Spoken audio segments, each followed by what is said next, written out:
This is the regularly scheduled meeting of the Board of Architectural and Engineering Examiners. It's taking place in Conference Room A at the Paris Landing State Park Inn and Conference Center at 400 Lodge Road, Buchanan, Tennessee. And notice of this board meeting was posted on the board website on September 26, 2016.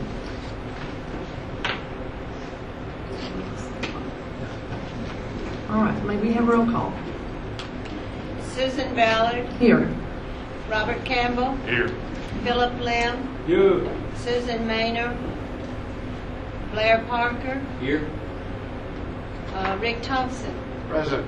Frank Webster. Here. Kathy Ware. Here. Ricky Bursai. Here. Stephen King. Here. Laura Reinbold. Here. We're here. Okay, this time, John is going to report on the board activities. The welcomes, I'm sorry. We don't have a full agenda here. We are going to ask you all to go around the room and introduce yourselves. We do have new board members this year. So when it comes to your time to introduce yourself as a board member, if you would state that as such. We're going to start here. Paul Malasri, Dean of Engineering at Christian Brothers University. I'm Art Overholzer, Engineering, Vanderbilt. Rick Swigert, Dean of Engineering at University of Memphis. Dana Miller, Interior Design at MTSU. Jessica Etheridge, Interior Design at UTC. Dana Moody, Interior Design, UTC. Dean Isom, Interior Design, ETSU. Jeanette Russ, Engineering, Union University in Jackson. Rick Thompson, Chattanooga, Tennessee, East Tennessee board member. Ahad Nassab, Mechatronic Engineering, MTSU. Justin Murray, Lipscomb University in Nashville, as all of you know. Neslia Ad, College of Engineering and Computer Science from UT Chattanooga. Masood Prime, College of Engineering, University of Tennessee, Knoxville. David Matthews, School of Interior Design, University of Tennessee. Scott Poole, Dean of College of Architecture and Design, University of Tennessee. Michael Hagee, Chair, Department of Architecture, University of Memphis. Laura Reinbold, Associate Engineer on the board from Middle Tennessee. Ashley Cates, Executive Vice President of AIA Tennessee. Philip Lim, Engineering Members for West Tennessee. Steve King, Associate Engineering Member, East Tennessee. Chris Gwaltney, Professor and Chair of Civil Engineering at Lipscomb University. Good morning, Kathy Ware. I'm the Middle Tennessee board member, and I am new. I am part A of A and B. And I'm Blair Parker from West Tennessee, landscape architect and new board member. I'm Casey Anderson. I'm the Executive Director of the American Council of Engineering Companies of Tennessee and the Tennessee Society of Professional Engineers. Hello, I'm Bob Master, Engineering, UT Martin. Rich Helgeson, Dean of Engineering, UT Martin. Daryl Hoy, Associate Dean, College of Engineering, Tennessee Tech University. I'm Wanda Phillips, Administrative Manager of the board. Wanda Garner, staff member of the board, with the wonderful people in the board. Amen. I'm Robert Campbell, East Tennessee Engineering Board member. Ricky Bursai, West Tennessee Associate Board member. Frank Webster, I'm the West Tennessee Architectural Board member. Rebecca Andrews, I'm the Department Chair at the School of Interior Design at Oakmore College. Dick Liptak, Professor of Practice, Oakmore. I'm Benjamin Glover, I'm the attorney for the board. I'm Zachary Nitschke, and I'm the paralegal for the board. Thank you all so much. We'll turn this over to John. Okay. And I'm John Cawthorn, I'm the board's executive director. So thank you for coming. All right, I do have some updates. Some updates on board activities for you this morning. Keep it brief. Hopefully it won't take 30 minutes unless we have some discussion about some of our activities. But just wanted to give you a little information on what the board does on the volume of applications and licensees that we have. These are our registrants. At a glance, you'll see the vast majority, of course, are engineers, as you would expect. That's about 77% of our licensee population. 19% architects and 2% each for landscape architects and registered interior designers. About half of our registrants overall are in-state, half are out-of-state. So our total, as you can see, is a significant number. It often takes people by surprise that we have over 15,000 engineers licensed in the state. We've also certified over 27,000 engineer interns since we started certifying interns in the 1960s. We have disclosure forms on file for over 5,000 architectural, engineering, and landscape architectural firms. So that gives us a total of over 50,000 records, active records. And this is as of the end of September, as you can see. And these are our applications at a glance. These are applications that we received in just the previous fiscal year, which would be July 1st, 2015 through June 30th of this year. And you'll see that 21% were architects, those 348 applications, 971 engineer applications for 58%.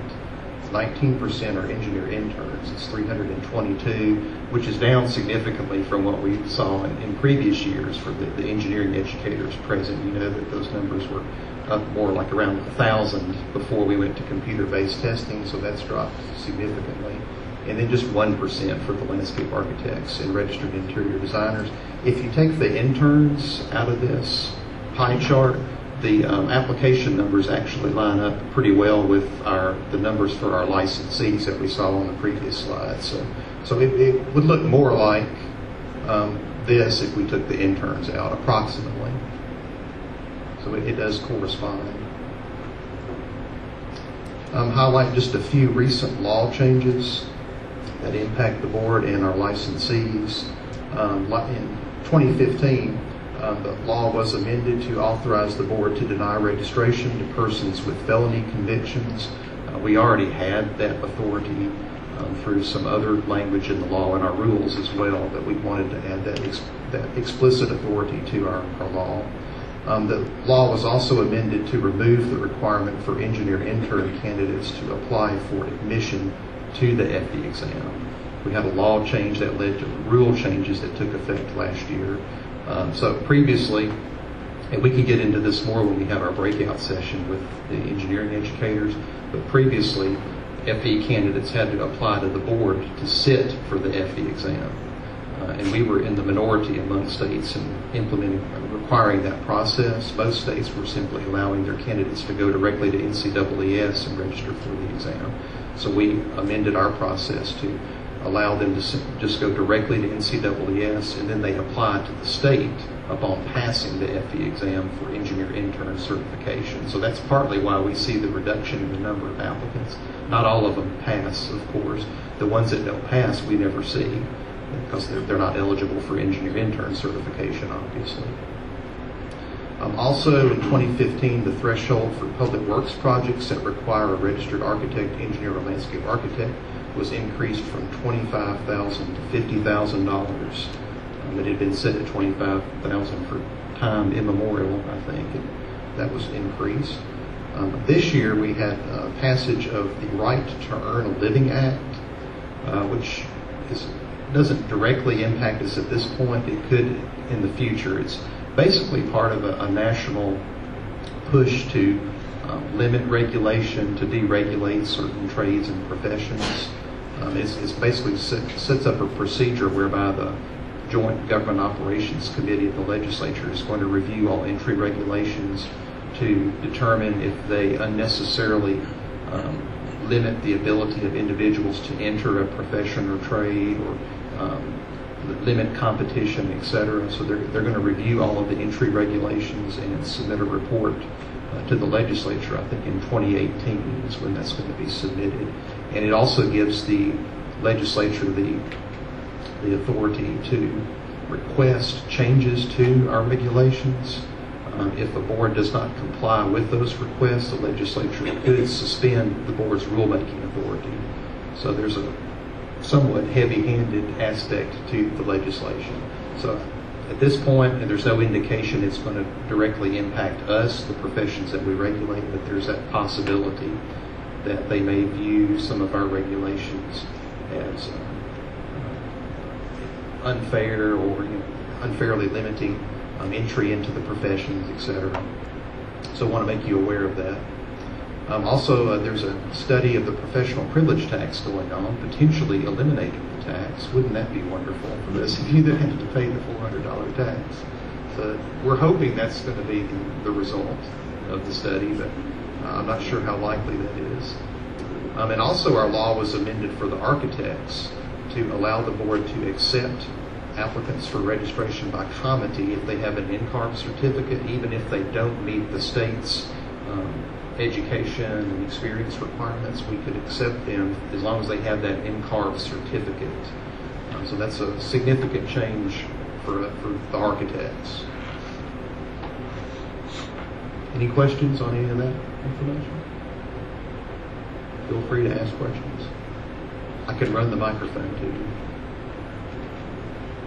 And here are some recent rule changes that took effect last year. I mentioned earlier the change to the engineer intern application process, where they no longer come to the board to sit for the exam. They apply after they've passed the exam. It's only for the engineer interns. And we also, corresponding to that, we reduced the fee from $50 to $15. We do allow experience credit now for teaching with full-time faculty status for all professions. That was in the law previously for engineers, but we never had that provision for the other professions that we regulate. So through rule, we now allow that for architects, landscape architects, and interior designers as well as the engineers. Also, interior design educators are exempted from the client reference requirement. I think some educators have requested that change, since it would be difficult, obviously, for them to obtain a client reference. And our QBS rule, it's qualifications-based selection, that was amended for clarification purposes. If you're not aware, the board has the authority now that started in 2013 to discipline registrants who submit a competitive bid proposal for a public project in which qualifications-based selection is required for design professionals. So we actually have some authority there. Also, new language was adopted regarding misrepresenting one's qualifications, and we added a rule stating that a registrant may not utilize the seal of another registrant without the other registrant's knowledge or consent, because we had a complaint regarding that issue. We didn't have any rule that specifically addressed that situation. So that's how a lot of rules originate. Problems come up and the rules don't address them, so we have to create rules to deal with that situation. Any questions on that?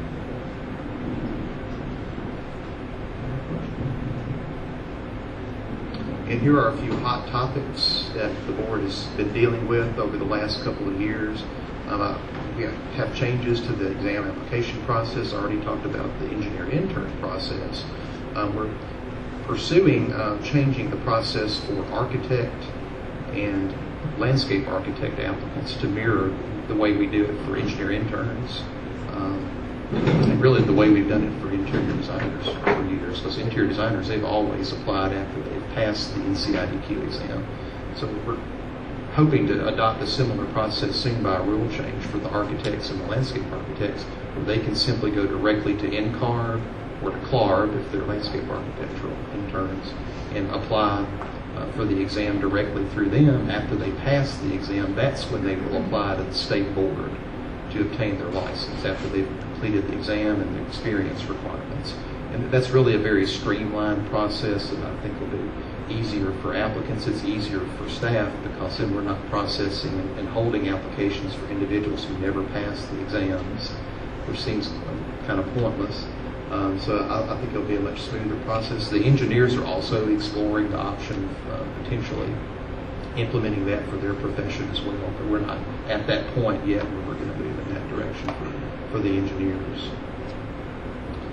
Also, the engineers have been discussing the decoupling of the experience and exam requirements for engineer licensure. Again, we can talk about that more in the next couple as well in the breakout sessions.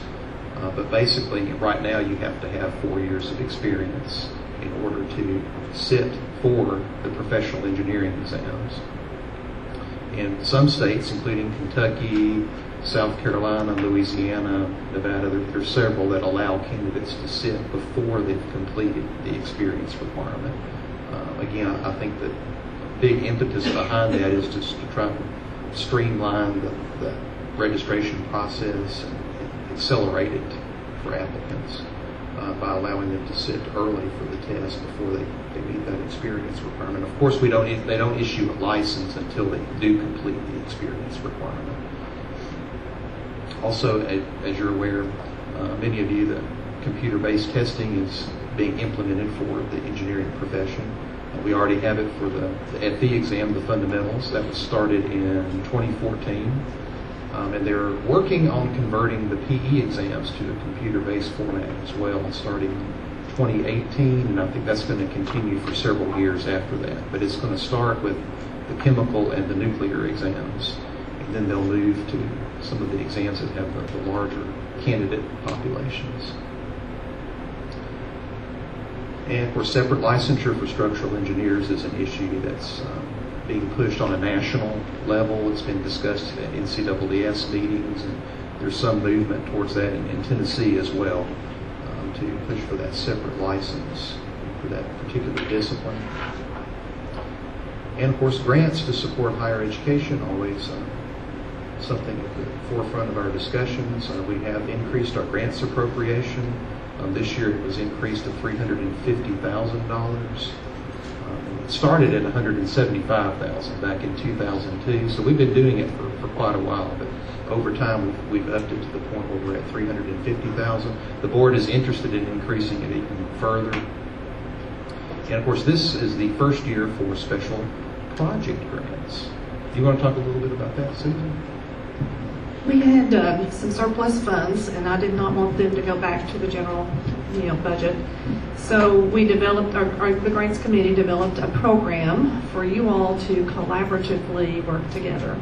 Many programs do not have architecture, or they don't have engineering. So we want to give you all the opportunity to team together. And there are programs here looking for architectural team members and engineering team members, so y'all get a chance to talk to each other. And we have 2 grants, $20,000 each. The application is due October 28th, and we are looking for an opportunity for the students to work together on a program. We've given y'all suggestions for topics to work under. You're not limited to that. That's just a beginning point. So what we'd like for y'all to do, if you haven't teamed up with someone, meet someone today. If you need to find a program, I'll be glad to help people look around. But we want y'all to participate, because if we don't use the money, it goes back to the general fund. We do want to increase our grant funding as we're able to. We need good participation so we can go back to the finance department and say, hey, look what we did. When I was talking with the governor's office about being reappointed, I mentioned to them what we were doing. They were extremely interested in how we were appropriating our money for education. As you all know, our governor is very strong in supporting our educational system. So we're looking forward to this being a successful program and continuing it in the future. Thank you. And also want to make you aware that we do have a new licensing system that's been dubbed CORE. So if you're a licensee of the board, this is where you'll go to renew your license now.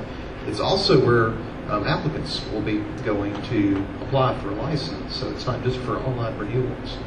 It's for applications as well. We don't have them all out there yet, but we're very close to having all of our applications, both exam and commenting and reapplies as well, on this site. And also want to make you aware of some other grant opportunities. Actually, these are awards that are offered by NCARB and NCAAS, for architectural and engineering programs, both of which are focused on the integration of practice and education. NCARB has been offering an award since 2001. Since that time, they've awarded over $1 million. And the fund amounts for this vary from year to year. They actually suspended the program for this year. I think they were reevaluating it, but I think it's going to be back next year, as far as I know. So that's something to look for. Also, NCAAS has been offering an engineering award for many years that recognizes engineering programs for collaborative projects that involve licensed professional engineers. They offer 6 cash awards each year that can be used at the discretion of the winning engineering department or college, so it's pretty open-ended. The grand prize is $25,000, and there are 5 awards of $7,500 each. And I think the only institution that's won one of those awards in the past is UTC. Their engineering department, I believe, received one. That's been maybe 10 years ago, I think. So it's been a while. I would encourage you to apply for those awards as well. That's a great way, of course, to give some publicity, public recognition for your institutions. And that's all I have. Any questions? We got that right. Now for program updates. Let's start with CBG. I got a few slides. Okay, I got a few slides. It won't take long.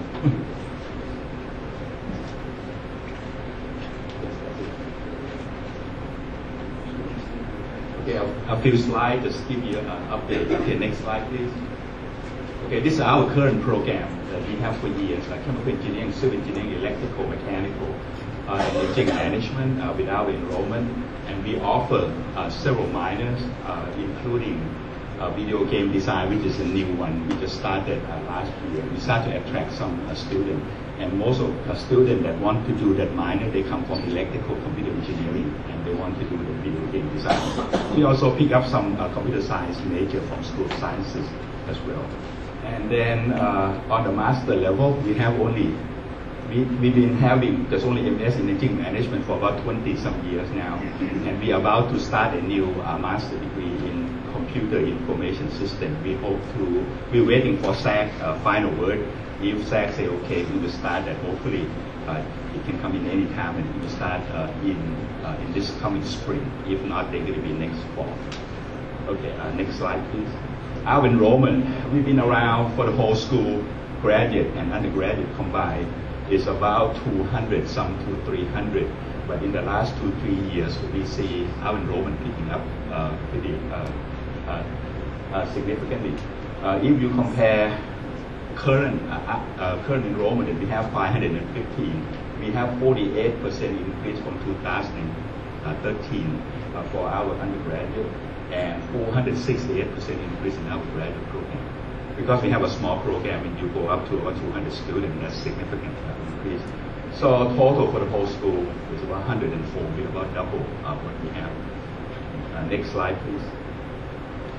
We try to improve our FE result. Our students didn't do well in the last several years, and we recognize the problem. In the last week, try to promote that to our students. In spring of 15, the passing rate was up a little bit to 60%, still low. Last spring, it's up to 67% now, but participation rate still small. So we give a lot of incentive for students. We hope that we can have more participation for this coming spring. And we give like mock exam this semester. We have 2 new classes, CE 489. This is required for civil engineering. So next year senior, they have to pass FE in order to graduate. They're going to increase our passing rate significantly. But the other departments still not require that. This semester we offer ENGR 489 0 credit.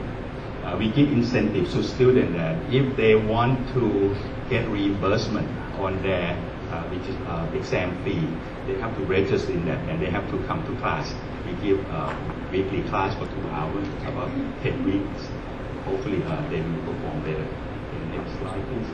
Our internship and co-op, we really encourage our students to get about 90% of our intern students, freshmen to senior, they work whether for credit or not. We just have recent, in last month, we have engineering career fair, which is the room was packed with students and companies. I think engineering job market is pretty hard. Company looking for a graduate intern. Okay, next slide, please. We have something that's pretty unique on packaging. We serve several groups of engineering students. Chemical engineering students, they do packaging minor. Mechanical do packaging minor. Engineering management, they do packaging minor. And we also have concentration in our graduate engineering management program. Our lab is a certified commercial lab, and we serve about 20-some customers. We produce since 2014 35, they call certified packaging lab technician, which is about 10% of worldwide certified technician. About 10% of them are our students. Some of them already graduated. Okay, next slide, please. And we have healthcare packaging consortium since 2010. And we're working with about 50 sub-companies now. These are big companies from big companies like FedEx, Medtronic, all the way to startup companies like Sweet Bio, another one, A&E, that's the newest one that joined us. These are startup companies. Okay. Next slide, I think that's it. Any question? Yes? What was it, 100% growth? What outreach have you done to what do you attribute that to? I think one of them is the job market.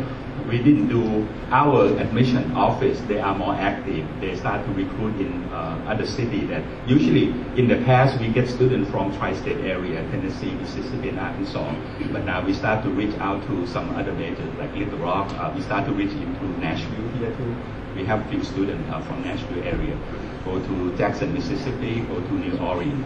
Okay, that's one part. That's for undergraduate. Now for graduate students, we got like 400% increase, because we pick up international students.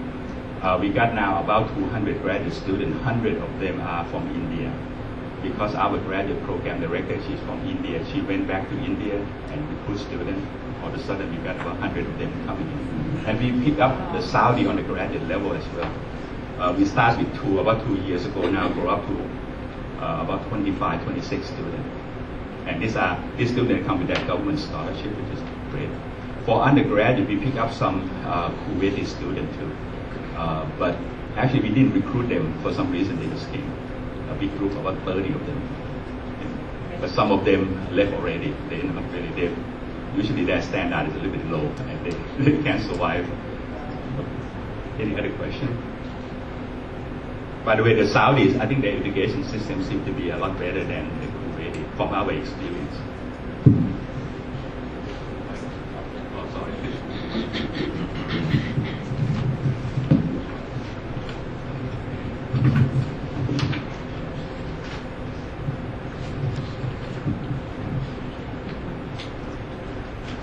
I'm Art Overholzer, the Senior Associate Dean of Engineering at Vanderbilt, and I'm delighted to be with you yet again. I thought I'd try to save some time by just having a single page handout, front and back, plus a little show and tell in a moment. While that's going around, let me update you on 3 points of interest, perhaps, on the Vanderbilt School of Engineering. One is we have an absolutely delightful brand new building called the Engineering and Science Building, which we moved into part of it in August. It's on Garland and 25th. You can sit up on the balcony and see the Vanderbilt SEC baseball games if you want to do that. It's a highly innovative place. It has something called a Wondery, combination of wonder and foundry. You can learn to make stuff. People and others get into groups, learn to make things, try to develop an entrepreneurial skill as well. So we're really excited about that building. If any or all of you, if the board meets in Nashville, want to arrange a tour, just let me know. We'd be delighted to have you. We've had you at Vanderbilt before. We'd love to see you again. Enrollment in engineering freshman enrollment at Vanderbilt is capped at only about 320 by the Board of Trust. Nevertheless, we graduate more people than we bring in. Last year we graduated 358, and we actually have growth, unplanned growth. In the total enrollment, we're pushing 1,500 now. Finally, some interest in that. As some of you may know, nationally there's a real boom in computer science, not computer engineering. We have both. Computer science, all of a sudden, over the space of 2 years, has become by a small margin our largest undergraduate engineering major in the School of Engineering. That's not all bad, but it does mean that the fraction of our graduates eligible to pursue licensure as an engineer, as long as that trend goes, will fall. I mean, the students are just following the market, but we have to recognize that. So I'll put even more push on our engineering accredited graduates to pursue licensure. Referring now to that handout, the board generously provided us money for 2 projects. One of them is on the back without the pictures. This is our highest priority use of the state funds. When they changed the system of administering and charging for the FE exam, our participation plummeted, as most people did. Part of that was the money, total of $240. 2/3 of Vanderbilt engineering students are on significant financial aid, believe it or not, over $50K a pop. Many of those kids just can't afford to take that test, even though they want to. So with the aid of the board, he provided us money, and we added to it from our own budget.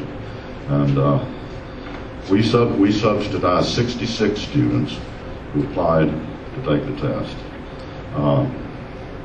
48, we subsidized 66. Some of them took it out of state, some of them, we don't know what happened. But 48 of our students are known to have taken the exam through the data that John sent us, and 46 of them passed. That means we're a big-time producer of engineering intern candidates in the state. We're proud of that, I think. Referring them to the pictures and stuff, what we did this time, first of all, we have a very multidisciplinary design experience. We put people in multidisciplinary teams, almost all engineering majors, to work on projects that we get from industry or government or from the medical center. In this case, we bought a device to make printed circuit boards. And this is not state-of-the-art stuff, but it's interesting. I'm not going to insult you by passing these out, but these are complicated little devices that these students make. The students themselves, last summer, put that machine together, got it all programmed. It's not a trivial task at all. Now these devices, these printed circuits, are not themselves considered a design project, although it's not trivial. What they do is put these things, and this is ongoing for the year, into applications. Medical devices design, machinery of all sorts, control systems of various kinds, and space applications. One of the 2 bullets that I call your attention to, I think one of your printed circuit boards is already up into space, I believe. You've heard of this NASA CubeSat program, where groups of students under guidance create little cubes of instrumentation. These cubes are stacked in the nose cone of a NASA rocket and go up in probe space. Our studies the effect of radiation on radiation-hardened electronics, which is one of our specialties. A similar and final application, next August, we're participating in the NASA ECHO project that will send up a balloon out of Nashville. You know, Nashville is right in the totality band of the solar eclipse next summer. And we'll be studying that with a board-sponsored device. Thank you all. Any questions?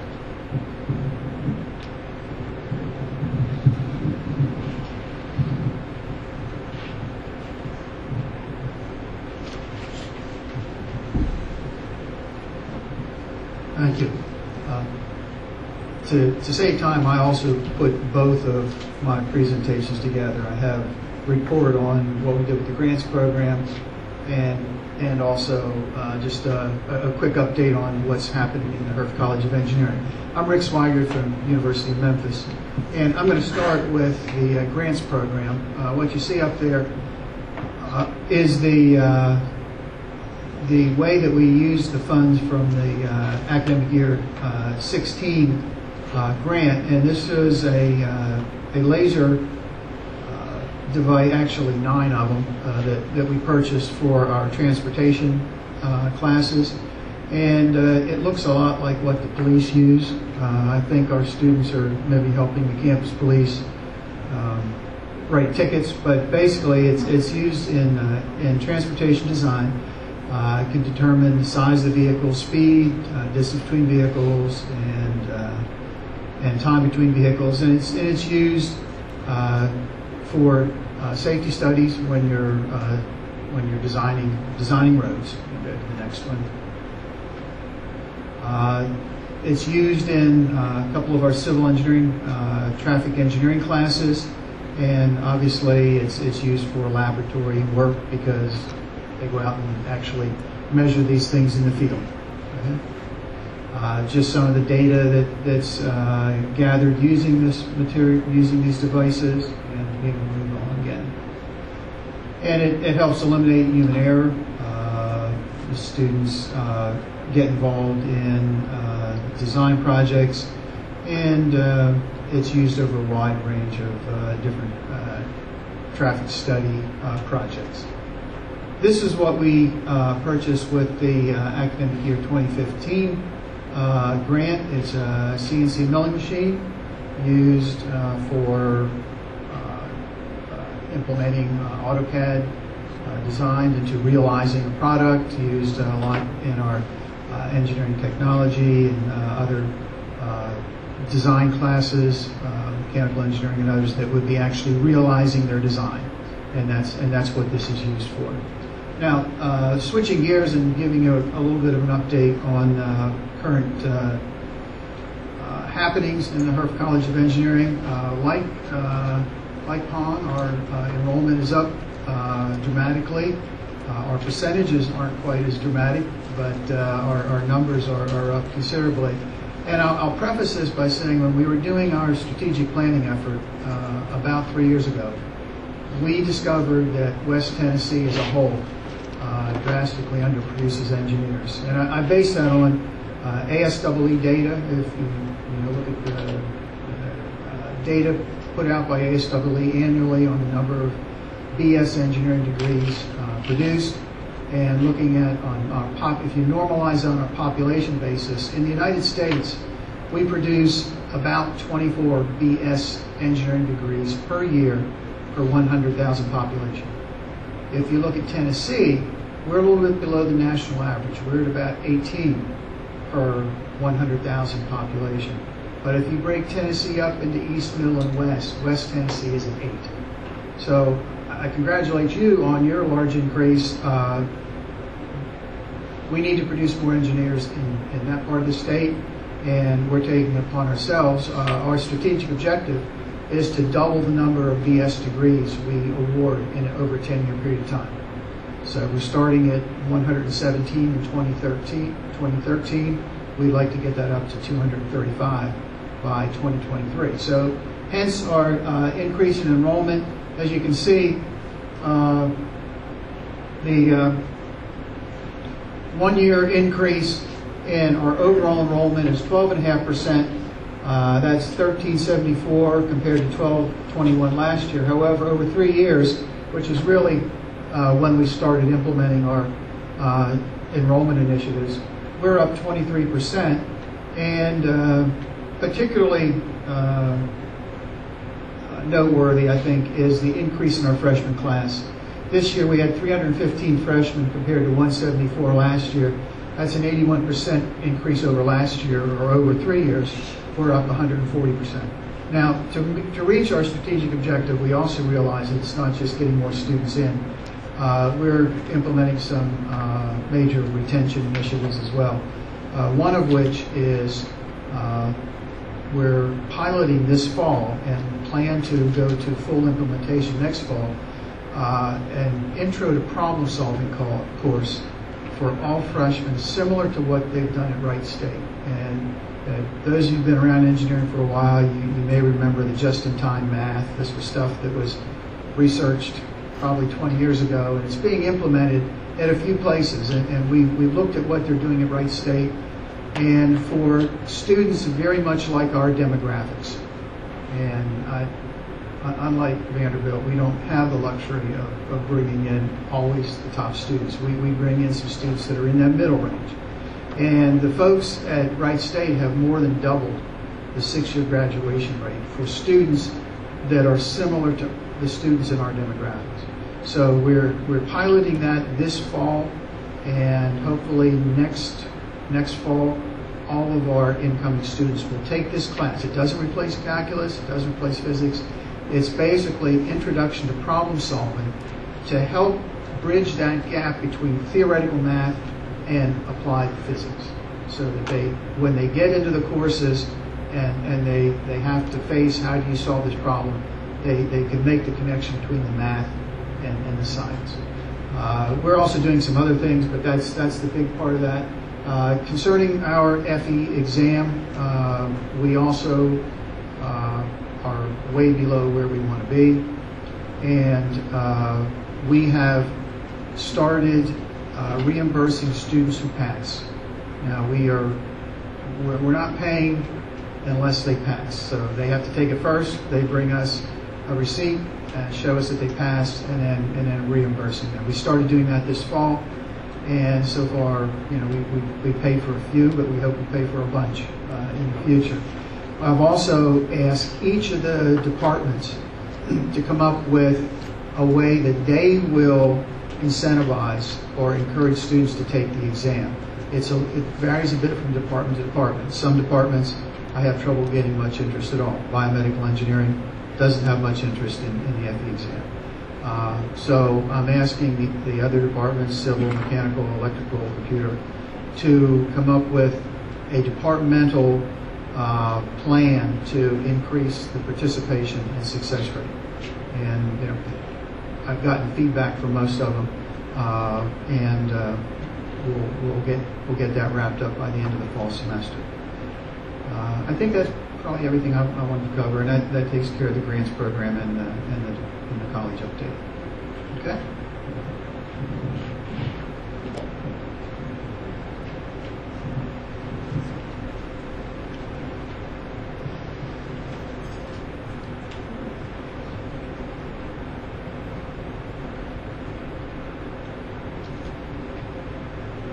Okay, I'm Dana Miller with NTSU, and our interior design program is in the College of Behavioral and Health Sciences, and we are located primarily in the center of campus at the McWhorter Learning Resource Center. We call it the LRC.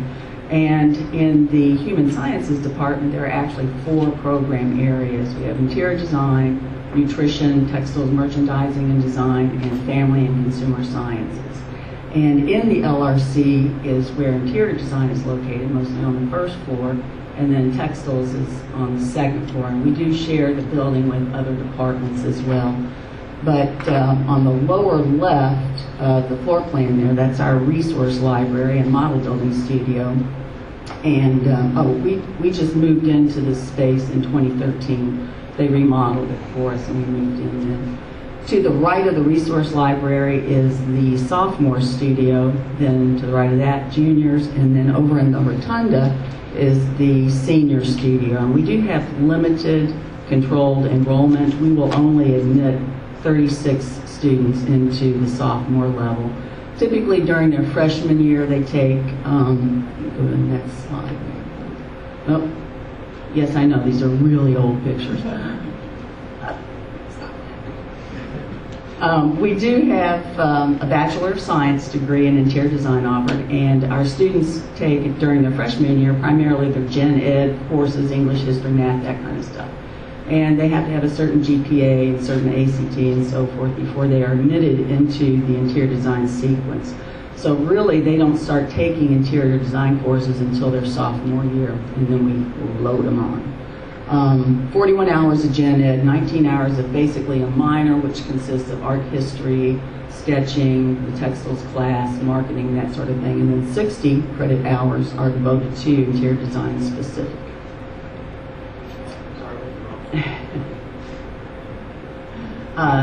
Our program is accredited by CETA. We received our first accreditation in 1997. And these are just some examples of the Residential 1 project. It's a loft project. We teach the focus of the courses, of course, the basic drafting, elements and principles, design development process. Then we also have materials and finishes. We do have courses that touch on construction, both residential and commercial, business practices, sustainability. We teach codes as they pertain to interiors, ADA accessibility, universal design, and then 2 residential courses, and then we have office design, retail, hospitality, and healthcare, and then we have a number of computer-related courses that the students take. This is just an example of one of the retail projects. Typically, we allow our students, or we give the students a footprint of the space, and then they space plan and design out the interior portion of it. On the retail project, they're free to select the type of store that they would like to design and then research that and then come up with their own creation. They do a reflected ceiling plan and then, of course, select the materials and finishes for the space. The office project changes out every year, different footprint, different client, and the student, again, is given the footprint and they design the interiors. The part of the course requirement is a custom designed reception desk. And of course, materials and finishes, furniture. They do a partition plan, a couple of building sections. They do, on the left, you see some millwork drawings for their custom reception desks. On the right, they do door schedules. The left drawing, I don't know if you can see it all the way in the back, are 2 ceiling details of their specialty ceilings that they designed for the space. Then reflected ceiling plan, power communication, of course, furniture selection and specifications included with that. We have special projects. Every couple of years we have a student t-shirt competition where the students design t-shirts. We also have something that we call student showcase, which happens every spring. Students set up all the work they've done over the year, and we invite the community, family, friends to come and have some hors d'oeuvres and just take a look at the student work. Lots of field trips. We try to let students see, how things are actually built and processes and so on. And then we also engage in a number of special projects. Dr. Bricky, who is one of our faculty members, is teaching a course on design thinking, and she focuses on interaction with community and providing basically free design services and consultations for the community. Right now they're working with our campus planning on redesign of the MTSU quadrangle. I'm also talking about what we've done with grant money too here. But in the past, we've purchased a number of ink cartridges. I cannot tell you how many millions of ink cartridges we've purchased. A number of reference books, too, that are kept in the classrooms for students to use. I think last year we purchased some light meters and some other equipment for the lighting class. And then the resource library also has a scanner computer. We purchased a new computer last year, too, with the money. And thank you very much for the grant money. Any questions?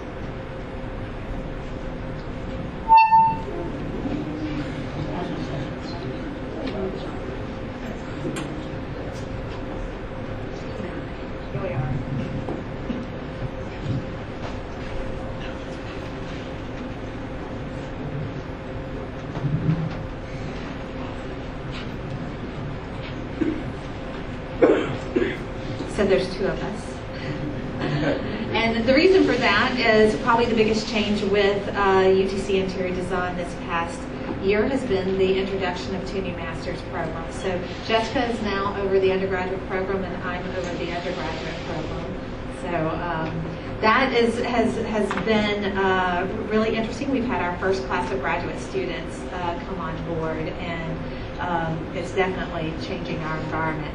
Just a little bit about the undergraduate. Our student body is normally somewhere between 80 and 100 students based on the time of the year. We only accept in 18 students at the sophomore level, so our numbers stay locked. And then our goal is to obviously graduate all of them, but typically it's closer to around 15.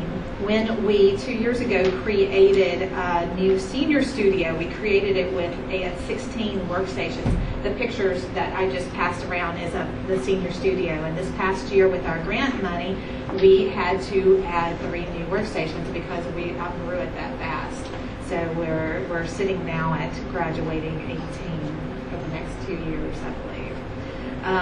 Also, Jessica, I'll let you tell me about last year. Last year's or the year before? The year before, we were able to purchase GoPros. So we've kind of experimented with a couple of different technologies, and we thought for our senior thesis capstone project, the GoPros were going to be kind of interesting because we partner with a local nonprofit firm, Cornerstones Inc., and they help us find buildings, historic buildings around Chattanooga, so our students are able to get into the buildings. And so we thought, let's record what we're seeing, because sometimes we're the last people to get in there before there is some type of renovation that's done as well. So it's been really interesting. So not only do we get to record it, and if we're not able to go back into the building, then the students can use those videos to go back to, refer to if they need to. But they also use those videos to make their own videos. So in the first semester, when they're doing their historic research and putting together a notebook, they also have to put together a historic board that goes over everything that they found during their site visit, their visit at the library and whatnot. But they create a video that summarizes everything as well.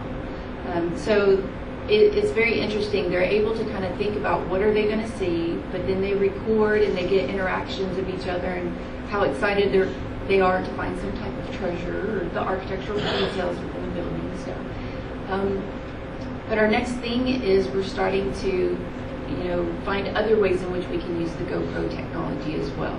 So in other classes, codes, for example, universal design, even through the design process, the students are able to kind of record themselves over a period of time working on a project, for example. So that's been really fun, I guess you could say.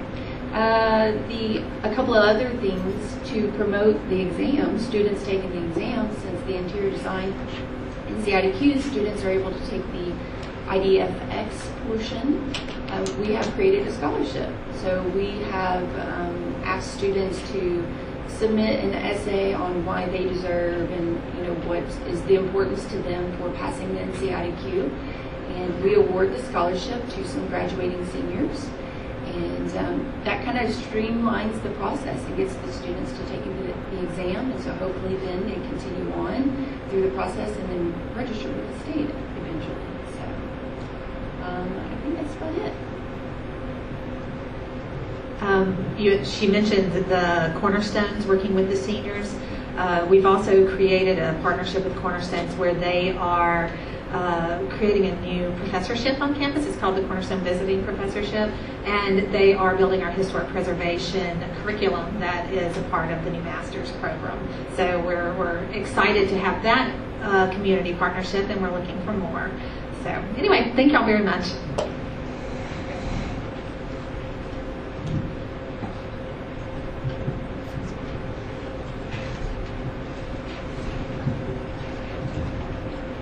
Dean Isom at ETSU Interior Design, and we've had an outstanding year.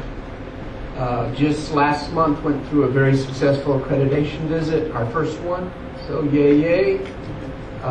We were very excited about that. We all worry about the accreditation teams when they come late on their Saturdays and they add here's our list of questions.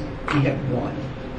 It's because the website had changed the week before. The university had changed the websites, and so I had to short with that one. So we were very excited at that. Also this summer, we had our inaugural Studio Rome, where our students spent 10 weeks in Rome, earned a semester's worth of credit. So then they'll get graduated a semester early. So that was very successful. We've had, the one thing we're very proud about that is it cost the students only about $1,800 more to spend 10 weeks in Rome than it would be for them to stay on campus and do 13 credits. Lots of donors, lots of support from the university. So basically they had to buy their plane ticket. So we really watched that cost level to make that successful. That's it for us.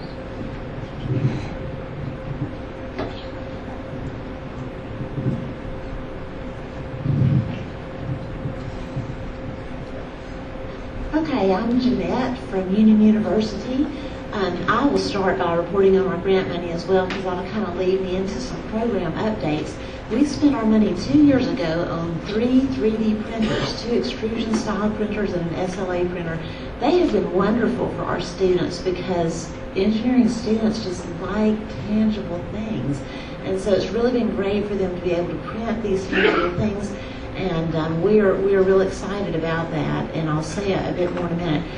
This past year, we used the money to purchase a mill, just a simple mill, to allow our seniors to do more fabrication for their senior projects. And right now, we're probably limiting the use of that to our seniors because we trust them more than we trust the younger students. So that's how we spent the grant money, and we do sincerely thank you for that. It's made such a difference to our small program in particular. We really appreciate the additional funds. The 3D printers in particular have helped us improve our curriculum some. I'll kind of slide into my program update now. We've benefited by taking an extra look at our curriculum through the 3D printing to see how we might integrate it most usefully and sort of start to weave some threads throughout the curriculum.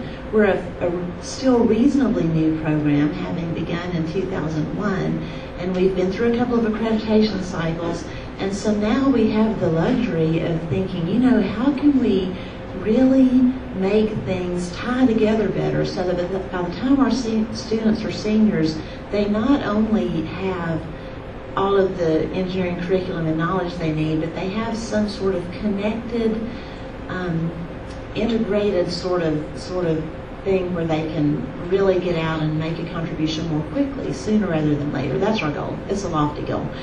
We're finding it hard to achieve. But at any rate, the 3D printers have helped because we do try to give them experiences from their freshman through their senior year, deliberate ways to use those printers so that they build on the skill.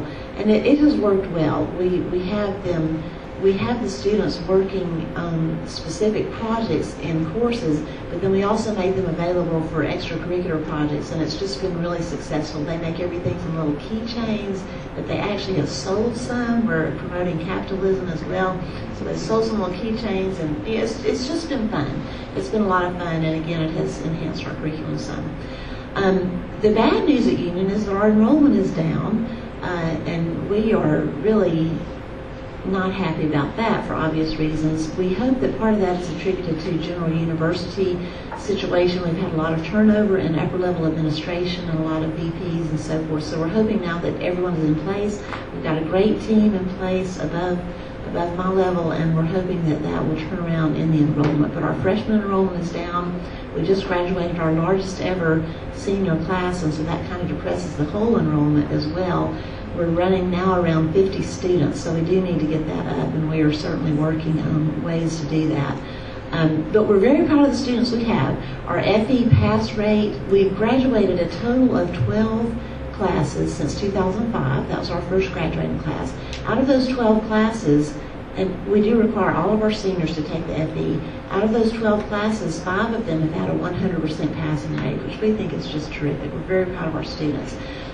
The other classes have done reasonably well too. Our overall pass rate is around 91 or 92%. I haven't updated it for this last year yet, but it's around 91 or 92%, so we handily beat the national average. Very proud of our students. We also have a couple of our recent graduates who have, for the first time in Union's engineering history, been awarded prestigious fellowships to go to grad school. One got the NSF graduate grant, another one got the NDSEG fellowships. We're very proud of that, and they are off in graduate school doing terrific things and representing us well. We also, since we're small, I'll give you one tiny vignette of another student that pleases me. On kind of the other end of the spectrum, we have a student who dropped out a few years ago. I know many of y'all can relate to that. It happens. So we had a student who dropped out. He, got a job doing sort of manual labor, started a family, was living his life, and he decided to come back.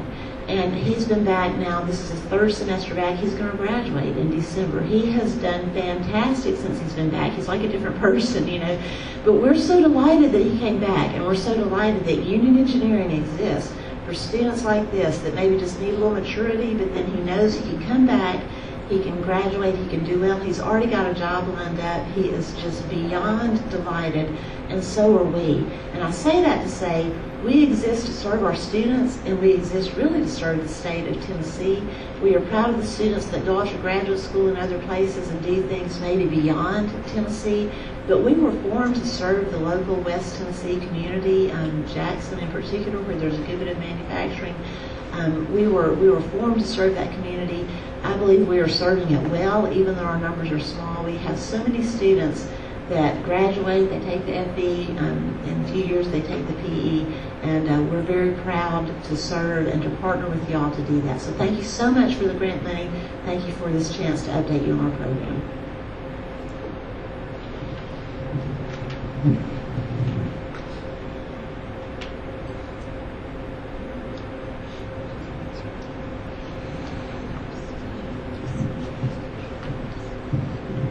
Well, I'll just speak from over here if that's all right with you guys.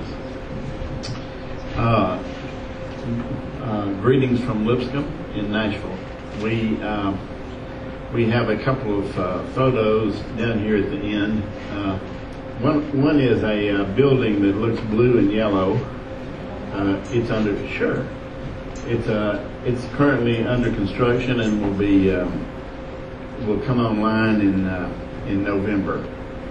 I emailed the president and I said, you know, after getting used to that nice blue and yellow, they're now bricking it, I noticed. So anyway, the bricks are coming around from the back.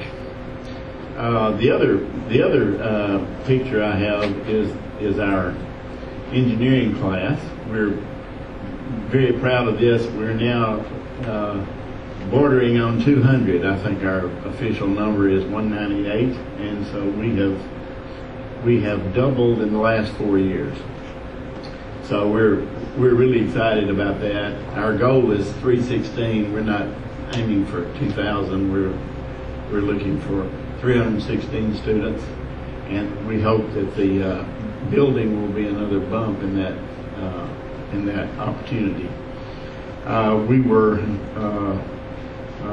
blessed by accreditation by ABET in August, and so our 3 engineering programs, our mechanical engineering, our electrical and computer engineering, and our civil engineering programs were reaccredited in August. We have now 25% women professors. We're excited about that. We had we had 3 actually retirements, and so we've been able to change the face of engineering a little bit from 0 to 25%. So we're now looking a little bit less like a whole bunch of old, tired white guys, like Walney over there. Yeah. Sad but true. Yeah. In terms of the money, we really appreciate your support. We use the money in 2 ways. One is to support students who are taking the FE exam, and the other is for needed equipment that we probably would be on the back burner otherwise. In terms of the FE exam, we don't really have too much problem encouraging our students to take it since it's a requirement for graduation, so they have to take it. We have like Union for a while, we had a real culture of taking the exam seriously, and somehow or other with the computer gone to computerized testing, and now they can take it anytime they want and all those things. We are now sort of reassessing how we can create a little bit more of an incentive for them to take it seriously. So what we're doing this year is for that $225, we're saying if you are present at all of the review sessions, you get $150 of that back. If you pass it, you get the other $75. So this is we do not require that they pass it, but we are trying to create a little bit more of an incentive for them to pass it. And one thing we realized is if they don't come to the review sessions, they're not serious about it, and they're not going to review on their own generally when it's senior time and you've got senior design to finish, you've got a job to look for, your roommate is getting married in Tampa. All those things are very distracting, as we know. So we're trying to work on that. And the other part of the money we use for some, as I mentioned, some needed equipment. We also got a printed circuit board printer, a shop hydraulic press, and a bench top hole saw, whatever that is. Does anybody know what a bench top? I was an IE, so that's our little report from Lipscomb. We're opening this building March the 9th. We really would love to have you guys there, and so we'll be trying to send out something on that. Our neighbors in Chattanooga. Okay. So I'll probably go over that.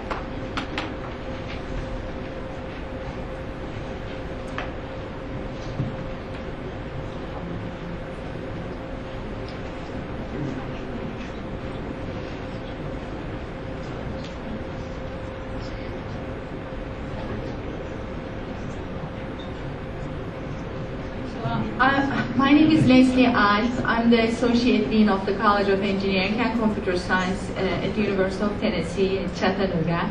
And I'm going to give you some updates. There are so many things happening in Chattanooga.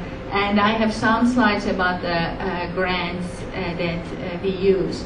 And I have posters. I only have 20 copies, so I don't think I have enough for everybody. But I brought 2 posters, how the money is used, the grant money is used. So if you want to learn more, you can maybe look at those during the break.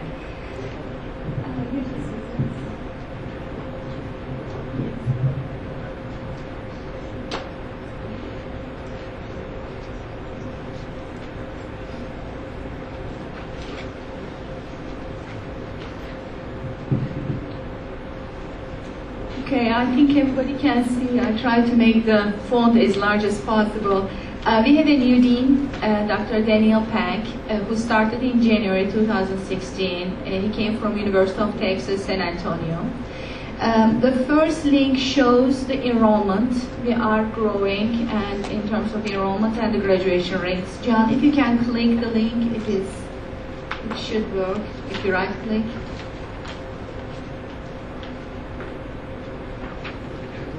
Yes. So I was able to. You should have. Can you check? Yeah, because I was able to check.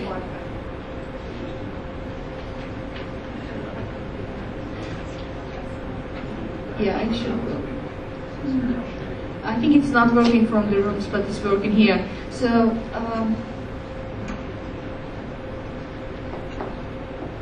Can you try one more time?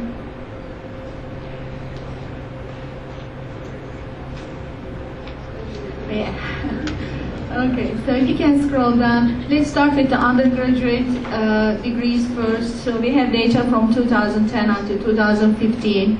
The overall enrollment is increased from 663 to 1,108 at the undergraduate level.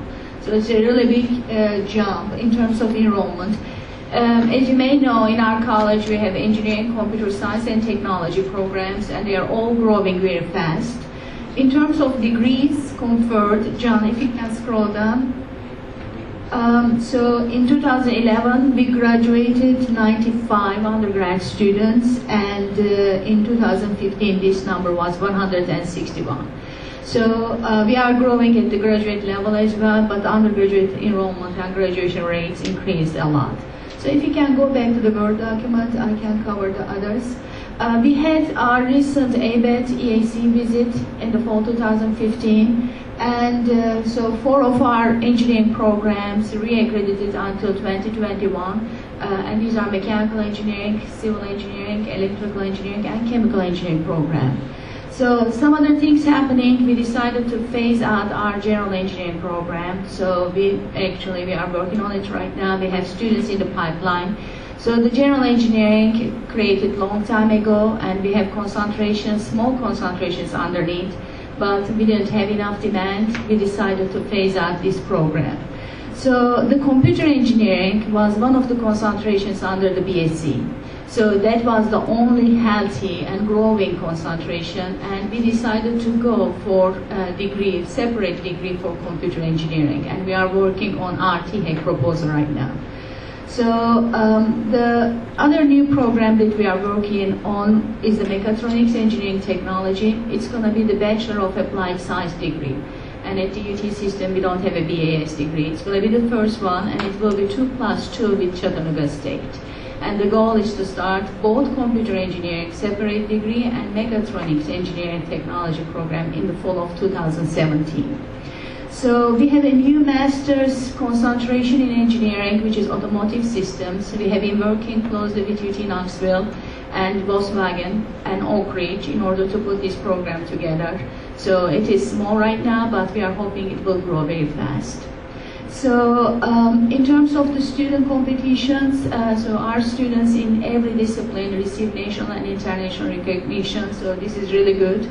We have design projects pretty much in every major, so students really enjoy the hands-on activities. In terms of the FE, we are trying to increase the passing rate in FE, so we are not happy with the results. And electrical engineering started a new prep course. Now civil engineering is working on that, and hopefully we'll have this FE prep course kind of embedded in every engineering major. So we are hoping this will help students. We are compensating the students FE fees if they pass. If they don't pass, we don't give them anything. So this is kind of an incentive for the students. We also started a college career fair for students to find jobs. We started in 2014-15, and our next one is on November 2nd. 40 plus companies are coming to hire our students. This is a very good news as well. And another thing that's happening, since we have a new dean and he saw the needs in the college, so we are currently working on many faculty hiring. So for next fall 2017, we are going to hire at least 8 or maybe 10 new faculty. Most of them are in engineering, maybe 1 or 2 in computer science. So we need your help to make sure that we can recruit good faculty in our college. So in terms of grants, John, if you can go back. Yeah, the first one, the Chemi. Sorry. Yeah, if you can maybe make it larger. Yeah. And these are the posters that I have with me, so, and if you have time, maybe you can take a look at them. So what we do with the grant, we rotate the money in different engineering majors. And for the last 2 years, the money is used in mechanical and chemical engineering. So chemical engineering is a growing program. We have new faculty members. And whenever new faculty members come, they have a startup money and they want to create their own labs. So based on their research interests. So with the money we use 2 actually new lab in chemical engineering. One of them is the bioreactor lab and the other one is nanomaterial lab. So we didn't have those labs, we bought new equipment. Students really enjoy both at the undergraduate and graduate level. So the other one is for mechanical engineering.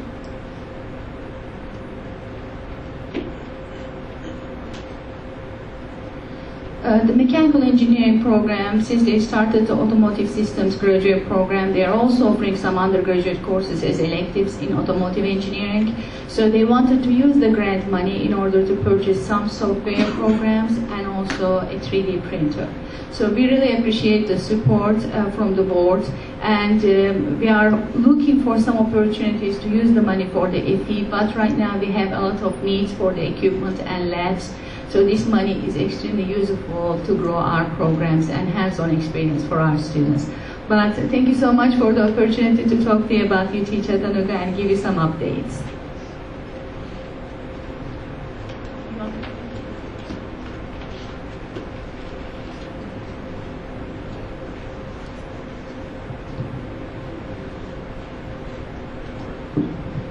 Good morning. I'm Masoom Prime, College of Engineering Associate Dean at University of Tennessee, Knoxville. I do have some slides for the grant use, but I won't spare you the time for brevity, just mentioning that so far as the grants go, we have for the last 2 years, last year and this year, planned and use some of the grant for refund of FE exam cost to students, $200 refund. Unfortunately, we overestimated last year the number that would be taking FE exams, so we had to return some of that money back to the state. So we'll remember that and see whether we can compensate for that. Other than that, most of the, of course, fund is used in the undergraduate instructional use, and we have selection criteria that were in my slides, but I don't think that would be of much use at this point. Let me just touch on some highlights of the changes at UT and engineering at UT.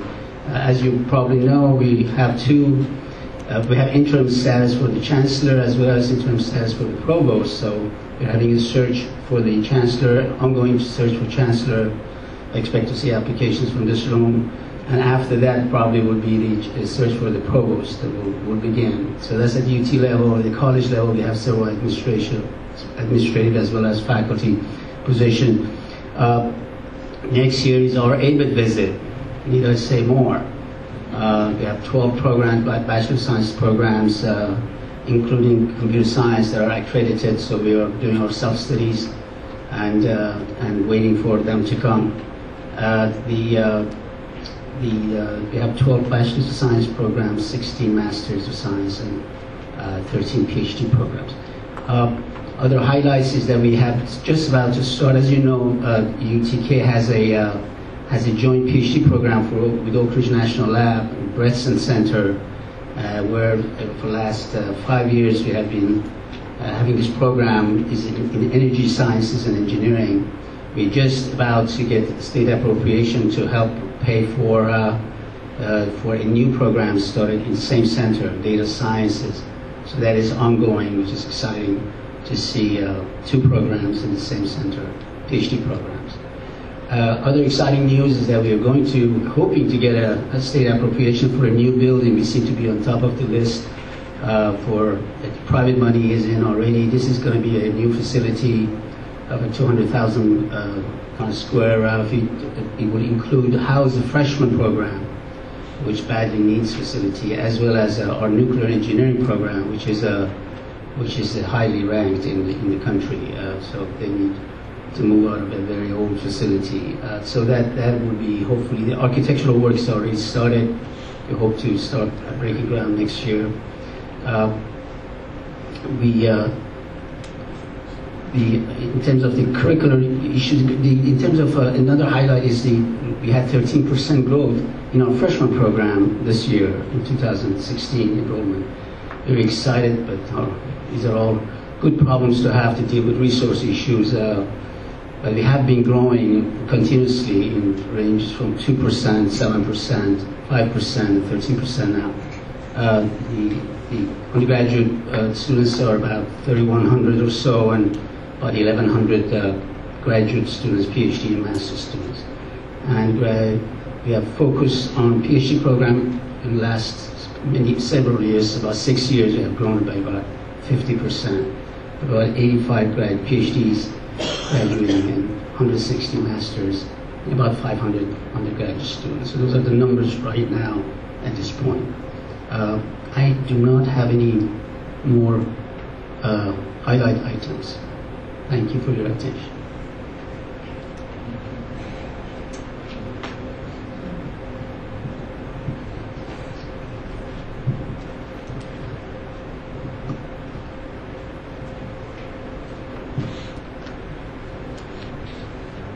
Hi, I'm Scott Poole, Dean of the College of Architecture and Design at the University of Tennessee.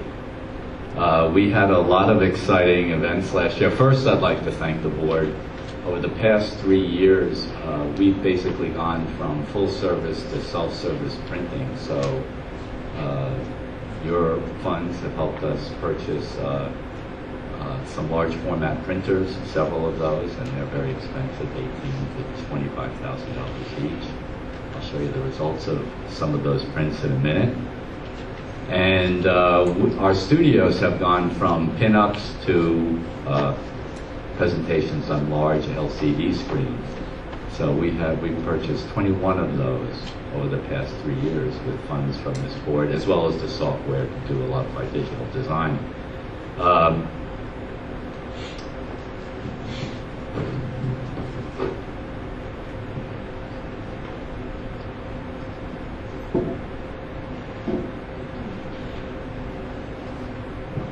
Thank you. So these are the size of our screens right now. And this is a project I'd like to tell you a little bit about that we're excited about. In 2014, the college has a governor's chair in energy and urbanism, along with Oak Ridge National Lab and Skidmore, Owings and Merrill. You might know them. They're the designers of the Burj Khalifa, the tallest building in the world. We've had over 20 leaders from SOM's firm interact with our students, and we're on our 5th studio right now. The first project we produced was called A&E, Additive Manufacturing Integrated Energy, and it won the award last year for the Architizer's best 3D printed building in the world. I'll pass it around. So we've actually printed this in our new Fab Lab. You don't have to hold that. You're the entire day. Thank you. I appreciate it. Several other highlights. Last week, Design Intelligence ranked the University of Tennessee's architecture program number 25 in the country, and we're 10th among the public architecture programs in the United States. We had a lot of exciting events last year. It was our 50th year, and this is our first annual report in 50 years. So we plan to do one of those every year now. We have a lot of exciting things. The entering architecture class last year, we had an average of 4.08. That's our average student. 28 on the ACT, and 30% of our entering freshman class were volunteer scholars. We had one of our landscape architecture faculty was a Fulbright scholar to Slovenia. We presently have 7 Fulbright scholars on our faculty. 2 years ago, we rented a 20,000 square foot space in downtown Knoxville. That's where that 3D print was made, where we have water jet cutters, 3D printers, X-axis mills. In fact, a local industry expert told us that there is no industry, including any one place at ORNL, that has that much equipment in one place. We're on our 6th studio in that building. And lastly, for the 7th year in a row, we are about 10 points above the national average on the architecture registration exam. We're number 1 by far in the Southeast Conference. And that's a significant increase. In 2008, at University of Tennessee's architecture program, our graduates were 20 points below, on average, the national average on the architecture registration exam. So this has been a huge change for us. Thank you so much for your attention. And I'd like to introduce David Matthews. I didn't tell you all the highlights about our interior design program. He's the Associate Dean for Technology and Facilities and the Director of the School of Architecture and Design at the University of Tennessee. Hey folks, thank you. Director of School of Interior Design. Just want to first start with enrollment. In 2013 and 14, we were really struggling. We're about 56 students, but now we're at 120 in the process of doubling the size of the program, and also the faculty. We're really excited about this. The real amazing part about that doubling is we've not compromised the quality of student coming in, and our applications are growing every year in the number. We're also real proud of our students and their performance in the classroom. Over the last 2 years, we've had both placeholders in the Gensler-Brinkman Scholarship as a national scholarship open to all programs that are CETA accredited. Each program can nominate 2 students. Last year, we had a 2nd place winner in 2016, and in 2015, we had a 1st place winner. So our students are getting consistent national recognition. one of the exciting things that's happening within the program in terms of program development is we are now offering a Bachelor of Science in Interior Design and an MArch that the students can then complete in 6 academic years. And a really great relationship with the School of Architecture within the college, and it really allows us to partner and provide some unique opportunities. As our students move forward, they're often coming to us, our applicants, asking how they can study multiple disciplines, and as part of that, we also just finished offering minor in industrial design over the summer. We completed our first sort of group through that, and we're really hoping to grow that whole emphasis in industrial design as we move forward. Coming up, the sort of a couple of just smaller highlights we're doing. One of the unique parts of our program is we do joint studios with the School of Architecture. We're doing one this spring that's going to focus on Japan, including a trip to Japan, where we're going to be looking at building a relationship with Chubu University as part of that. So we're going to be working with students there. We're also doing a faculty exchange with Metropolitan University in Helsinki, Finland, and also just to sort of put a top of it in terms of the national prominence, Design Intelligence ranked Rihanna Kaur one of the 30 most admired educators in the nation, and so we're real proud of where the program is going. Thank you very much.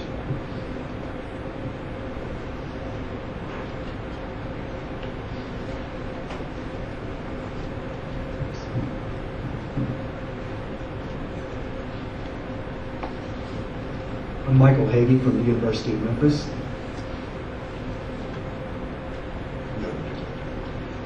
Talk a little bit first about our program and then ways in which the grant has benefited us. Right now we have 14 students in our Master of Architecture degree program. It's a relatively new program, graduating its first students in 2012. We've graduated 33 in the program since. 100% of our students that have graduated from the MArch are employed in architecture offices. We have about 90 majors in the BFA in architecture. That's a pre-professional degree. We have a 4+2 program. So our students do the 4 years undergrad pre-professional, and they can apply to come to our 2-year program or go to other schools that offer an MArch. We've had several go to UT, and we've had several go around the country. We have a 100% acceptance rate of our undergraduate students into 2-year master's programs across the country. So we're pretty proud of that.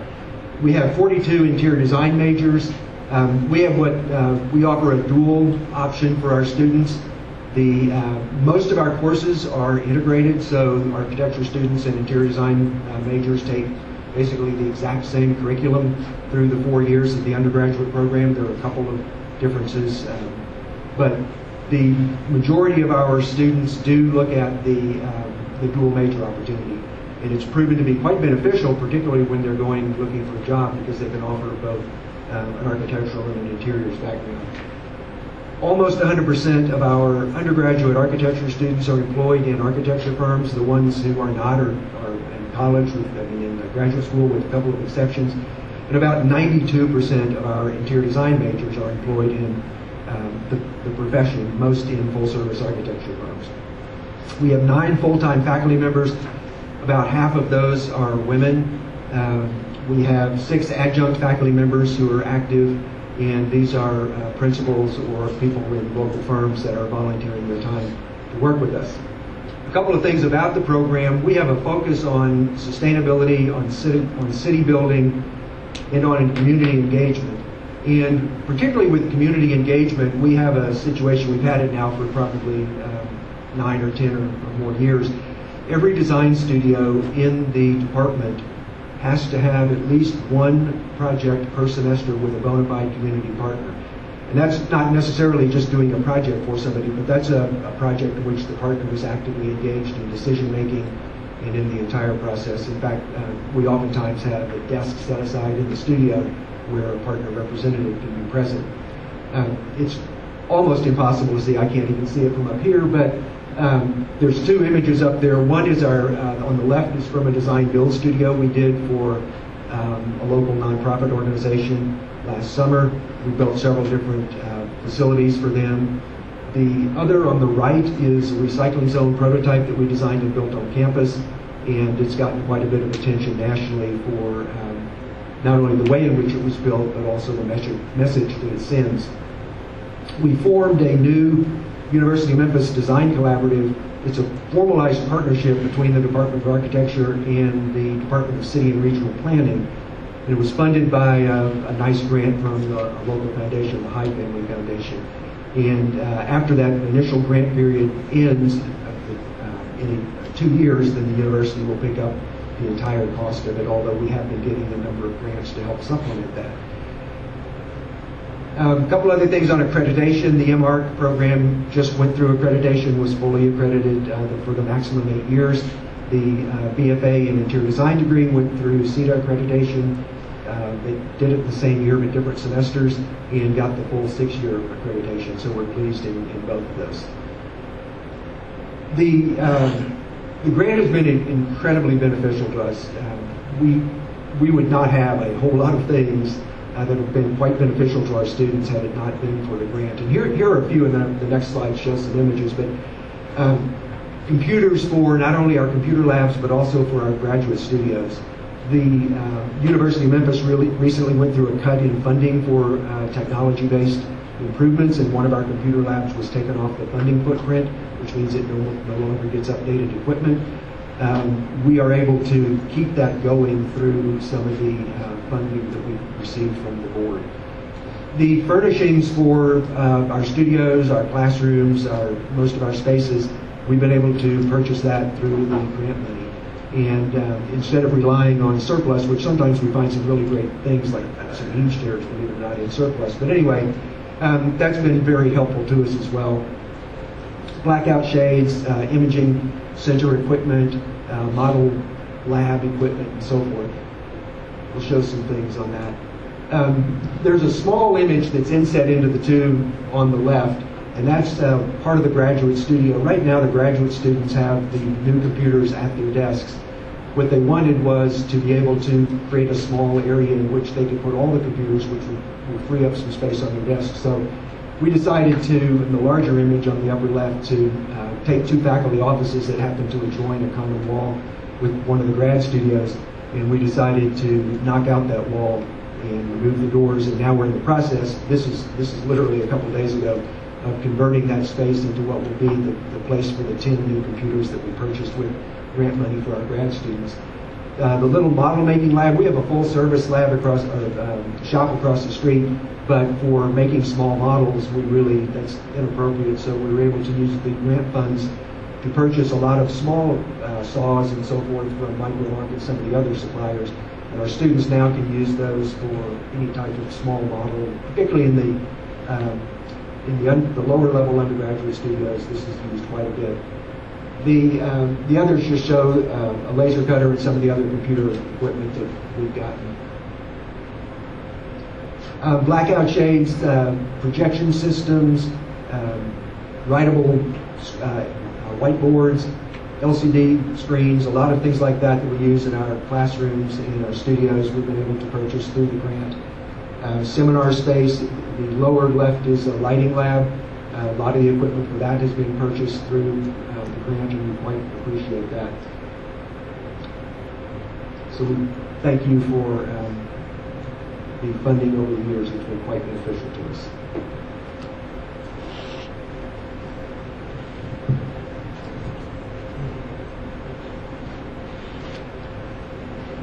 We're going to recess for about 5 minutes to take a break, and then we'll get started back again this evening to a tight schedule.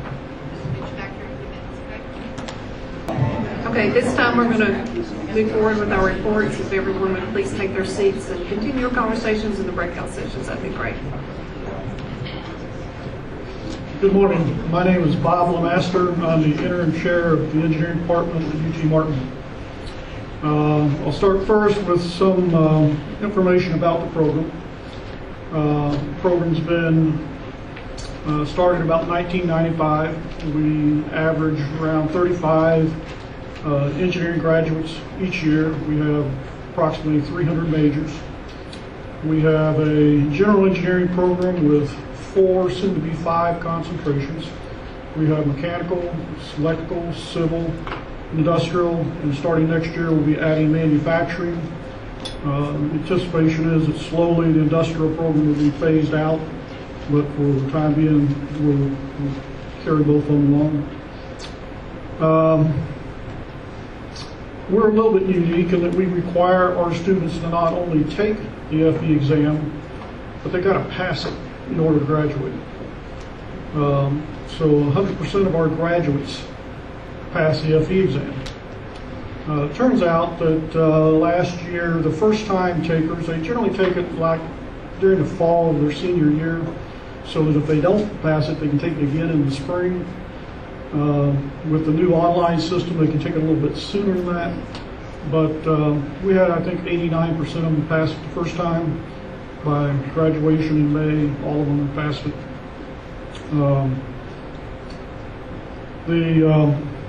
One of the big things going on our campus is the construction, or they're getting ready to construct, we should say, a new engineering and science building. It's a $65 million facility. Going to provide a lot of increased space. We're currently working out of a 1960 building. We're busting at the seams, so to speak. If we bring in fact, when we bring in equipment, in most cases we don't have room to put it.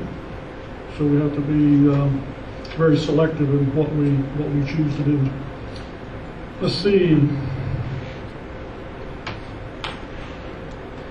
Oh, A&E. Those guys come around to see us every now and then to get to. In fact, they'll be at our place in 2 weeks for the engineering and computer science programs, which will be done simultaneously.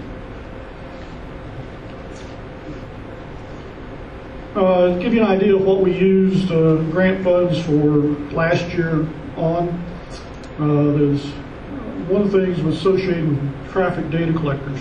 Street outside the engineering building is the most studied street in the state of Tennessee. They can tell you at any instant how many cars or trucks are going to be on that. But we acquired some new equipment that upgraded our capability to collect data in a more, technology-driven way. Along with that came some software that lets us do statistical analysis and so forth for the traffic studies. We also bought a small desktop laser. This is used kind of as a demonstration in some of the courses, but it's one of its primary uses is in support of various senior projects. One of the projects it uses it extensively was our SAE aero team. They cut out most of the components for the airplane using the laser, and then sometimes they'll have a small 3D printed part. That team actually came in third in the national competition this past year. We were beat by 2 points by Georgia Tech and the China national team. And then there's little UT Martin. We don't have an aerospace program, but yet our students were able to design an airplane, compete in the top division, and come in third overall. So we thought that was a good testament to what our students are capable of. So thank you. Oh, one more slide. There you go. One of the things we bought back in 2014 and used the A&E grant funds to augment our money to buy it was a Haas mill. I've seen several other of you mentioned you have one of these devices. This year we're going to be adding a fourth axis to this thing. Turns out the fourth axis is about half as expensive as the original machine. So they're fairly expensive devices, and it'll help our students a lot. In some of the projects and so forth, we have to make splines and gears and so forth, and the fourth axis will let us do that much quicker than what we have to do now.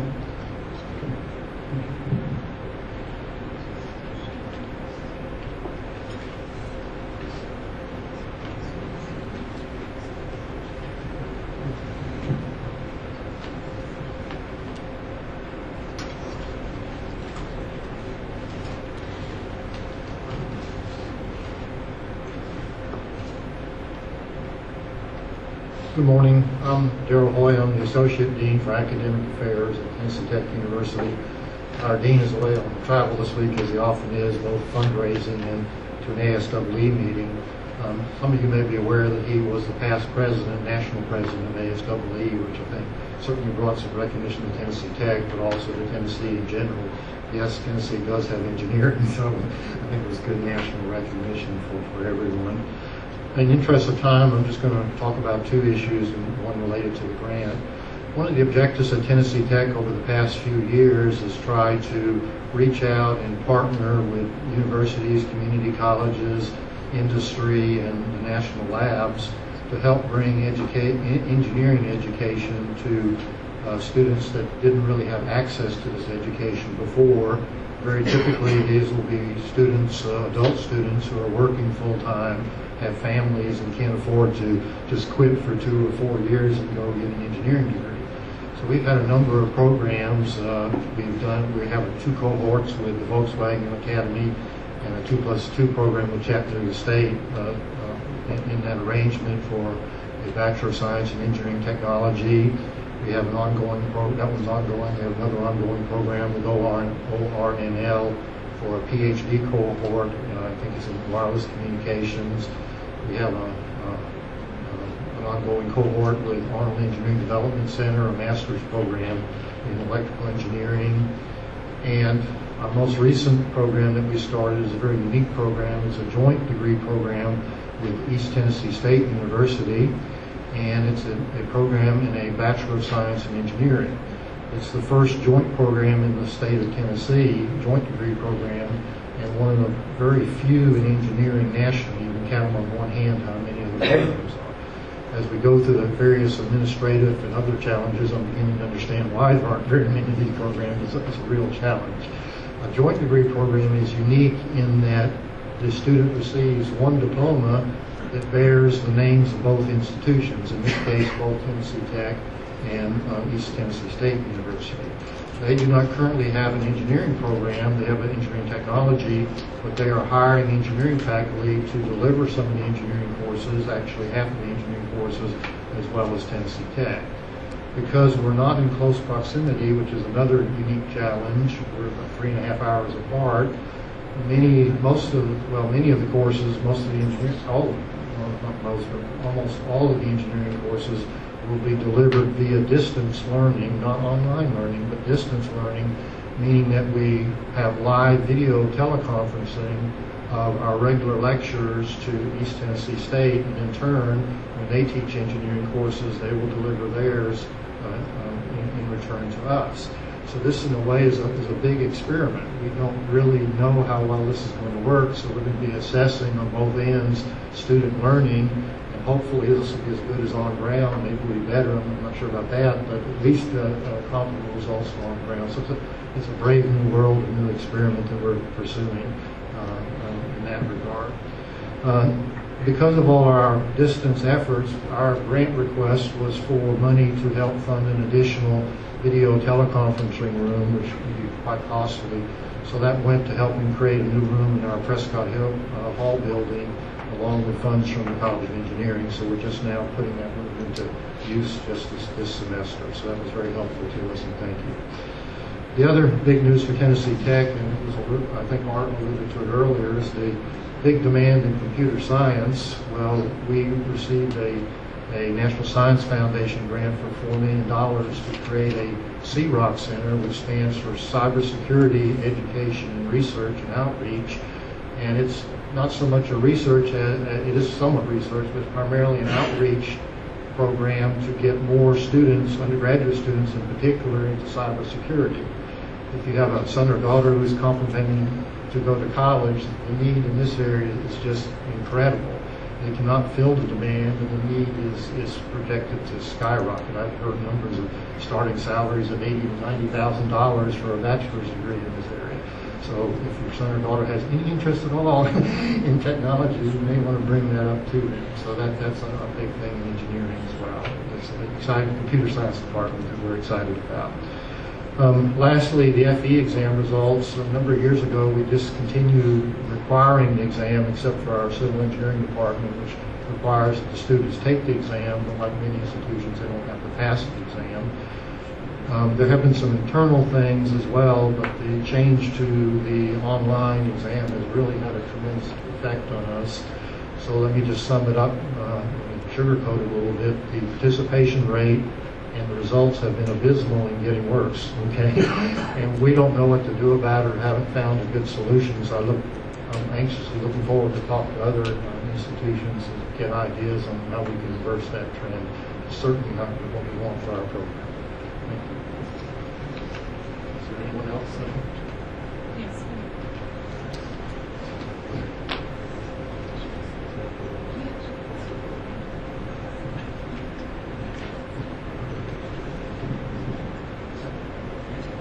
So we've had several things happen at A&E and the interior design department this year. We used the grant money to purchase a Zortrax 3D printer that we're integrating into our Studio 2 classes so that students get more comfortable with technology and then they're able to use that resource in their future studios. So we're really trying to build up technology with the grant money, so we thank you for that. We also are working with more partnerships in the community. We have just finished our first year with a new president, Dr. David Raisin, and we are working with Tennessee Main Street and helping with revitalization of small towns and also and working on different small town projects across the state of Tennessee. So we're lined up to work with 2 other communities starting in January. We have just recently finished with our CEVA accreditation 2 weeks ago, and it was probably the most successful visit that we've had since I've been at the school anyway. So that was, we haven't got, obviously we haven't received anything back from them, but we got a very good recommendation. We've also been working with several different universities in the Nashville area, really trying to push collaboration. So we've done a project with Vanderbilt and also with Belmont, with the Entrepreneurship Center, and then also with the engineering department. And just an update on our students and how they're doing. We've had growth. Last year we had 65 interior design students. This year we're up to 74. We have a 100% job placement rate, and at the time we have more requests for interns than we can actually fill with students. So that's a great problem for us to have. And I guess the last thing I wanted to mention, we have had 8 out of 12 Donkia scholarship winners, which is huge for a small school like O'Moore. So in 2015, we had our last winner, which received a $30,000 scholarship, and it's just the maximum. So, and I think that's the largest interior design scholarship in the country. And then Vic is actually going to share some news that we're moving into it more. Right. When I introduced myself, I said I was professor of practice, and my practice happens to be architectural education. So O'Moore is in the discovery and in a design process, investigative phase to launch a Master of Architecture program, professional degree, which would serve the greater Nashville area. And I'm just really excited about working with the architects and the civic leaders in the Nashville area, and I'm also very, very interested in speaking with my colleagues at UT Knoxville and University of Memphis. So we'll have more information about that as the discovery and investigative phase continues. Thanks.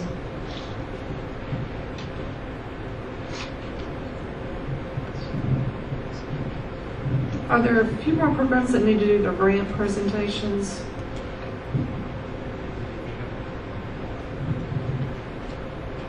Say 5.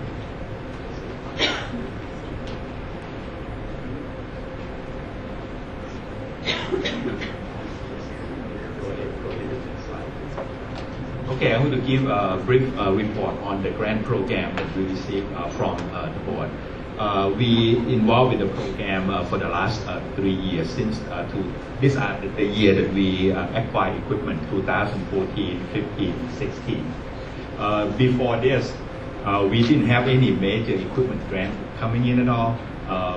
The latest one before this was back in 2003. We got a big grant, $3 million from the Assisi foundation of Memphis, that's the time that we upgrade all the lab equipment. So most of our lab equipment is over 10 years old. And this program really helped us to at least get some smaller equipment in. With the exception of a packaging area that we got donation from different companies, usually get old equipment when they upgrade their equipment. They're like from FedEx, from Smith & Nephew. So we got plenty of those over the years. Okay, next slide, please. I just go over quick on this. We pretty much cover the equipment that we have used in our chemical engineering program, mechanical, civil, and electrical, spread all over. This is a 3D printer that we got in 2014. We use in different classes. Just go quick to next slide. This one is for our engineering students. We have a study room with a big monitor so that they can bring up the CAD software, they can do their group project. Okay, next slide. This one is for civil engineering activated sludge unit used for environmental engineering. Okay, next. Okay, let me just go all the way to, just I can keep on going. These are, I don't want to go into detail of those. Okay, now the impact of the equipment. Okay, it pretty much impact our engineering student, including engineering management student too. Because engineering students, for example, that those that do packaging concentration, they have to take manufacturing.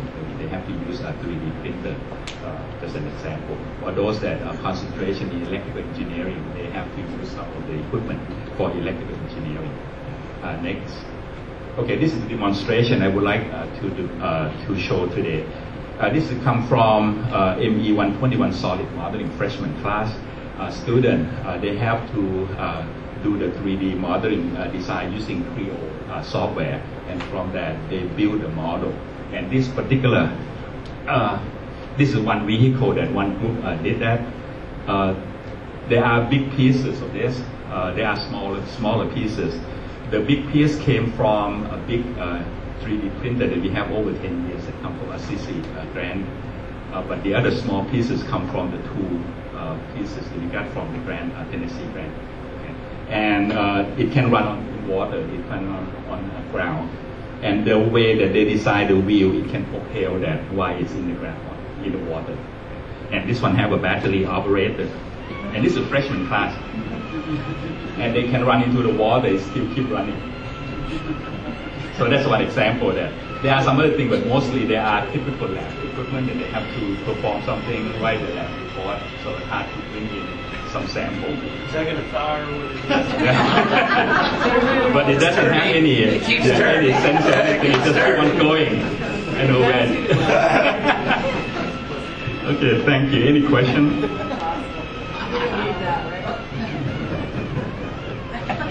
See, there are greater things you can do with that, like military applications and so on and so forth. Not just toys. This is the best one that we have for demonstration. Has everyone had an opportunity to speak? Wanting to? Great.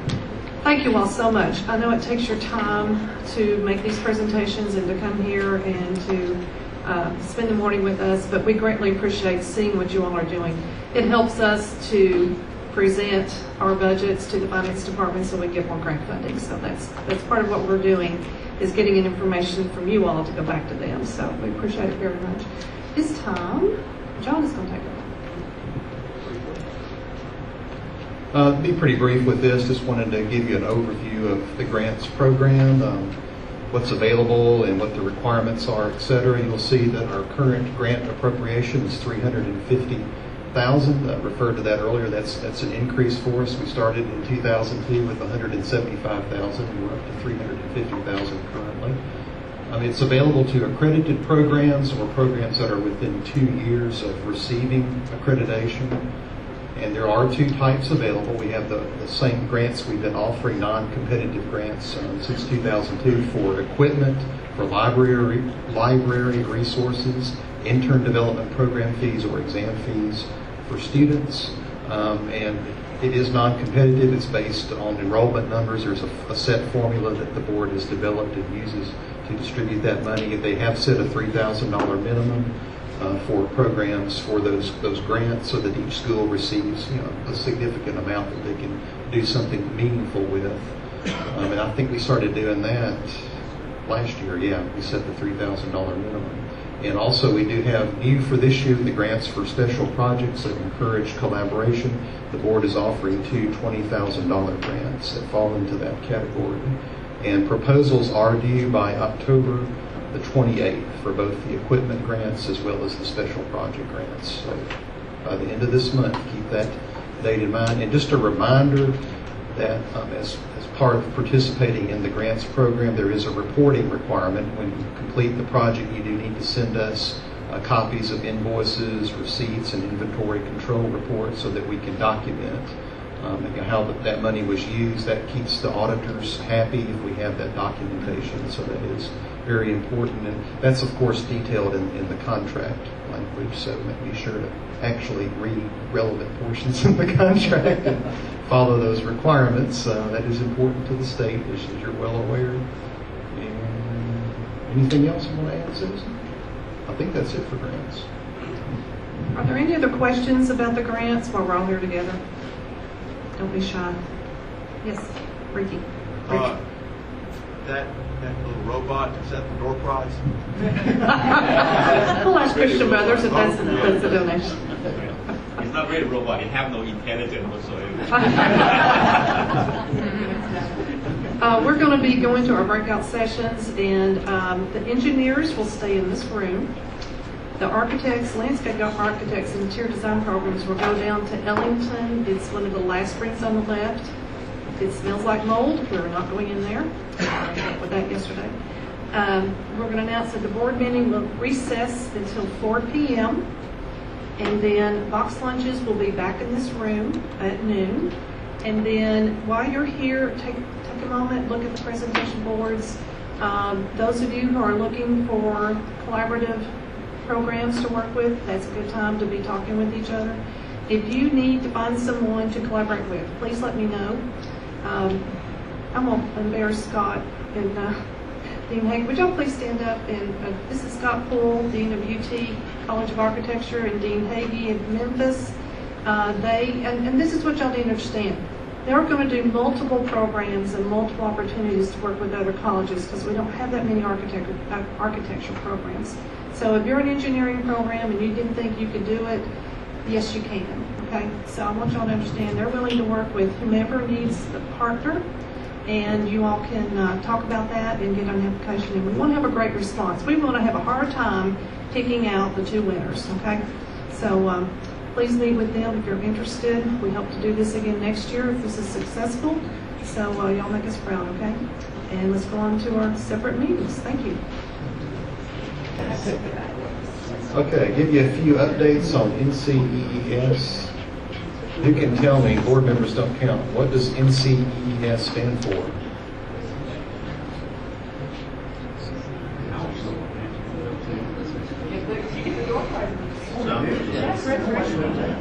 Yes, National Council of Examiners for Engineering and Surveying. Yes, of course they develop the examinations for engineers. They also develop model law and rules that they hope states adopt so that we have some uniformity among jurisdictions, among other things. And of course we do participate in meetings of NCAAS. We have board members that serve on committees. Mr. Balthrop, one of our former board members, he's served on some task forces over the last couple of years. So we do try to engage with them, engage with other states. I've got some good things to report on. One is that the number of FE exam candidates is up. You know, there was a precipitous drop when they converted the exams to a computer-based format. And that has increased over time, which they anticipated. It still, of course, has not returned to pre-computer-based testing levels. They never anticipated that. They're thinking this is kind of the new normal. So definitely not up to those levels, but it has increased significantly. And we have seen an increase in Tennessee as well. One really good thing to report is that the FE exam fee is being reduced.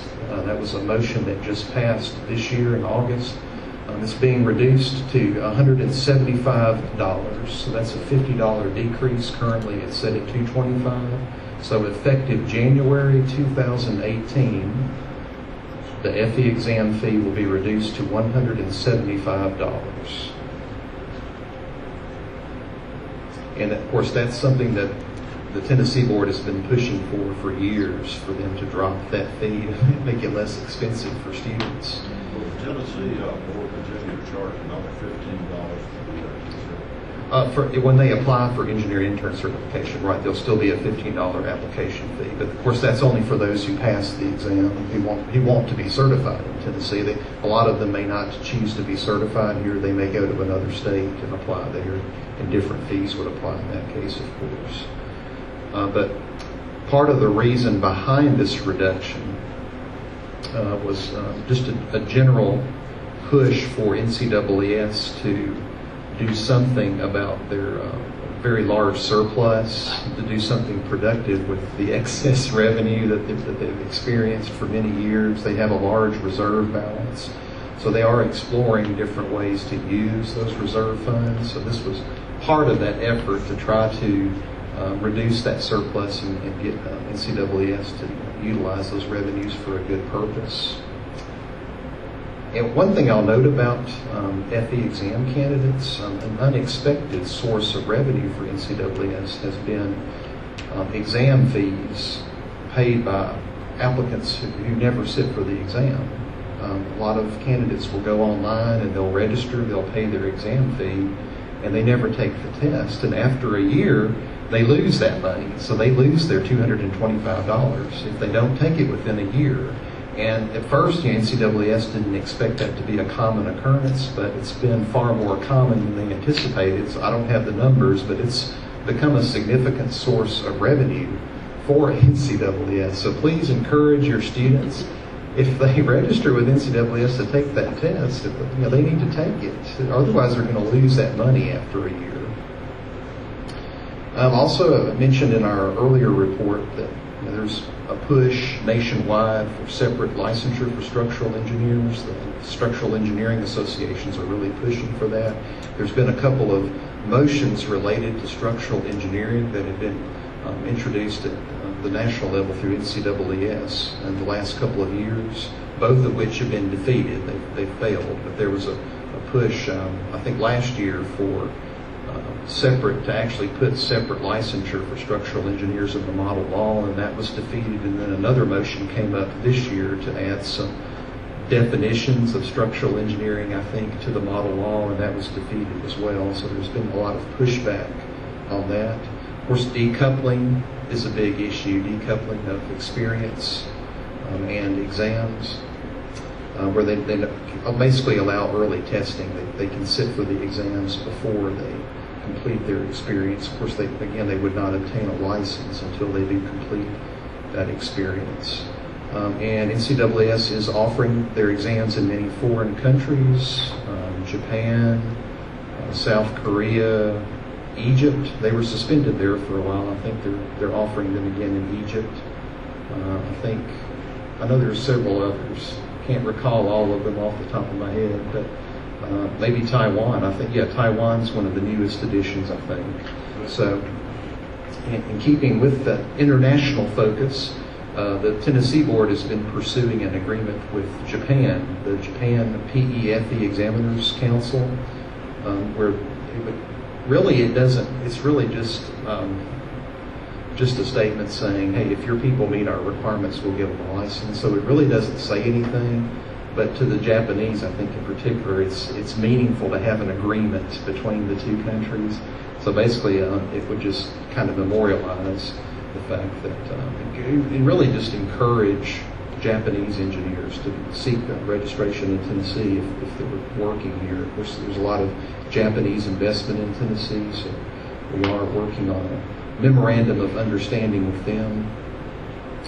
Computer-based testing has been a big focus of NCAAS. The FE, of course, is already computerized, but they're working on computerizing the PE exams. As I mentioned, chemical and nuclear will be the first two disciplines that are computerized in 2018, and I think they're hoping to complete it, all the exams, their conversion by 2025, something like that. So it's going to take many years for them to get each discipline converted. Of course, a big challenge with that has been the reference materials. If you've taken the exam in the past, you probably took a cartload of materials with you to the test site. With computer-based testing, of course, you can't do that. You can't just carry a truckload of materials into the Pearson View Testing Center. So big security risk there. So they're developing some reference, or basically a reference handbook for each exam, like they've had for the FE exam for years. So it'll be a similar reference manual that they'll prepare with codes that they will use in taking the exam, et cetera, that they can refer to while they're taking the test. So that's a big part of what's taking so long, because there's copyright issues, et cetera, that have to be worked out to implement that. John, are they going to change the fee also for the PE exam, like they changed for the fee, then they make it? Yeah, they did set, at the last meeting, the fee was set for the PE when it's converted. I don't remember off the top of my head, but I've got it here. What that was set at.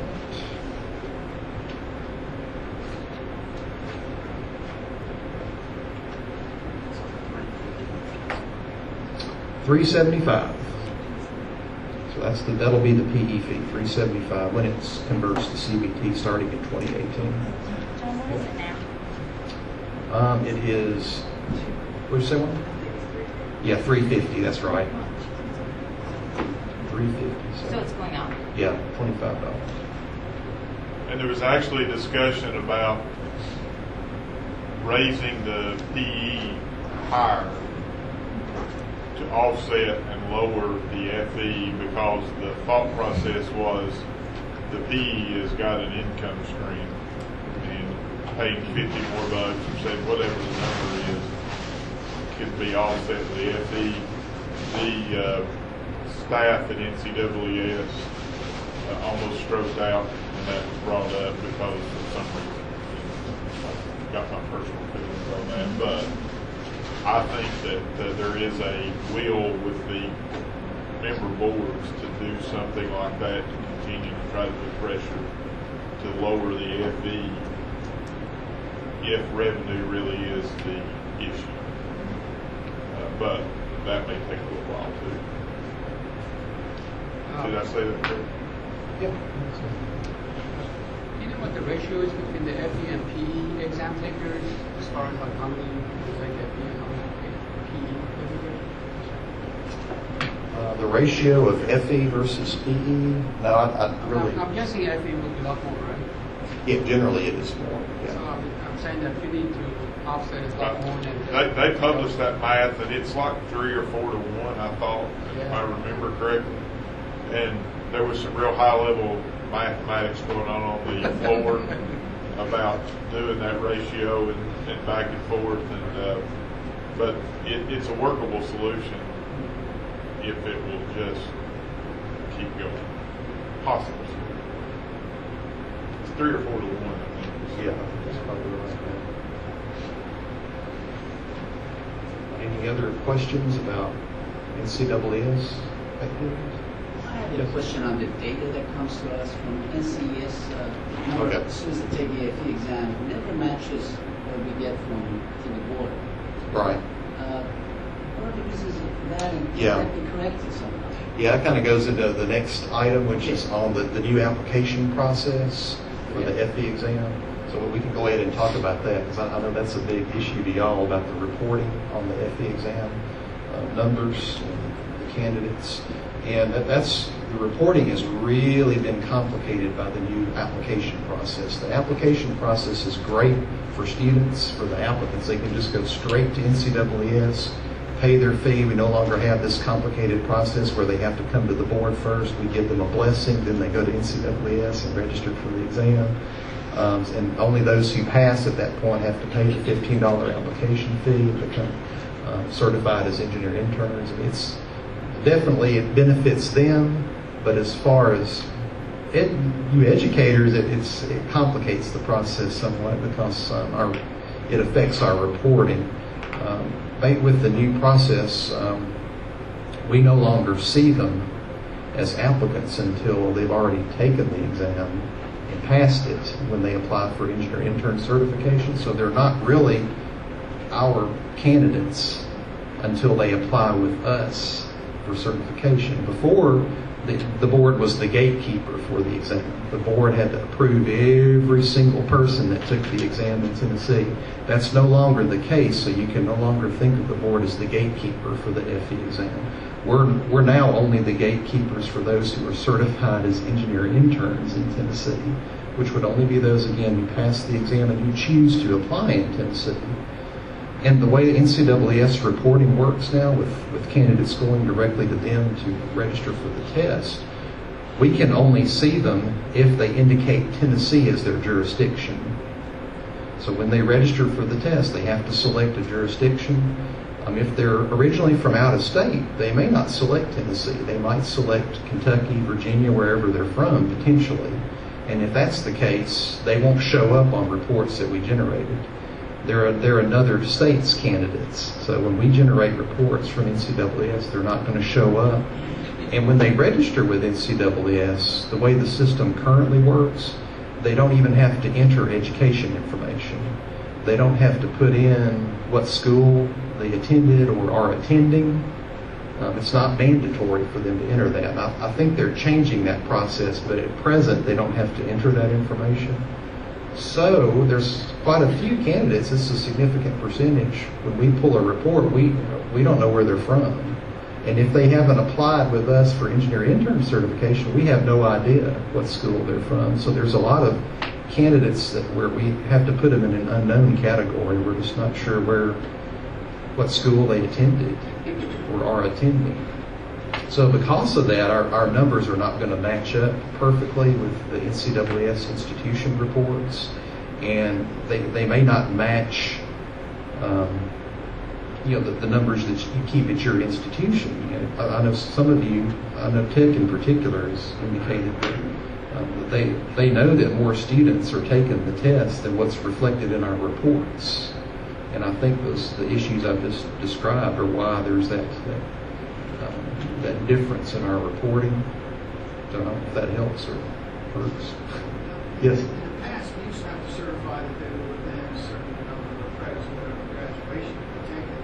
Does NCAAS take it since they don't have to report any school information, anyone take it whenever they want? Yes, anybody could go out and register potentially now. Now that they can't obtain engineer intern certification in Tennessee unless they have senior standing in an engineering curriculum or have graduated from the approved curriculum. But yes, anybody could sign up. They have to be senior status. Well, NCAAS doesn't verify that. They don't. No. So they can be. That's up to the states to verify that before they certify them. A freshman in ballet, they can sign up. Yeah, potentially. Okay. If they want to throw their money away, they can. Yeah. John, if the student, if the applicant doesn't have to get their education, how does the NCAAS get the number that they send you?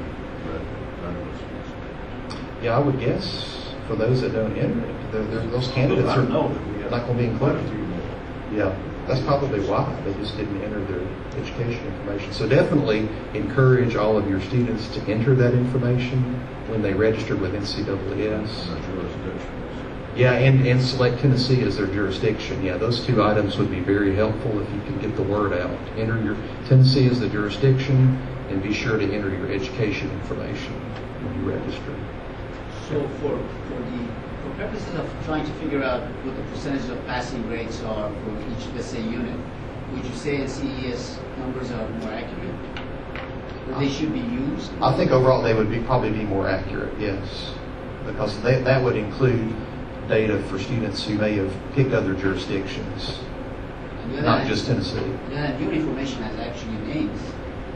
Right. Very specifically, it's very concrete. Right. And my understanding is NCAAS won't release the names. They won't give you reports that detailed. They just give you the numbers broken down by discipline and so forth. Chris, did you have a... Yeah, I had the same question. Okay. Anybody else? I will make a comment. Something I discovered this year was that students that fail the FE exam get a diagnostic report. We don't get it as the university, but the students get it. And I never knew that before.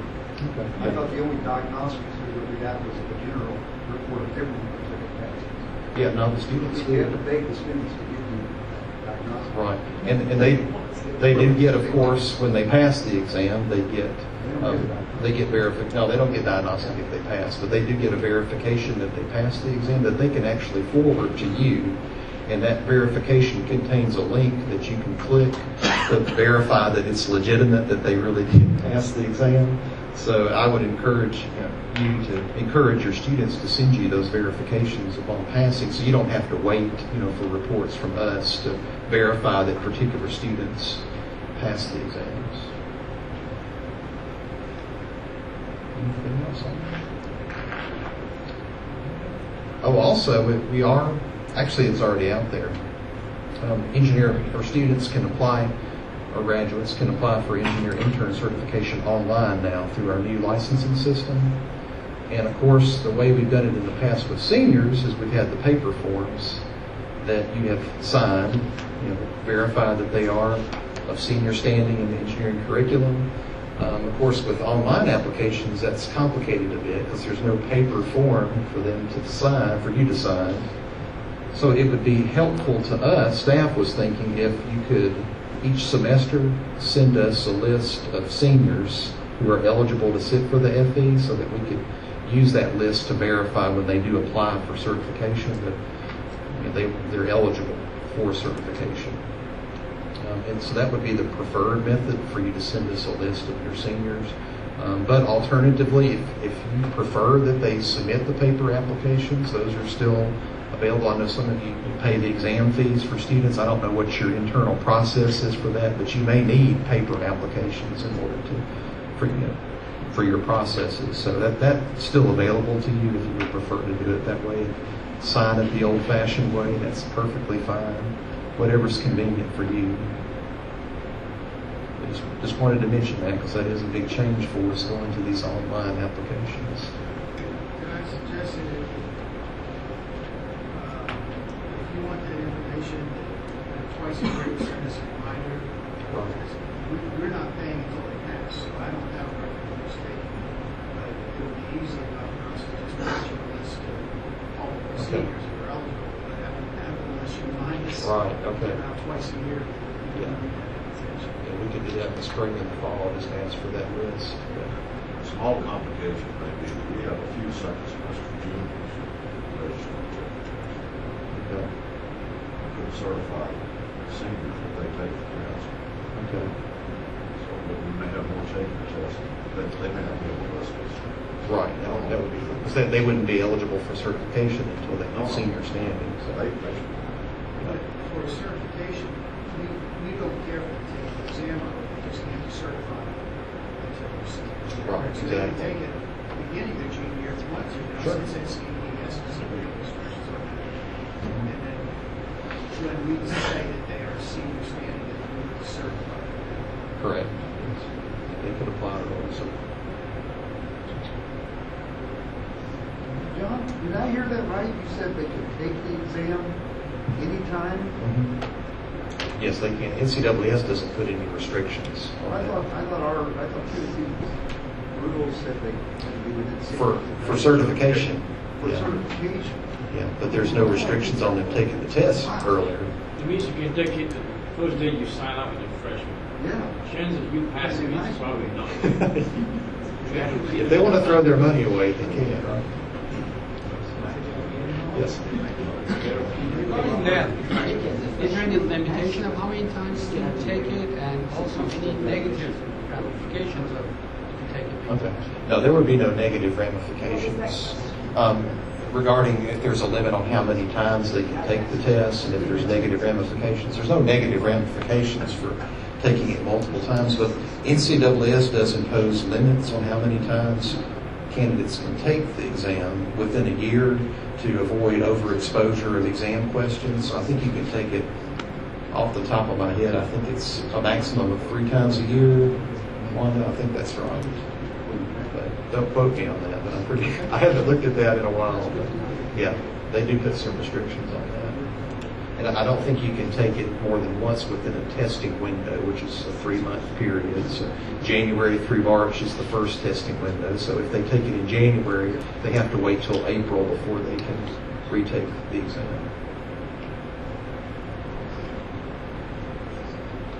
Anything else? Wanda, is there anything I left out that I need to mention? But again, just to reiterate, the reporting aspect of it is challenging for us all. Yeah, that's a frustrating element to this, but again, it's an improved process for the applicants, which I think is probably a greater concern. We want to make it easier for applicants and facilitate certification and licensure. That's probably the overriding issue, but there are some challenges with that.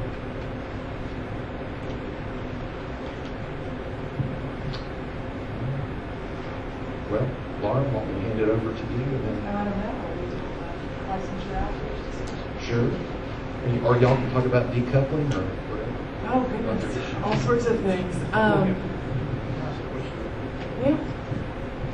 I want to ask the dean a question. How many of you have a formal cooperative program?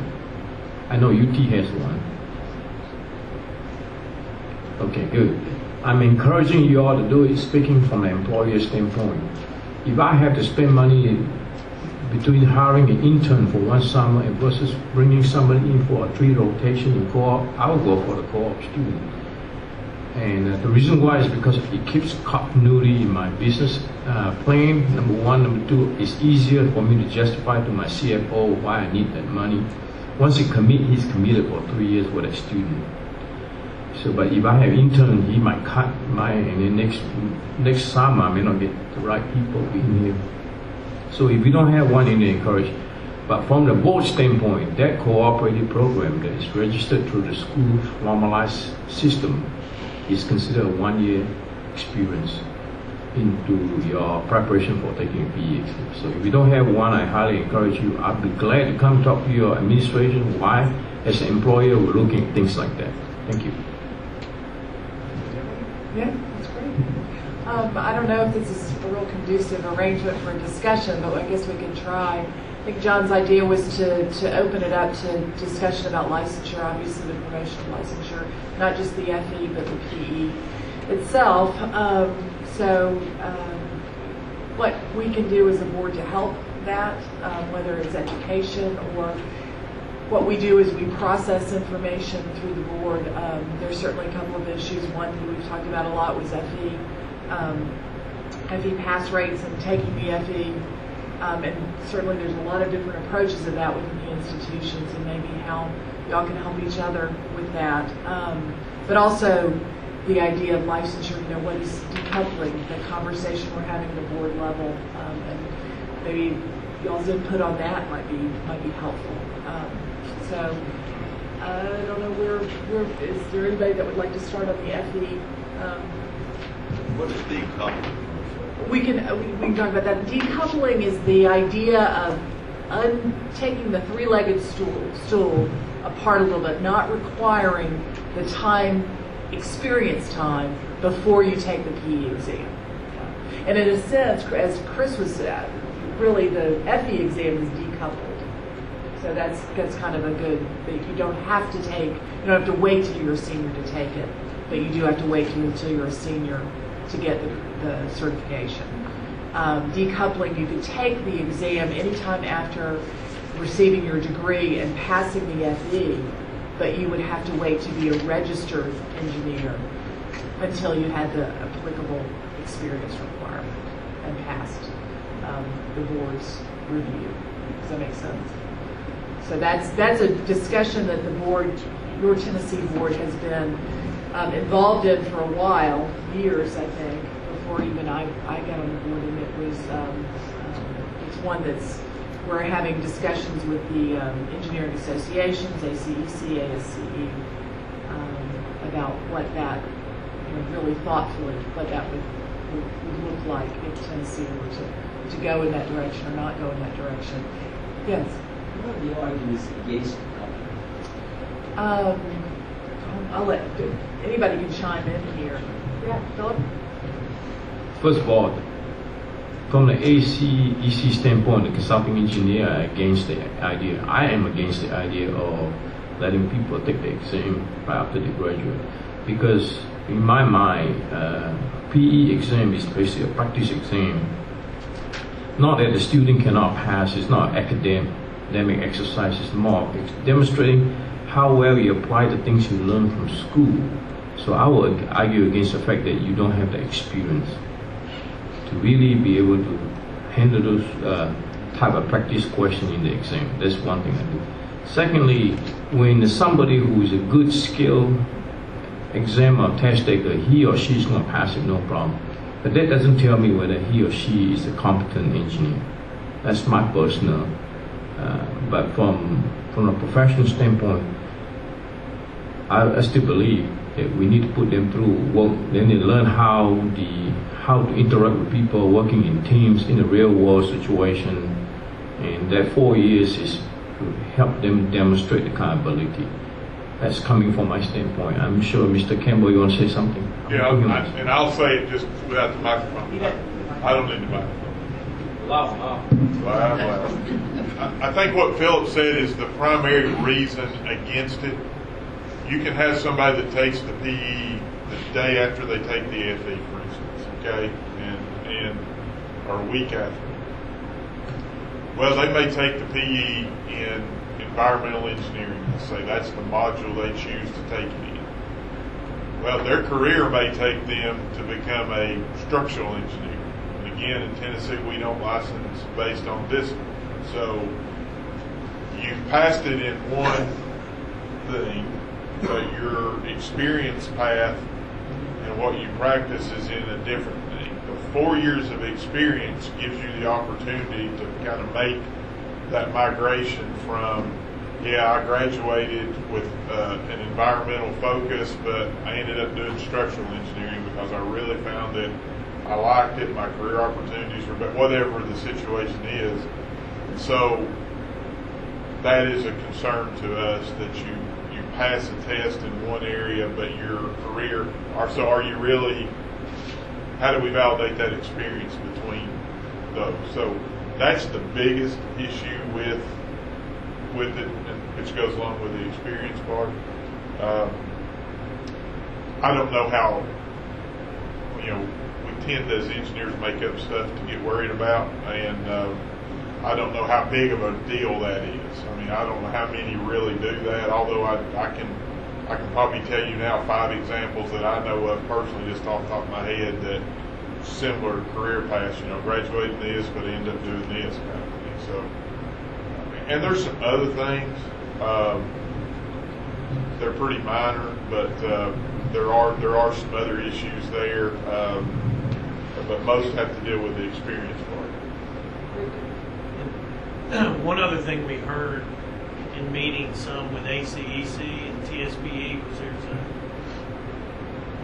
there's this suspicion that the world is going to get rid of that test, and that this is the first step to get rid of it. I mean, we heard that a couple of times, and I don't think that's necessarily true. And certainly sitting in on the meetings at NCWS, it does that. I don't get that idea, but that's another reason that we hear from people who are against decoupling, is that they think that's the first step into getting rid of the test. And to clarify, in combining, said that the FE and PE would exist independently. Is that what you're saying? What I heard is, you would be getting rid of one of the tests, or devaluing it, or. And there's also some talk that you would require the experience, that would shrink. That there's a slippery slope. So these are all things that hold on. Given the potential negatives, what's the argument for? There are 11 states right now that do it. So if you are a student, let's say you just graduated from Tennessee Tech, and you want to take the FE, you've gone to a couple of years out of school and taken the review class that ACEC provides, and you can go to Kentucky and take the exam anytime you want to. You can go to South Carolina and take the exam, and there are people doing that. Right. My dean actually told me he was in a state where he took the FE one day, and took the PE the next day, passed it. He put on his resume, job hunting, he passed the FE and PE, and nobody believed him and thought he was lying, so he took it back off his. So he took it back off because it was too complicated. complicated. Yeah, it was 4 years. So interesting. Having said that, they cannot get licensed in Tennessee until they have that experience and gone by. And also, you need to understand that this board reviews all applications and reviews that experience. Pretty substantial review. It's not a check box. Casey? I was just going to say that 2 years ago, when this conversation was sort of formally presented to both ACEC and TSBE, somebody said, let's take a vote, and it was sort of way too early to be taking a vote, so I will say that neither one has an official position right now for it. But the conversation has been really thoroughly vetted and is just so ongoing, and the more we trying to bring more people into the conversation, the more you talk about it and the more it's open, you just sort of have to get the concerns out there and then start to address them.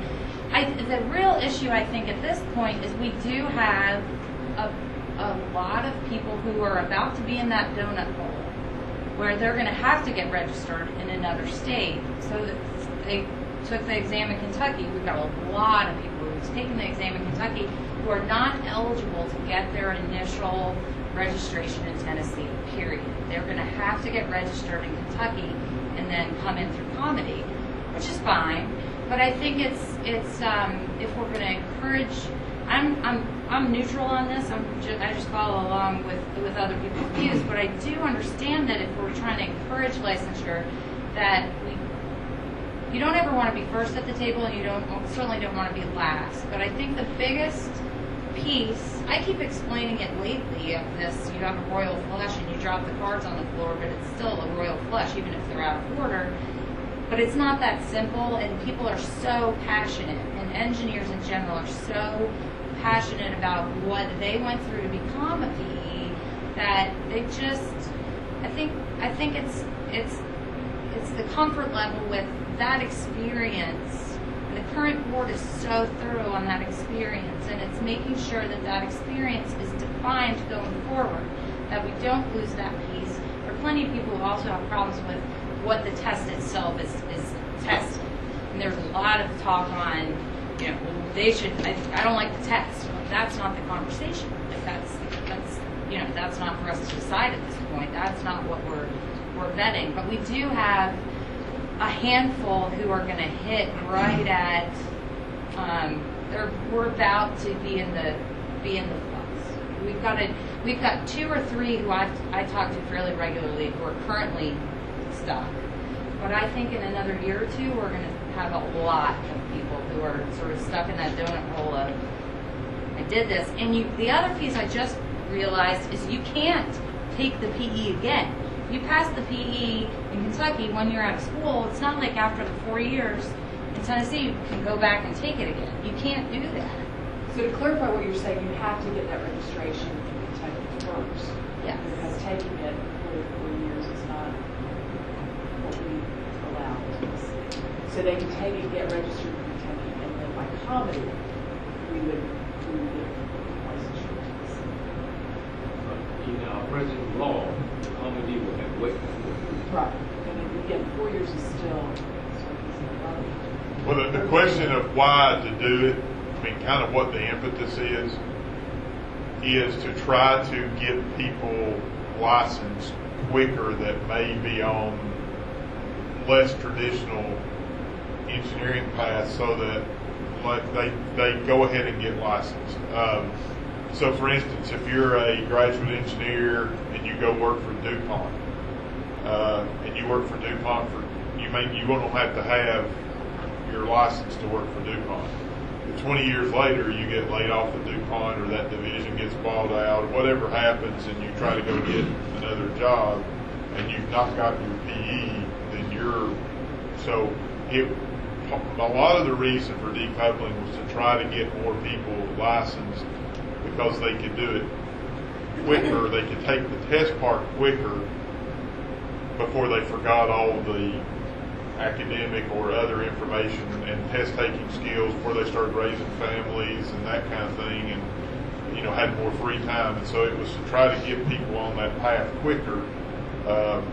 And again, I'm not sure that there's great data to say that really does do that. There's not, there's nothing, there's no studies that say that, there's just no studies that say that. Yeah. I'm not a PE, but that does actually call into question, what is the PE exam testing? If you can pass it the day after you graduate, it's really testing the experience that you learn on preparation. There is a good bit of research from NCEES that shows the curve of who passes it. It peaks at 4 years. So they feel very confident, and we've had several panel discussions that include a few people who actually write some of the questions and that kind of stuff. They feel strongly that given their data, that 4 years of experience is that key time, so that they are testing what they think they're testing. There are some people who are great at tests, and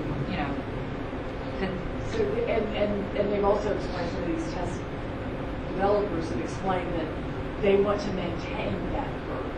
So if it was found that testing earlier bumped up the pass rate after a year, that would affect how they would design the test. So there would be a response to that. And it drops off. If you look at the 10-year numbers, it's almost a bell curve. If you look at the 10-year, 20-year, 8-year, those numbers go down significantly. It's almost like it's so fresh that you're learning it at 4 or something. I want to add something to what Robert just said about one of the reasons to do it. The other reason is that life experience at 4 years after having gotten that 4 years experience, sometimes is not the optimum time to be taking that exam. Sometimes people I took the exam 5 months pregnant because my employer wanted me, all employers, if you hit that 4 year, they're encouraging you to take that exam, correct? Mm-hmm. And so sometimes your life experience may be better, you might be better suited to take it at 3 years before you get a children, or before, when you're in a position that you might have more opportunity, or at 5 years, whatever. It gives more flexibility for real life situations. So that's been part of the conversation also, that it gives that flexibility. So I'm in academia, and when I started to teach at they told me PE is a must for 10 years. So all of our faculty, senior ones, everybody is a PE. So right now we want to go back to the same thing, and we want to provide incentives to junior colleges to take the PE. So I think it's going to give us a marketing tool to say that 100% of faculty are PE. In terms of questions, there are so many case studies. And if you don't have real work experience, sometimes it's difficult to answer those case study questions. You can answer maybe the materials, course materials, the case studies require some work experience. And in Chattanooga, they did a market analysis. I just met with our continuing education director. And he said that there are 2 things that people really want. One is the PMP certification course, and the other one is the PE prep course. So we are going to start offering PE prep and globally. So this is something that's needed. That's good. It's a positive sign. Yes. Decoupling model is not something new. There are in some other professional. For example, Institute of Packaging Professional, they do have something similar to PE. They have to become a certified packaging professional, you got to pass the exam, 48-hour exam. And then you have to have, I don't know how many years experience, I forgot that detail. Okay, but they allow people to take the exam first anytime without experience. So they couple that. So, and whenever you have enough, if you pass the exam and whenever you pick up enough year experience, then you become a CPE. So that's what they use with the decoupling model. So it's not something new. I'm not really against or for this. So somebody else doing I guess that's what I was going to ask Kathy.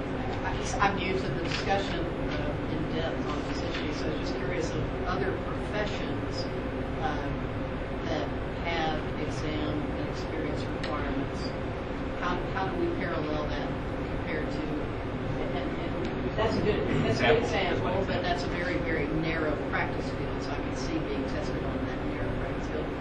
So, like if you are you're a doctor, or you're an attorney, or CPAs, CPAs last year, knowing that we were having this discussion, so I lobby for engineers at the state level, and last year watched this bill pretty carefully because it really, the bill was decoupling for CPAs, decoupling their exam and their experience. So it was really an interesting phenomenon. And my current bookkeeper is one of those CPAs. He's in his 4 years of experience. I think there's a score. That's right. But he passed the exam right after and is in that, or right after they passed that law, I guess. But it's, I think the states that have done it for engineering are fairly new to this, so we don't have their data yet to look at what that changed. And some people have asked the question when you look at the NCAA stuff and it peaks at 4 years, is that because the majority of people who have taken it are at 4 years as of now, or is that, y'all can dig into data more than I know how to do. But it's an interesting, CPAs are the closest one that I've seen. But do CPAs have segments of accounting, like I'm a government auditor, or I'm a private tax preparer? I'm also the attorney for Tennessee State Board of Accountancy. Yes. Much like as an attorney, you could be a defense attorney, you could be a corporate transactional attorney, you could be any number of attorneys. Now, with attorneys, basically upon graduation and passing the bar exam, it is presumed that you are able to practice any field of law. Now, you can get in trouble if you practice. If I, as a fledgling attorney, were to go and try to broker some sort of corporate transactional deal with no knowledge, no experience, I can get in some serious trouble with that. And the expectation is that you rely upon individuals with experience. Do you mean regulatory trouble or reputation? State bar. State bar. Mm-hmm. And malpractice. Malpractice is different than regulatory. Certainly. The expectation is that you seek experienced advisors and you do the research in order to make yourself proficient, and at least bottom line proficient in that particular field. There's only one bar exam, period. Yes. And it tests general. I mean, you can go to law school and you can get, for example, Belmont, you can get a health law certificate. That means that you took a concentration in health law. Okay. I know people that I graduated with that got that are not doing that at all because the job market does not necessarily comport with what your particular desires are or your specialty. But you go into a field, you go into whatever field you can get a job in right now with the legal market, and you become proficient in that particular area. I did not anticipate doing administrative law myself. However, I rely upon the more senior attorneys, the more experienced attorneys in my department to make myself proficient in those areas. But you have a state-to-state bar exam, right? Like if you pass the bar in Tennessee, that doesn't mean you can pass it in California. That's right. There's comity once you obtain 5 years. If you're, depending upon the state statute. So, for example, if I wanted to go to North Carolina, it's either 5 or 6 years that I have to be an active, licensed, and in good standing practicing attorney, and then I go through a very rigorous, long comity application process. I think it costs like $1,200–$1,500. CPA, same thing. I mean, you can be CPA. Some CPAs just get the license so that they can say CPA, and they're just doing bookkeeping work or similar, not to degrade bookkeeping work. Some CPAs do public audits. Some CPAs are doing working for public offerings. Some CPAs are doing healthcare stuff, and all those particular areas have different nuances that if you're in one for 15 years, the odds are that you could do something else probably slim to none. But that's that kind of institutional knowledge that you acquire over time. It's always difficult to draw parallels, but the bar exam for the legal profession is more like our FE than our PE, whereas the medical licensing is more like our PE because of the residency work.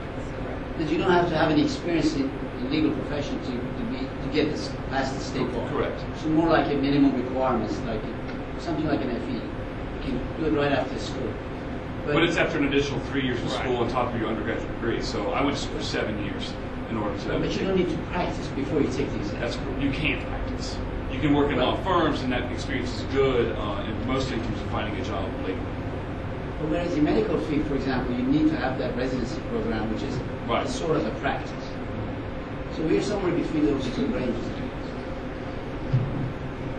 So I think it should be said that the board, in all of this discussion, is not the one that would instigate any law change, any statute change. We were very clear, I think Casey just walked out, but with the associations, that would be, we would want that to be aligned with how they want to proceed, if they want to proceed. I'm curious, does this have any implications for your students or your faculty that you want to share those comments with us, having talked about this? I'm not sure if everybody has enough knowledge right now about decoupling and something coming up, but of course we have discussions.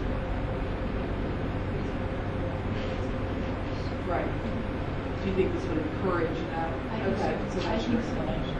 Because whenever the time passes, people are scared again.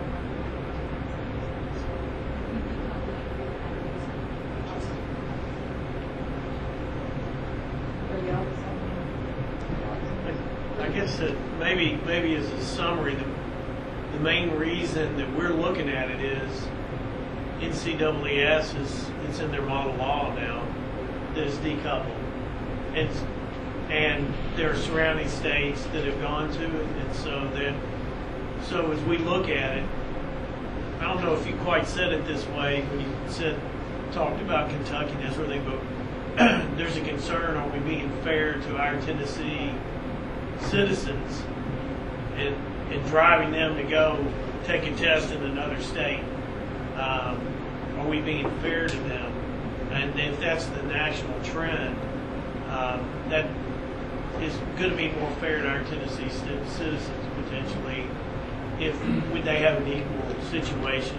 And I think the other thing is the reason that NCAAS is doing it is, as was mentioned, if there's a potential that we're losing some people between them going to work and 4 years later taking the test, it's better, the general public health, safety, welfare is better if more people are registered, because people who are engineers who are registered are performing their work according to guidelines, and the overall situation is better if there are more registered people. So if we're not losing people, then that's a good thing. And personally, I think I feel like if you're bright enough to pass the test after 2 years, as long as we keep the experience requirement, I'm comfortable with that person being a good engineer, as long as we keep the experience requirement. I certainly can't speak for all engineering schools, but from my perspective, I don't think you're going to get a pushback from the engineering schools if this happens. I think most will probably say, yeah, we're okay with that. And I understand, you're concerned about someone needing that experience before they take the exam, but unless we're willing to go back and restructure the exam, that's not the current situation. I mean, and it's a long time ago that I took that exam, so maybe it has changed. But when I took the exam, those were textbook problems that I could solve the day that I graduated. So I think the important thing is that we don't license people until they have that experience. And whether or not this is a kind of a Trojan horse to get rid of that, I don't know. But I would say we don't want that to happen. We don't want people license until they have experience. But unless we're going to change the exam so that it really does reflect years of experience, that's useless, because at least my own, one data point was when I took that exam, it had nothing to do with experience that I had, which I had 4 years experience obviously when I took it. But those were textbook problems that I should have been able to solve when I graduated. And great point. And I think there are many fields, I mean mechanical, in our first mechanical electrical, you're never going to have a test made for what you're necessarily doing. I mean, if you go to work and all you work on is geothermal HVAC systems, well, you're not gonna be able to work a problem on a steam plant out of your experience. So it's in many of those fields, you're just not going to be able to have a test. I don't think that is a practice test. There's going to be a lot of textbook type problems.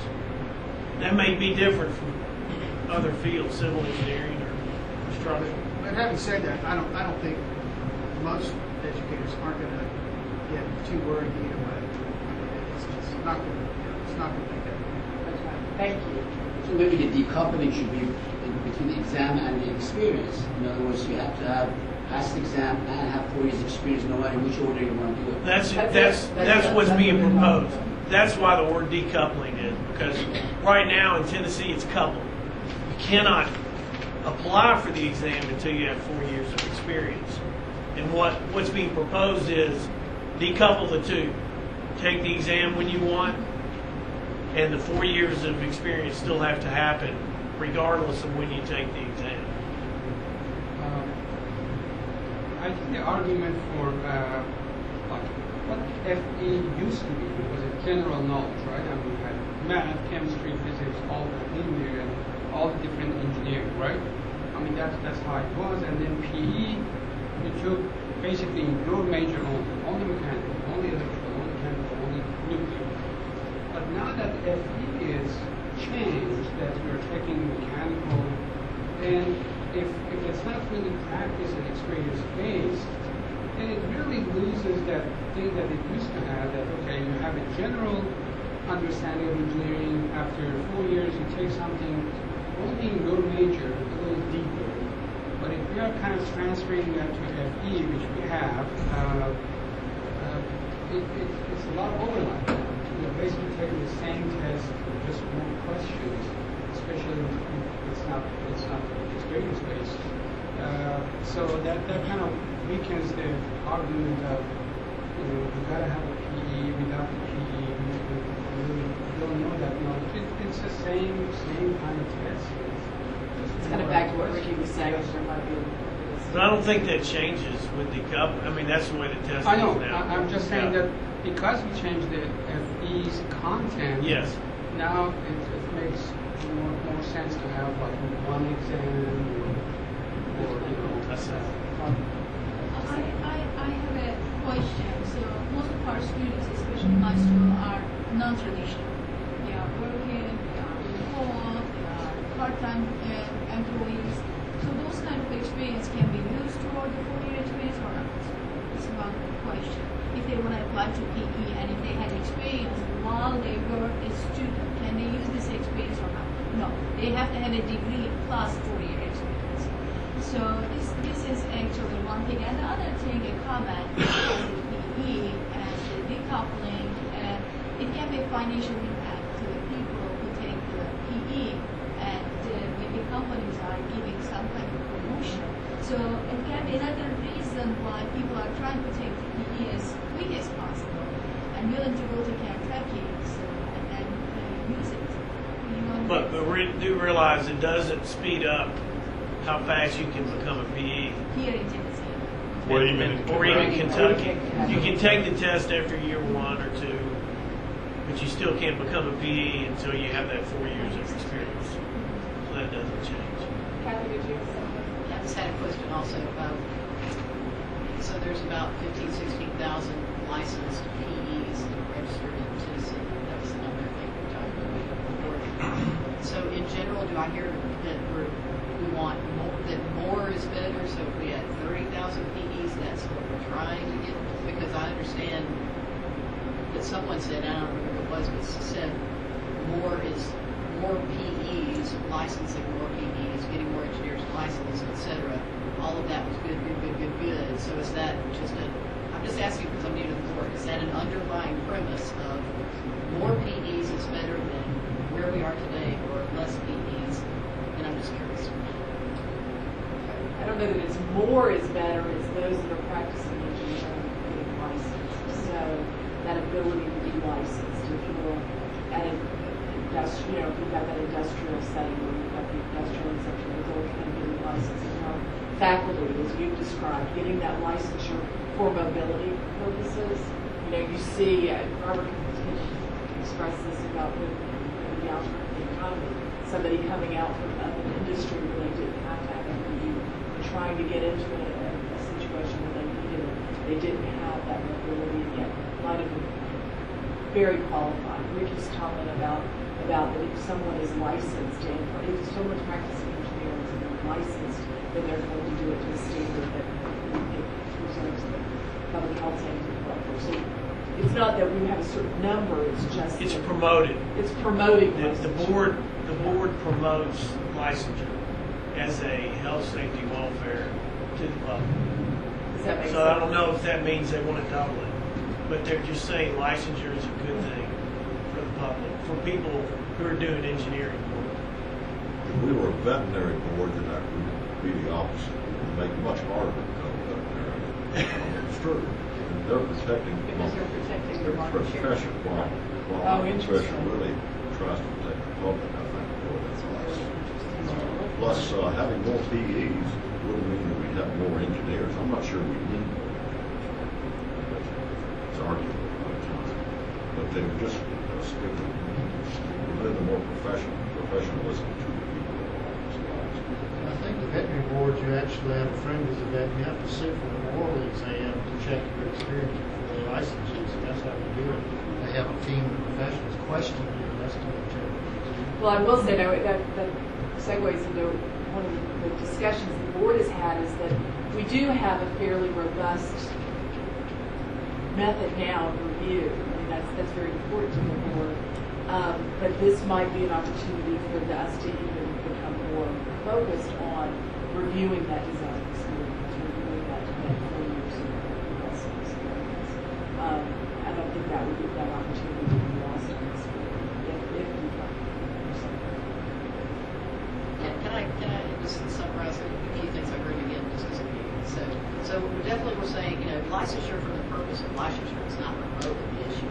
The issue is more licensure of people who we think are out there practicing engineering who maybe have not become licensed because of their anecdotal experience. They don't have to, but we would like for them to. Is that better? Okay, all right. I was trying to understand. That's good. Well, and I'll answer the other part of the question. No, we don't have a goal. No, we're not trying to double it. No, we're not. No, I mean, that's not been part of it. However, I'm sure somewhere, somehow, that statement has been made. The more PEs we have in every aspect of the engineering practice, the better off the health, safety, and welfare, as well as the profession is. So if DuPont has more, DuPont just because, right? I mean, there's nothing specific, but if DuPont has more PEs working in an industrial setting, then the excuse of we don't need to be licensed to do industrial processes may start to fade away a little bit, because we are concerned as a board that there are things being done in industry, and we see examples of it in the news from time to time, that were a PE there, the likelihood decreases that those bad things would happen to the public that have happened. And so we know that to try to face the industrial exemption head on is a losing proposition. I mean, it just is.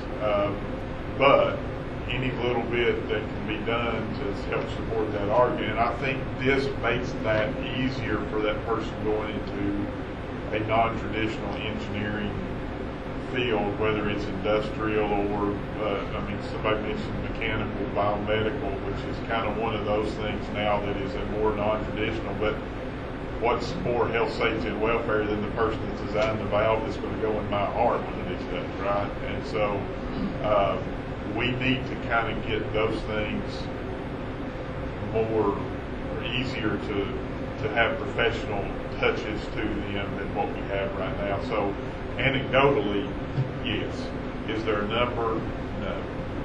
But anecdotally, I think all the tide rises, all the ship type thing. So I think that's probably where we're seeing some benefits coming out. Plus the sob story, for lack of a better term. The person that goes out, doesn't get licensed, and then comes back into the industry, who may be a great PE but can't get licensed just because they've been out for 20 years, and try to go back and study for a test is almost impossible.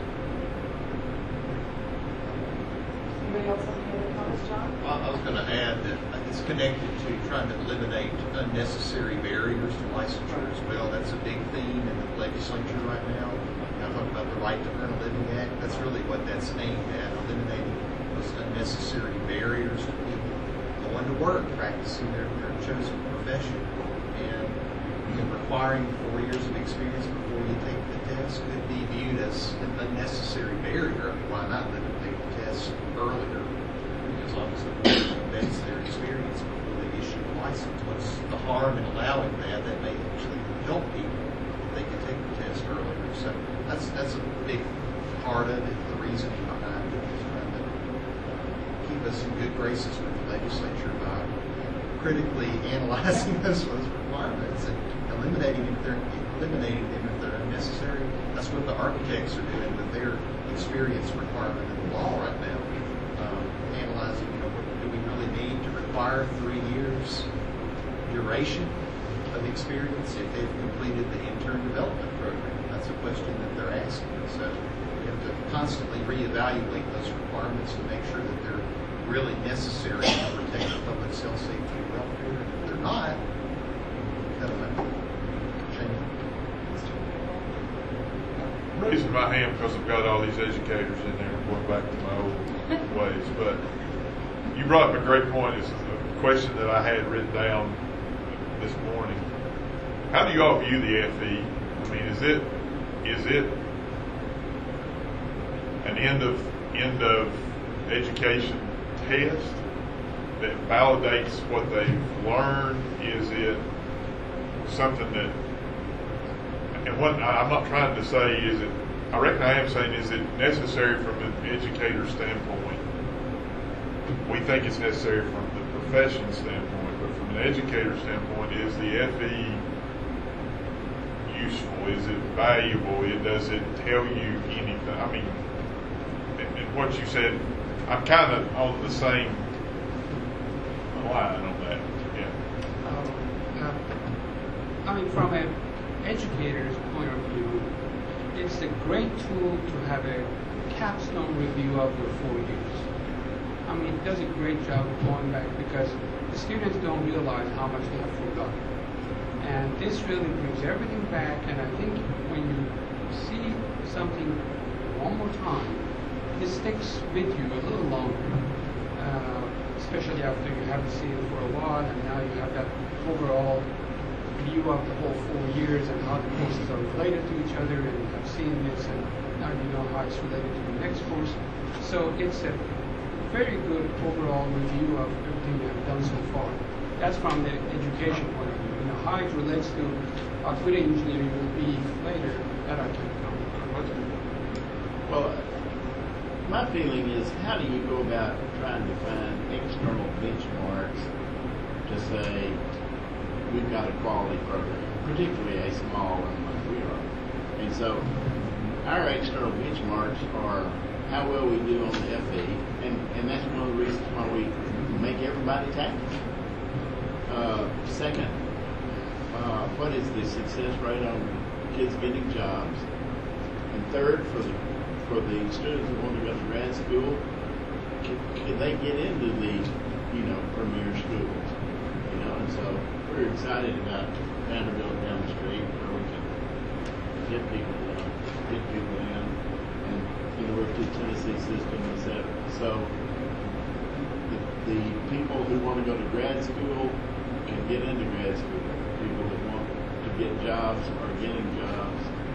The FE is sort of the third of our external benchmark looks. think the FE's taken on a new importance in accreditation because you always are searching for external benchmarks to show that your students have mastered the student outcomes. And so we're beginning to try to use FE exam questions, even if it's not going to be allowed to take the exam, as saying, hey, look, these are nationally standardized questions that we can use to show the students. I think the real catch-22 on all this is that I support, I'm not a licensed, I've always supported it, but the students, no matter how much you encourage it, they hear messages from employers, and some employers say it's of importance to it. So no matter how much we push it as a faculty, and not all faculty believe in it either, it depends on the discipline. When employers come in and interview for jobs, and they don't deliver that message, the students are going to listen to what employers say, not these faculty. So I don't know how you get around that. Well, part of that is related to the students that that's doing a disservice. If they're going to that employer, perhaps that's appropriate. But if they choose later to do something very different, that's then a disservice. And so, that's an important message for everybody to get. That's one place the board can help. Is we do have the people coming to the board who went to work for those employers, and then 20 years later they would really like to have a PE license, and it's very difficult. And you guys may not hear that, and the employers aren't going to tell them that, but we do hear that, so we can help tell that story. I think for educational institutions, there are two values. One that hasn't been mentioned, some programs do use it as part of their assessment for ABET outcomes, and it can be valuable for some of the outcomes. Certainly not the teamwork and lifelong learning, but you know, the outcomes that deal specifically with the academic knowledge that students get. It can be used if you have enough people taking it to make it, you know, a balanced sample. But you know, really the big one, I think, is how do you stack up to others? What's the reputation of your program? And I mean, we all get the report from John, so we all know each other's numbers. And our participation rate is low, and our pass rate is low. Everybody knows that. I can tell you that. I mean, you didn't get the report. But you know, I find that unacceptable. And we've talked about this many times in our administrative committee meetings lately. But I've implemented a departmental scorecard, which I'm going to use when it comes time for funding decisions. And two new lines on the departmental scorecard is what percent of your students take the exam and what percent pass. And I'm promising the chairs that going forward is going to be a factor in funding. So that's why I'm not mandating to them how they fix the problem. I'm telling each department, you come up with a plan that works for you to improve your participation rate and pass rate. But I'm going to be using that in the future to determine how resources get allocated. Yeah, in terms of the educational point of view, I don't think anyone complains about the questions or the kind of rigor of the exam. But, you know, it's a benchmarking and marketing tool for all of us. If we have good AP passing rate, one tool we use is ABET accreditation. If all of our programs are accredited, so that's a good thing. The second one is AP passing rate. In my school, AP is not required, and we see a huge decline of students taking it. And so the numbers, the passing rates are not good. And there are two things that faculty discussing. One, after this exam became online, so we don't really know students when they are taking. We don't have a specific course yet for AP prep. So we used to have a 1 month kind of workshop before October and before April.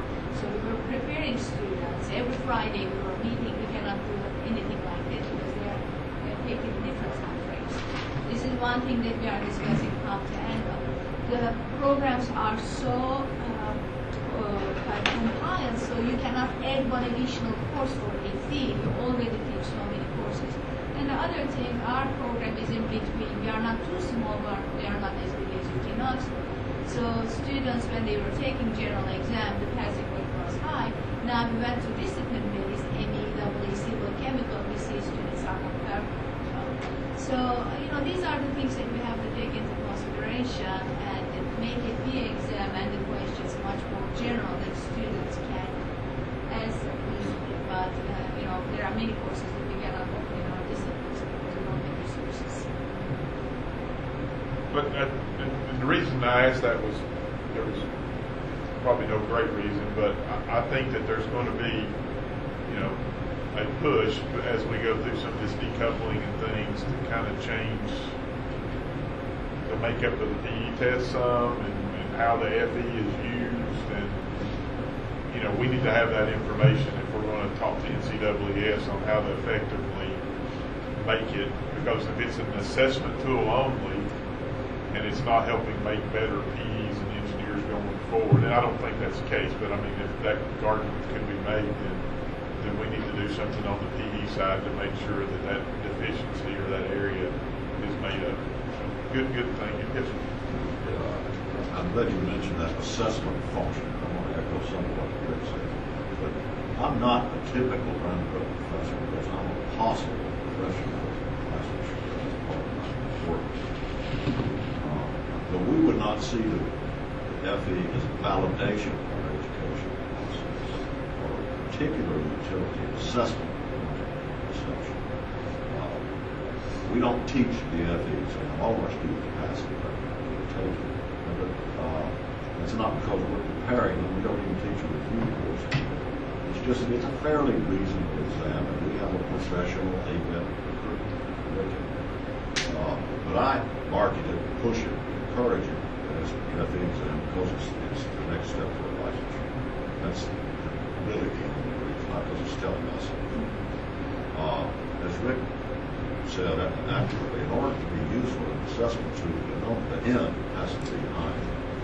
And since it's different for each major, in biomedical engineering, for example, N isn't 0, but it's probably 3.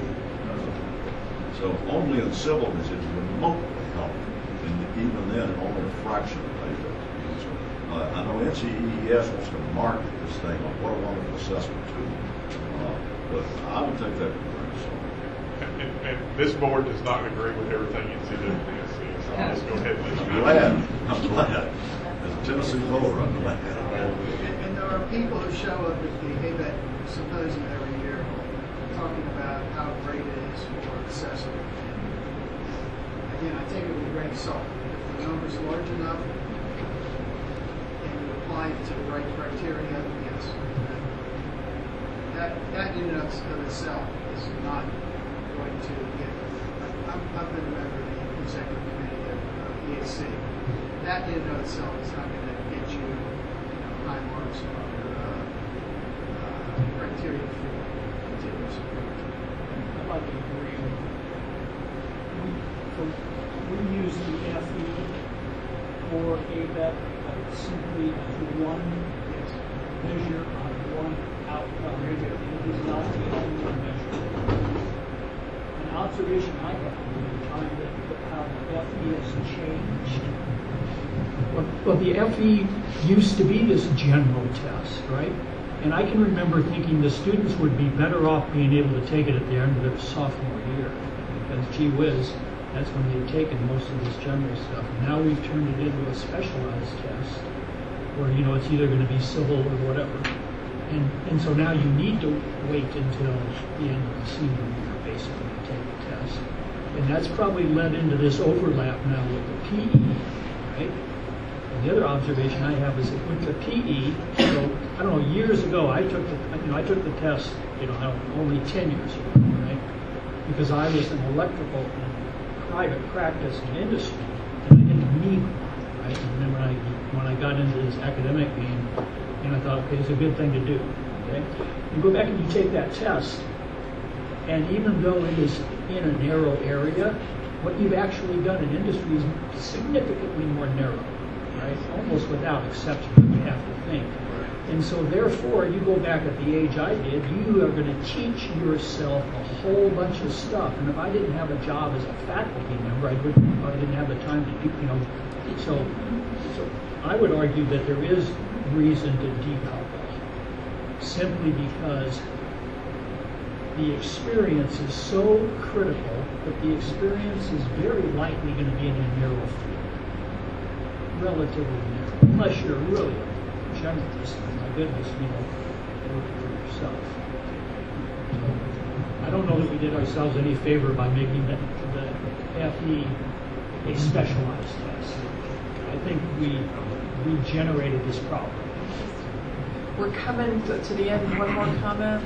Yes, and we used to use AP as an aided assessment tool, but we have 150 plus students graduating, only 20 turns to take. It doesn't really show the real picture. This is why we show the results, but it really doesn't make a big difference.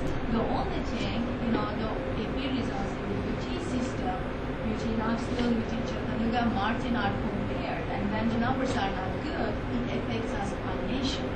It means that our students do not have for good AP exam. So this is something that is important for administrators to make sure that students who take the FE are prepared to pass the FE.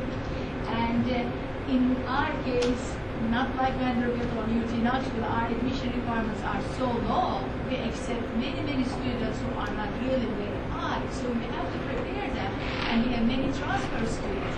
If we don't have a prep course, if we don't have anything like that, we know the students will not perform very well. All good points. Well, I don't know, unless anybody has anything else, I think we've given you a lot to think about. We appreciate you thinking about that.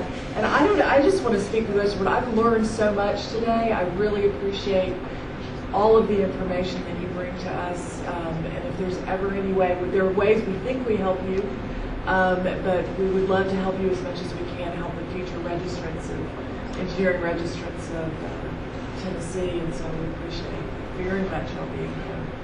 John, you have anything else? Well, we have box lunches outside the hall here, so grab a lunch.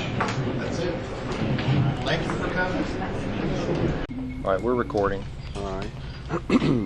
This regularly scheduled meeting of the Law and Rules and Policies Committee of the Board of Architectural and Engineering Examiners is taking place at Paris Landing State Park Inn and Conference Center at 400 Lodge Road in Buchanan, Tennessee, and notice of this committee meeting was posted on the board website on September 26, 2016. This meeting is called to order. And roll call. All right, you call it to order. Roll call. Rick Thompson. Here. Robert Campbell. Here. Blair Parker. Here. Susan Ballard. Here. Laura Reinbold. Here. Susan Maynard. You have a quorum. All right. Let me get to my page here. Let me get my pen. My pen. This iPad. Here it is. Here, you want It's I'll work either on that one. You It's use either that dead or one. it's too early. Thank you. need another iPad. Got another one? Oh, yeah, we do. We've got lots of iPads. Is that one out of power? Looks like. Check all this. Make sure Francis knows we're disappointed that that's out of power. We blame her for it. She's on vacation. She needs to know that though.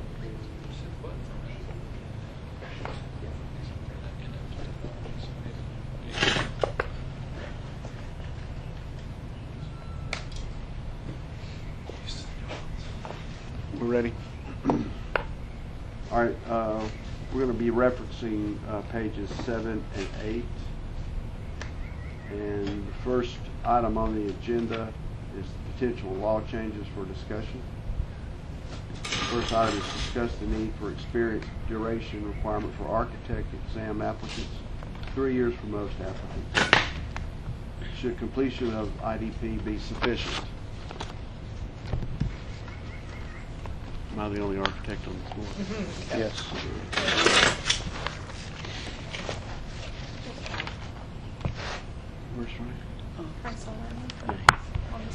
This was an item of discussion yesterday at the Architects Committee meeting.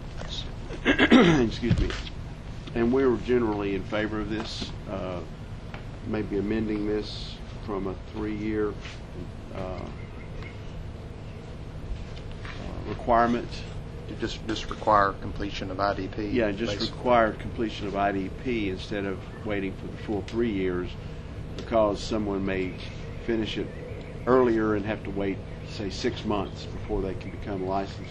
And we feel like this is an impediment to getting additional licensees in the state of Tennessee. That's my statement. And it'll, of course, require a law change, so we'll have to submit it as a legislative proposal next summer, more than likely, for possible inclusion in the governor's legislative package in 2018. That would be the earliest we could get it done. So all these that we're going to discuss, John, if we decide that this is what we want to do, we'll actually then have to go out for public comment.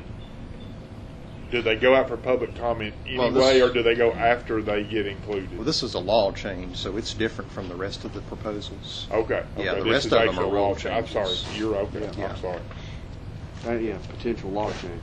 Okay. Sorry. Gotcha. Any other comments? If not, let's move on to the potential rule changes for discussion. John, do you want me to read these into the record? Or, Sure, if you want to. I mean, I'd be glad to. Yeah. Or should we have legal do that? Ben's I like, guess I talk enough as it is. All right, the first item is the amend Rule 0120-01-04 applications. General to state that engineer, intern, and architect, engineer, and landscape architect comedy applications shall expire 1 year from the date of application. Architect, engineer, and landscape architecture exam applications will continue to expire 5 years from the date of application, but this should probably be changed as well when and if the exam application process is changed for those professions.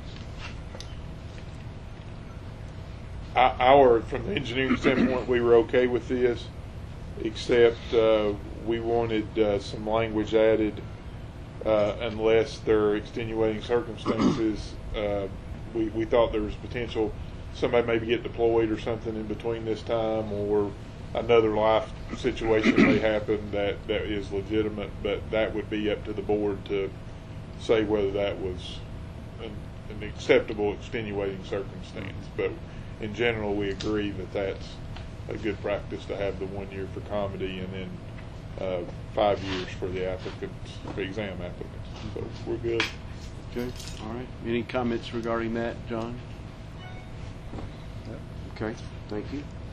Item number 2, amend Rule 0120-04-.03. Oh, no, it's not a point. Sorry. Applications to state that registered interior designer applications shall expire 1 year from the date of application.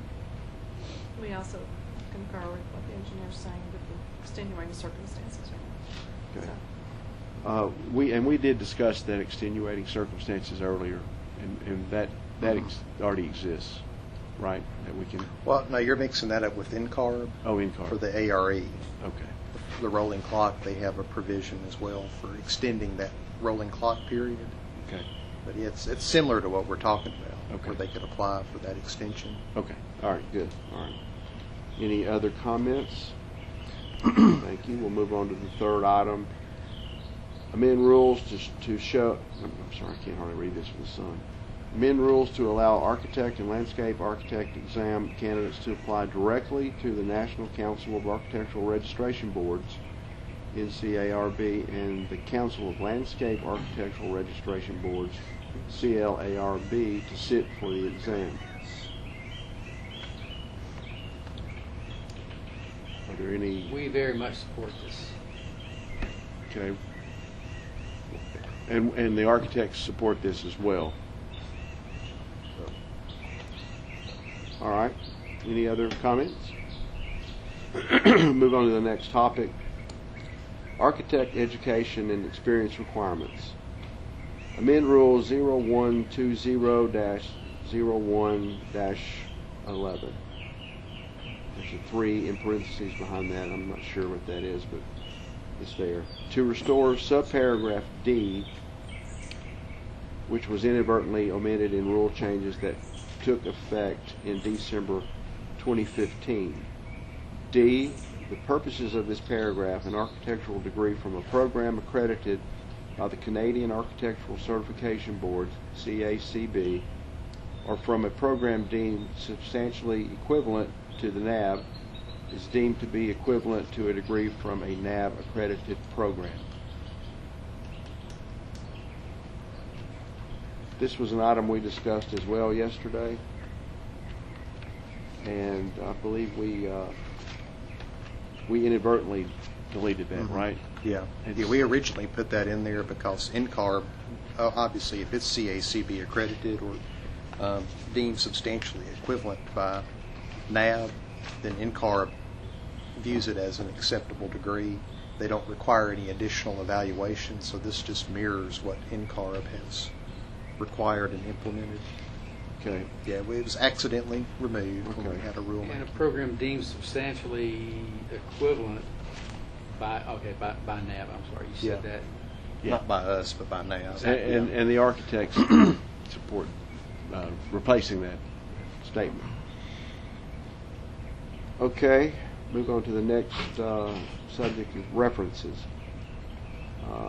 First item, or the item, is add the following paragraph regarding confidentiality of references to rules 0120-01-04 applications, general, and 0120-04-05 applications, or submit as a legislative proposal.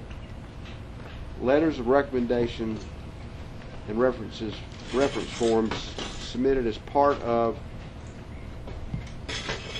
or in supplement to an application are considered non-public records. These records are only used as advisory material for the board's determination of individual qualifications, and they will not be divulged except in special cases when required by law.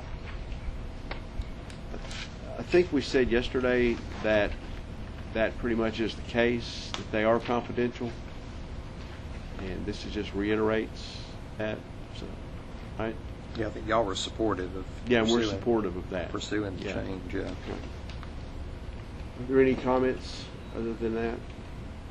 Yeah, the engineers were supportive and understand what legal has told us too, that there might be some pushback depending on future how that's determined, but we think that confidentiality of a reference is something that's critical to make sure that we get as accurate a depiction as possible of a reference. And in the engineer's case, as we push more things potentially out, the experience is really going to be our big item, and so we want to make sure that that's as pristine as we can get it, and that helps us do that, we think. So we're in good shape for that. Okay. All right. Next item is engineering experience. Amend Rule 0120-01-10 parentheses 2 to state at least 1 year of engineering experience must either be completed in the United States or show a familiarity with U.S. codes and engineering practice. Go ahead. The only reason we were putting that in, correct, was because of the MOU with Japan. Yeah. What did we decide on that? We're just going to leave it alone.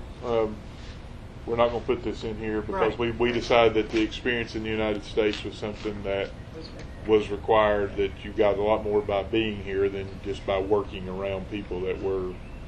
And the MOU with Japan is something that we want to continue to pursue, but we're only talking about just a few Japanese engineers that may take advantage of that, and so it's not something that would open up economic thing or would take care of a public health, safety, and welfare thing enough that it would outweigh the possible risk of that. So we think we don't want to push this. We want to X through it.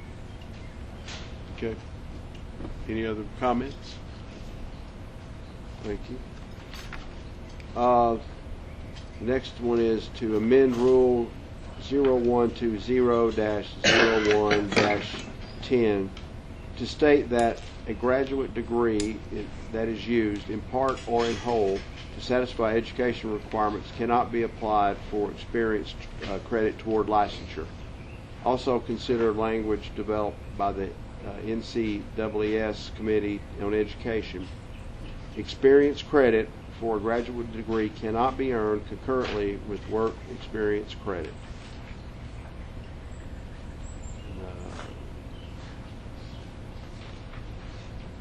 We're okay with the first part of it, right? The first, but we would like to have. Laura, I'm trying to remember. Do we want to try to have gift credit for that, but it would have to be something that would have to be reviewed, because we've got situations where somebody may try to claim credit and only be working 10 hours a week or something in a regular job instead of. We want to have it in there for the person that's working a 40-hour job and then going to school, 3 or 4 hours a night. But then you may have those people that are working 10 hours a week and going to school most of the time that this wouldn't apply for. So I don't know how we're going to make it. We still wanted the flexibility, Yeah. so that last sentence would not be what we Yeah, wanted. y'all didn't want to Right, pursue that right, second right. Correct. part. That's correct. That's correct. But the first part's fine about Right. it. Just take out that second sentence. Yeah. Second sentence. Can I ask a question real quick, John? This is listed as the same rule as the first one that they decided to leave alone. Is that the exact same? They're both listed as 0120. Yeah, it would be in the same section, yeah. Even section 2? All the way down? Okay. Yeah, they're both in there.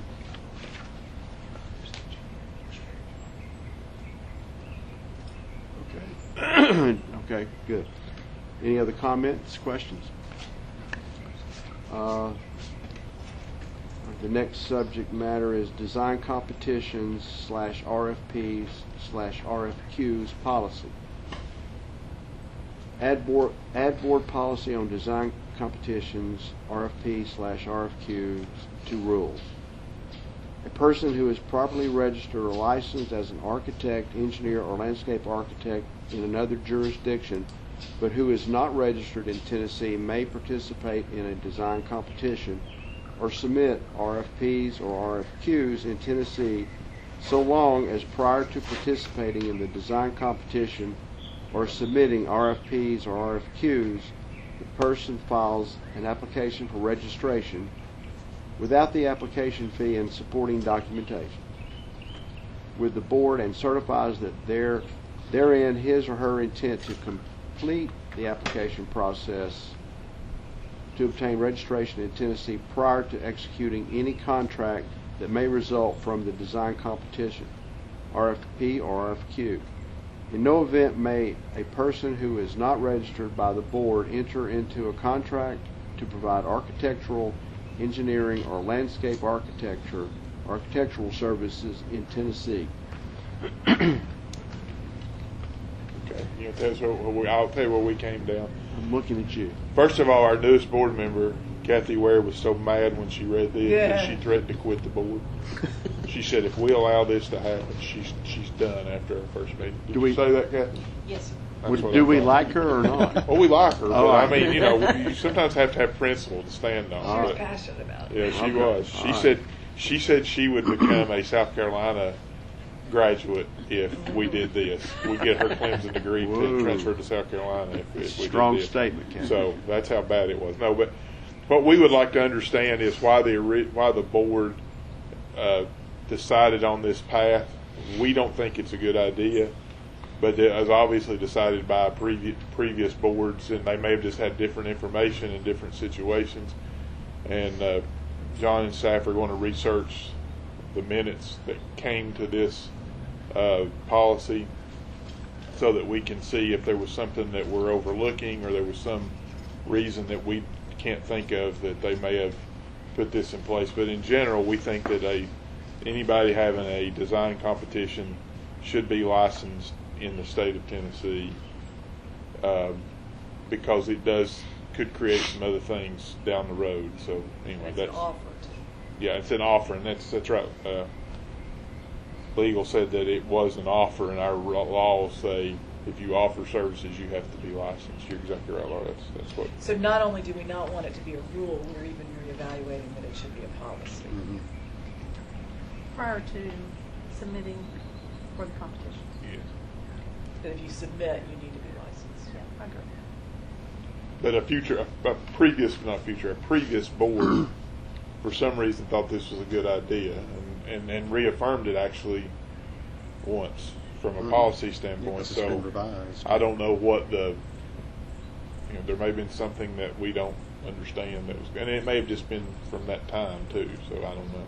So for me to better understand, if I enter a design competition, I'm going to provide some type of design to submit. In my view, then I am practicing my design profession.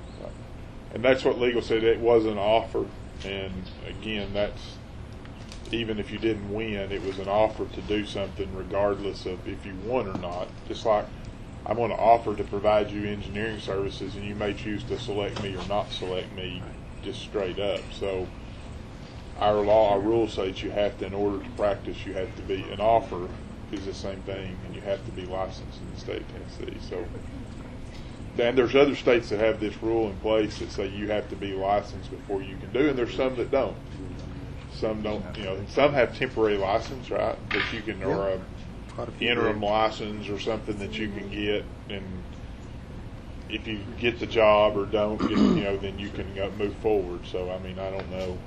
We do not have a temporary license situation, which would, in this case, this scenario, show good faith on those who are going after this competition. I'm just thinking out loud here because I know that a few of the design competitions that have been in Memphis, the West Tennessee area, outside firms, and one in particular from, I believe, Brazil, won the commission, and yet they should have been licensed in the state of Tennessee.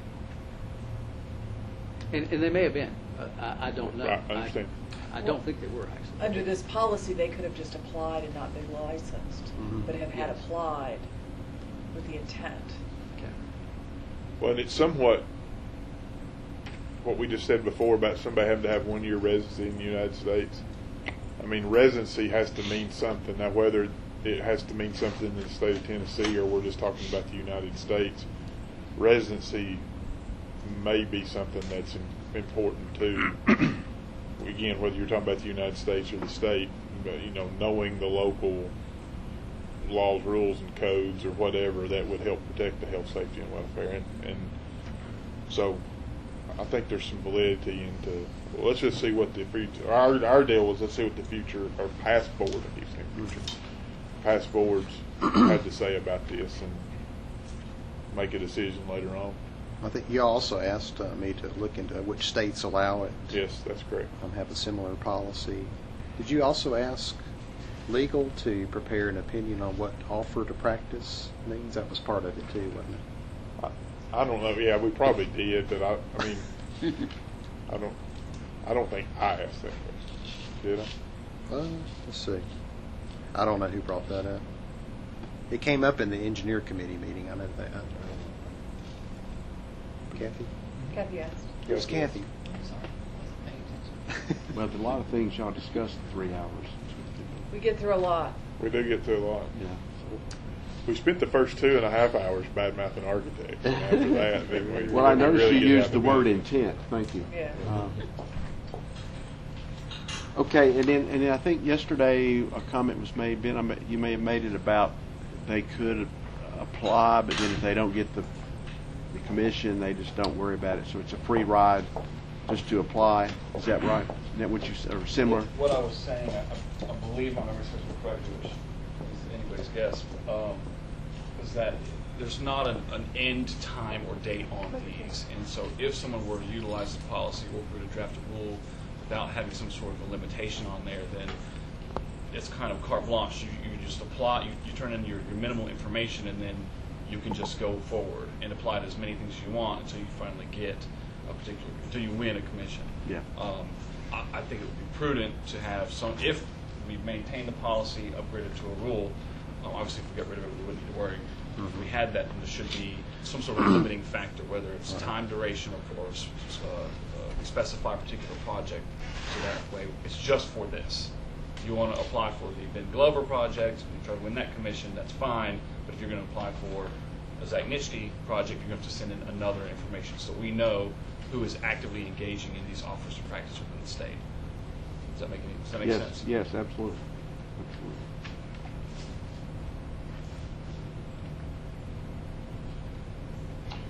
So we're in agreement that they are to be licensed. We're in agreement that we don't want to push it forward to a rule right now. Right. But we are also in agreement. The engineering committee wants there to be more research as to why it was a policy in the first place. I don't know that this is the exact reason, but I do remember hearing that Robert Stern, if y'all are familiar with Robert Stern, international architect, won a design competition in the state. I believe it was in Nashville. And then they called him before the board because he was not a licensed architect in the state of Tennessee. And I believe, John, was this enacted at that time? No, I think it was after that. After that? Yeah. Well, then I understand that when he went before the board and they dismissed the case, then he gave everybody an autograph. So I don't know. Yeah, that was a few years before this was adopted. Yeah. Well, I just know who that guy was at the time. Well, and that is certainly something that we need to also evaluate based on the information. Is there a retribution? I think that's the right word. Retribution for Tennessee engineers going into another state to do the same sort of design competition team members. Would that keep our engineers or landscape architects or architects from going into another state if they said, well, we don't have that rule, but you do, so we're going to enact the rule that says only Tennessee. I mean, I don't know. I mean, there's some trade things that are. Well, Ricky brought that up. He said he's often going. Well, if they don't have a rule, then you're not violating a rule. No, but they may. But if we have one, does it keep making it? Anyway, just I understand. We don't want unintended consequences of keeping it or not keeping it. So that's why we're going to do more research. That's why we want to understand All right. Okay. All right. Any other comments regarding that? The proposed bylaw change. It's recommended that we combine the publications and licensure outreach committees into one outreach committee. Can I defer? My iPad says I have to move to a cooler place. Oh, I can't see. It's too hot. You need to move to the shade. Stephen, I believe you're chairman of the outreach committee. Is that right? Yes. Yes, I am now. I wasn't before. Well, you're on the hot seat, babe. Decided to put them together.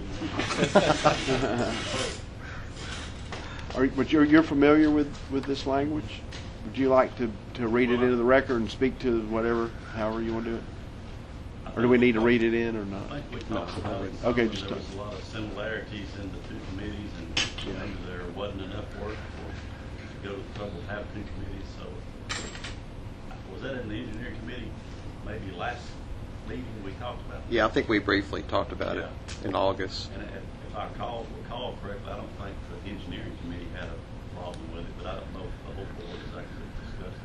I don't remember. I think we did. Okay. I think we were all. I visually can see us all sitting around. Yeah, it just requires a rule change. Just the bylaws change, which y'all can do at this meeting, can vote on Friday to make that change tomorrow. Okay. Are you adding it to the agenda?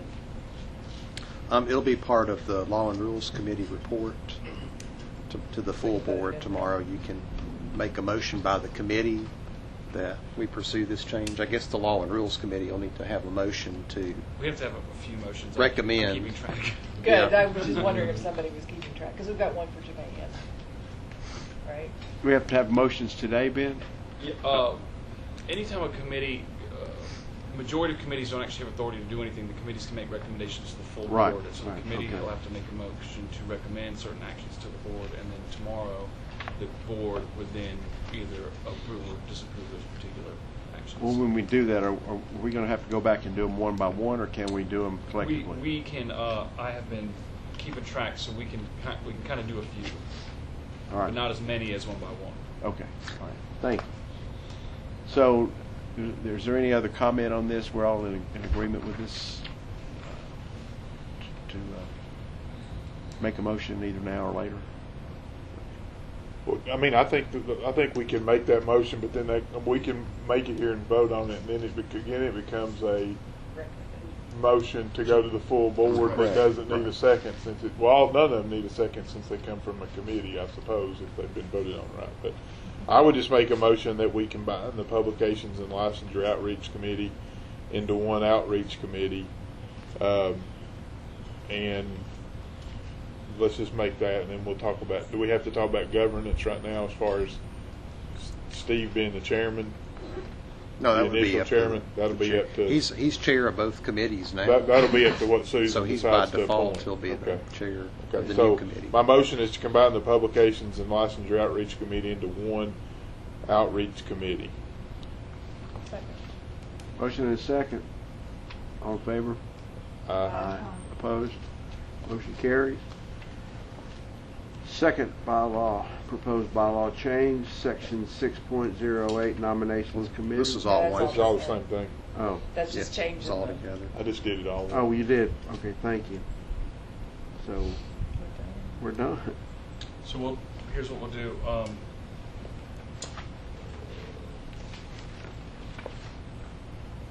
Each section, this is breaking them down. We've got the first one with potential law changes. Is there a motion to recommend to the board to pursue this legislative change? Or not? I didn't. That's the one I didn't write down. Was the very first thing. The law change. Yeah. Okay. Yes. Somebody make a motion. You're good with that? You heard it though. Somebody needs. I can't make a motion. We'll make a motion. Let's see. Make a motion that an applicant that completes IDP will have their experience. How's that say? If an applicant completes IDP, that will be considered sufficient experience for an architect exam applicant. Did I say that twice wrong? Well, probably we don't have the exact wording. No. Well, yeah, you could just say just the concept of it. The committee moves to recommend to the full board that we pursue the legislative change regarding the experience duration requirement for the architect exam. Okay. So I recommend that we move to recommend to the full board that the experience requirement for architect exam applicants should be sufficient. Hell, that ain't right either. Move that we accept. Move that we accept that completion of IDP be sufficient for the experience requirement for architect exam applicants. Second. Good. Motion and a second. All in favor? Aye. Opposed? Ayes have it. Motion carries. Okay. The next one is all about the rule changes. And I think... There we go. Okay. The only rule that it sounded to me like this committee did not seem like pursuing is the one regarding engineering experience. And so the motion could be that the committee recommends to the full board that legal draft rules regarding all of the rule changes proposed with the exception of the engineering experience. And the design company. Oh, I'm sorry. Yeah. Right, that's a policy. I was going to kind of do that separate. Oh, okay. Oh, yeah. Yeah, You can say and the design policy. That's fine. Yeah. Okay. So The second part they liked. right? Yeah. So, we probably should do those separately. The You like applications that one. there could be no concurrent? Yeah, let's do it in two motions. Okay. So make a motion that we approve and approve legal to draft the potential rule changes with the exception of the engineering experience, residency, and the experience credit for graduate degree cannot be earned concurrently with work experience credit. Those two things should not be considered. No, we do not want to pursue those. That was right. Yeah. Everything else we want to pursue. So, to clarify on the applications one, though, didn't you want to put that in about extenuating circumstances? But that's We've got that language, not intent. That's okay. correct. Got it. Yeah, we've got that in. Want to make sure that. We have a motion. Do we have a second? Second. A motion and a second. All in favor? Aye. Opposed? Motion carries. And this really isn't a motion on the policy. We want to defer the decision on the policy into a rule for design competitions until we get further information. Right, I think you could You don't need a. move to recommend. Well, you're asking legal to draft an opinion. You want additional information, so that's an action by the board. Move to recommend to the full board that you table the issue with regard to the design competition policy, awaiting additional information and the legal opinion. Okay, that sounds good. So moved. So moved. Second. As stated. As stated by legal. We have a motion and a second. All in favor? Aye. Opposed? Ayes have it. Are there any other issues or questions or comments? I'm sure there's other issues, but Yeah, but not with legal. Well done. All right, then we are adjourned. This is the regularly scheduled meeting of the Grants to Higher Education Committee of the Board of Architectural and Engineering Examiners. Is taking place in conference room exterior meeting space at the Paris Landing State Park Inn and Conference Center at 400 Lodge Road in Buchanan, Tennessee, and notice of this meeting was posted on the board website on September 26, 2016. May we have the roll call? Susan Ballard? Here. Philip Lim? Present and happy. Blair Parker? Here. Frank Waxter? Here. Susan Maynard? You have a quorum. First item of business, we have this proposal to increase grant appropriation. Is that based on previous meetings? Yeah, I have an update for you. You had voted previously to request that we increase the grants appropriation to $500,000. I think that was, I believe, at the August meeting, or it may have been June. I can't remember now. Anyways, so I did submit a budget improvement request, as we call them, to the Assistant Commissioner of Regulatory Boards, and I met with him about that request, and he discussed it with our department's Deputy Commissioner, Bill Giannini, and I'm trying to figure out how to word it exactly. I think he felt that it's a big jump from $350,000 to $500,000. He wasn't particularly comfortable with that large of an increase in the grants. Okay. So I think the conclusion was he's going to come back maybe with some other options for the board to consider. Maybe a lower amount potentially, or maybe couple it with a fee reduction. So I'm not sure exactly where that's going at this point, but I met with him right before he left for his honeymoon, right before his wedding. So yeah. So it's kind of rushed, but I think he may come back with maybe some other options for the board to consider in lieu of just increasing it to $500,000. In your conversations, did you explain to him how the money is used? Mm-hmm. Okay. Yeah, I provide all that information as part of the request. Okay. Yeah. Is there any comments from the committee as to how we should move forward? The only comment I have is that you might come back and ask us what y'all think is fair. Okay. So I think we need to do something.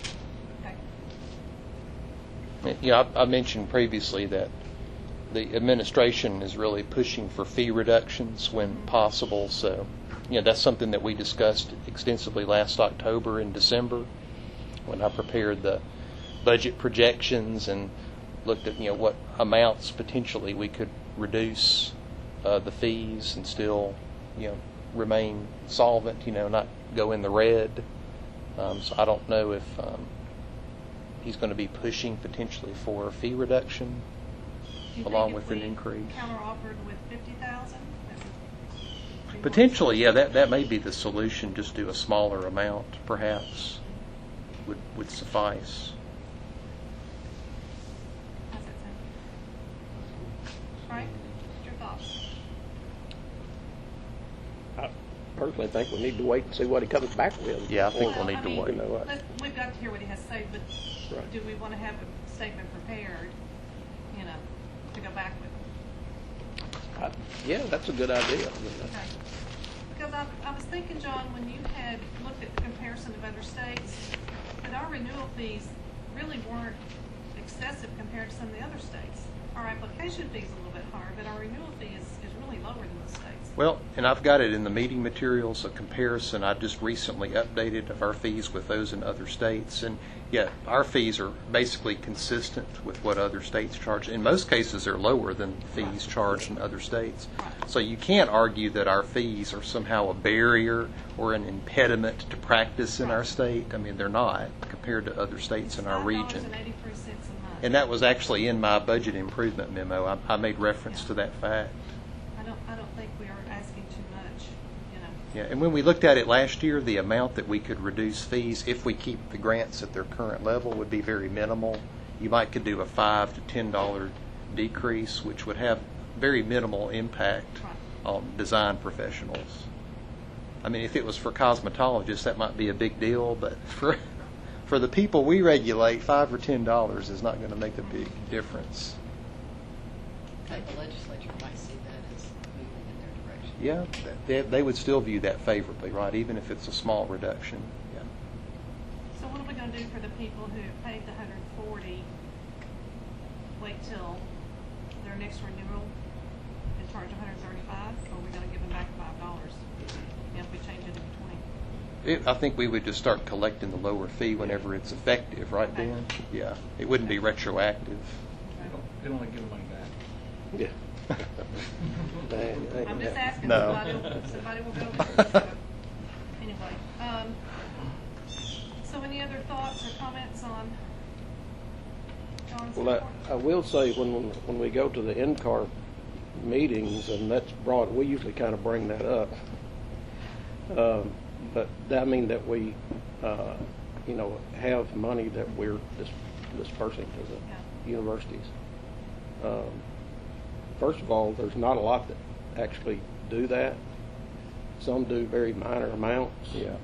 And a lot of them come to us and go, and what do y'all do that we need to know how to? Same thing with CETA meetings or NCIDQ meetings. Yeah, basically. We're one of the few states that gives grants, and so I think we need to be the leader in the nation, not a follower in this case. Right.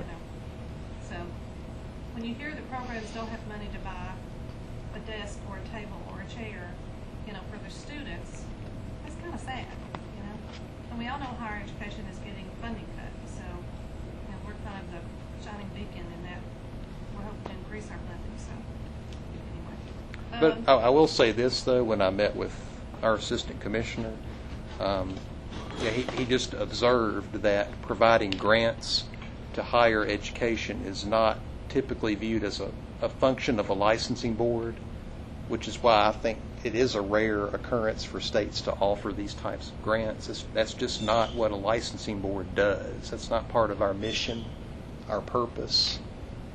So that's sort of his philosophy in approaching the grants program. And he stated, I'm not suggesting that we stop doing the grants. I mean, he definitely thinks a lot of good things have been done with the grant funds, but I think that's partly why he had reservations about such a large increase. Okay. I would argue that part of the reason why this grant money is because we want to do some outreach. What better way to begin to put our name? Our name was never even talked about at the school level until we start giving money. I guarantee you'll probably not get half the dean that attend our meeting today if we did not have a grant money for them to talk about. Oh, that's true. Yeah. So I argue differently. I agree with that. I think we provided a forum today that I'm not sure is available to those education institutions, which is a great thing.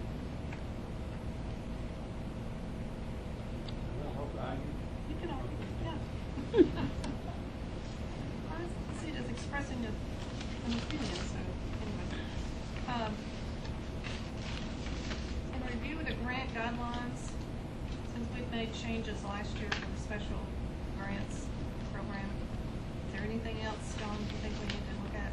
No, unless y'all think something needs to be considered.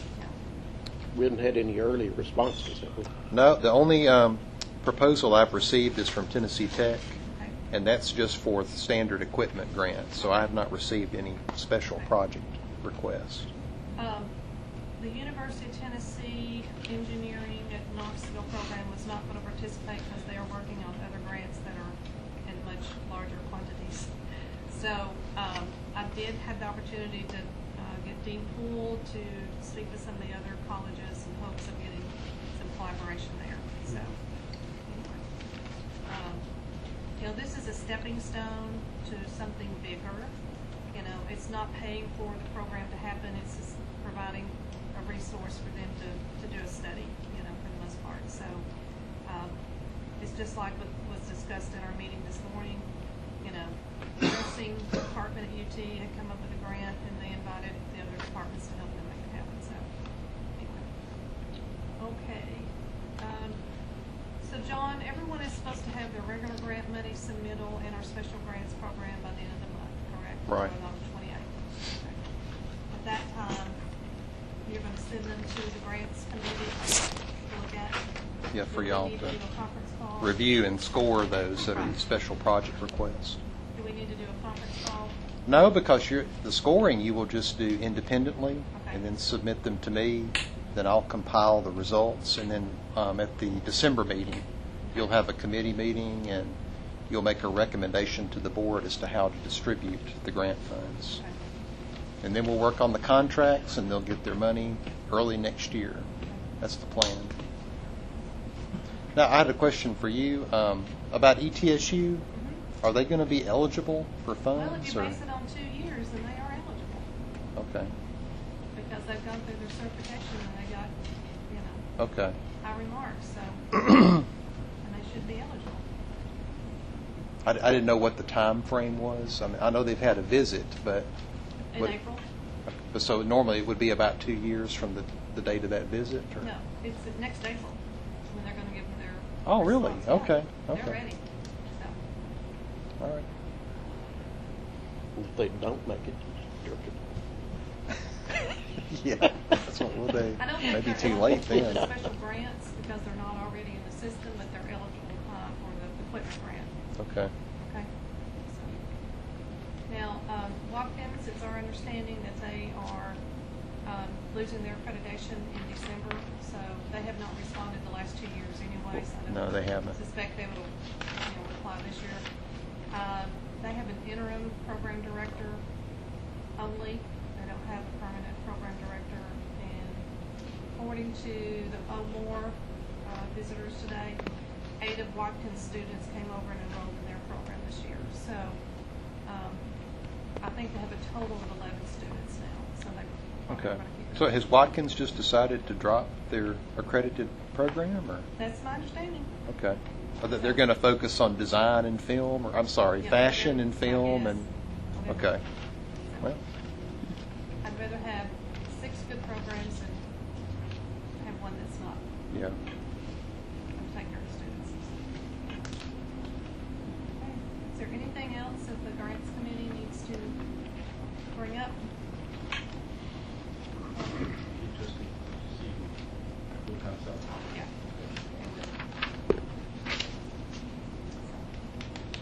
I've got a question. So, relative to what John was saying about the monthly increase, Since several of the universities use the money, I think that you give them for the regular grants program for to promote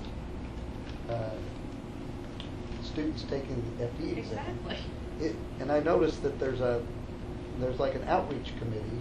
Is there money for what we're using the grants money for? Is there another source for that money, like coming from as an outreach rather than a grant? You follow me? No. Okay. Using it for other purposes? Well, like instead of giving the money, instead of giving $20,000 to Lipscomb for us to reimburse our students to take the FE exam, could you give that money for the special projects and then give Lipscomb the $20,000 as an outreach for license promotion out of some other money? No, we're only authorized to provide the grants. We can only provide it through the grants program, the money to the schools, because we don't have authorization to give money to in any provide. other way. Yeah. Okay. That's kind of what I was wondering. Yeah. So do we need to change our name? To expand what our scope is? I mean, instead of Grants, calling it a grant, education, call and, it. examination? I think Chris brought a good point about outreach. Don't we have an outreach committee here, John? I think the outreach committee ought to find ways to. I know that when school call out to help provide like freebie or things, we always usually reach out to NCWES PA. So perhaps maybe with the outreach committee can probably approach NCWES, see how we can help this school submit outreach money. NCWES has money, man. They have like $27 million in the bank. Sure. Yeah. All they need is just give us about $2.7 million with the kid.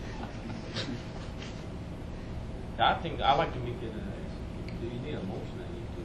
Then I like to ask our executive director to ask the outreach committee to consider developing some ways where we can use the help school do outreach program. That's a motion if you have.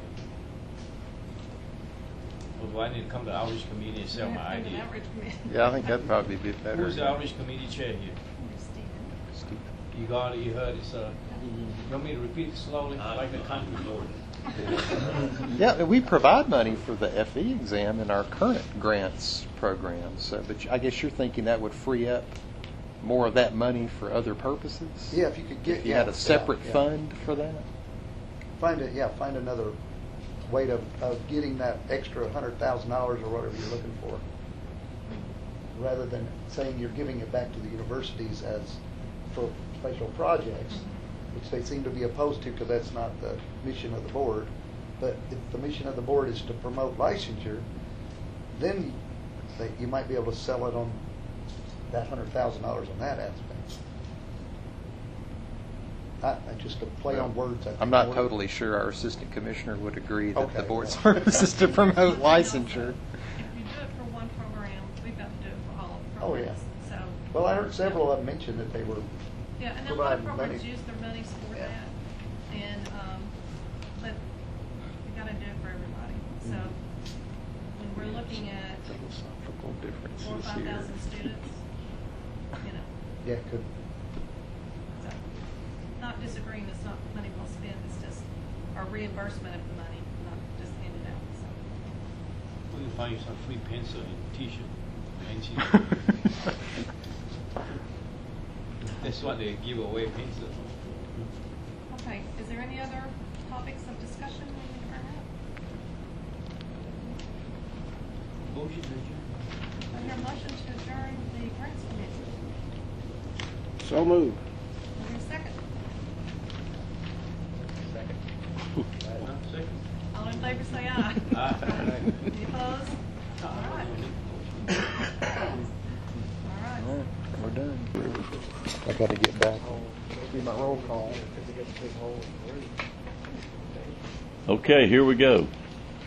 This regularly scheduled joint meeting of the Publications and Licensure Outreach Committees of the Board of Architectural and Engineering Examiners is taking place outside of Conference Room L&C in the Parish Landing State Park and Conference Center at 400 Lodge Road in Buchanan, Tennessee. And notice of this committee meeting was posted on the board's website on September 26, 2016. You got the roll call ready? Sure. Stephen King? Here. Ricky Versa? Here. Blair Parker? Here. Rick Tyson? Here. Susan Bowden? Frank Waxter? He walked down. All right, you have a forum.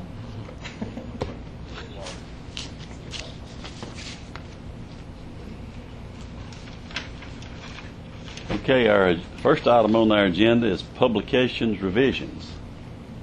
I think we finally finished the reference manual last time, did we not? In December, yes. I did revise that. Do we have more to do? Well, it is on our board website.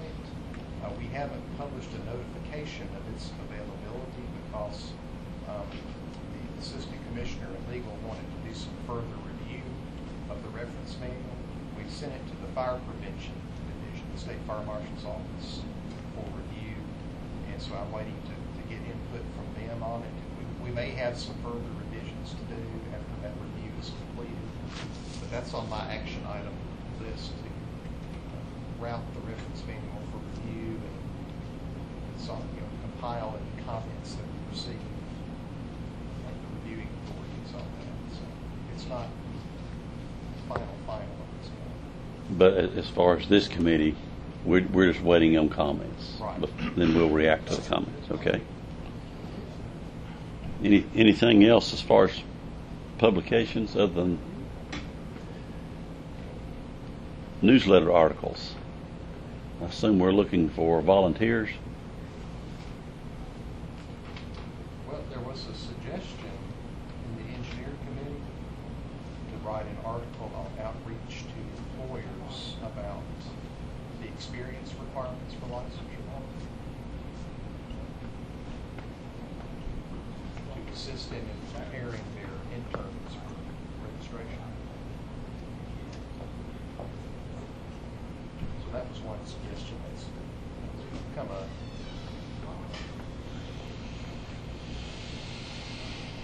We should ask Robert to do that since he's the one that's so critical of that. Unless someone on the committee would like to do it. I will, if Robert would give me his talking points. You'd be willing to do I it? can write it if he can do that. Okay.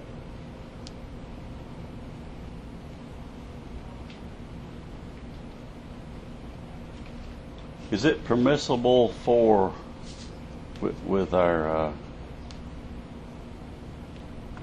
forgot the terminology, but where we're not supposed to communicate with each other, when we're writing a newsletter article, for us to swap it between a few of us to make comments on it before we have to run all that through John? Probably be best just to run it through John. Okay. And you can do things like track changes and make notes, in a Word document Right, or whatever. right. And we can, So I guess thinking of it from those lines, maybe just need to take a stab at it and run it through John, let him distribute it to a few of us and make some comments.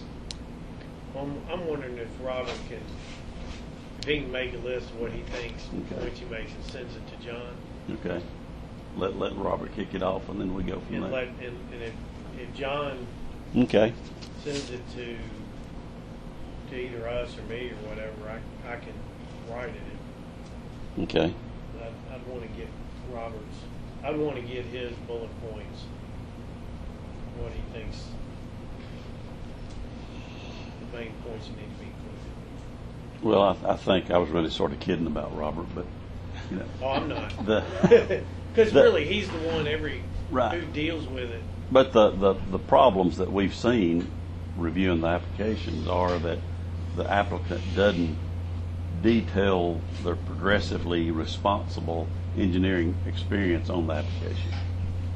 Well, and I guess the other thing is, well, you want to make employers I think understand is you're wanting your employees to be PEs. Right. This is what is required. So when you're thinking about tasks for them, that could influence how they work assignments. Yes. Yeah. Yeah. Okay.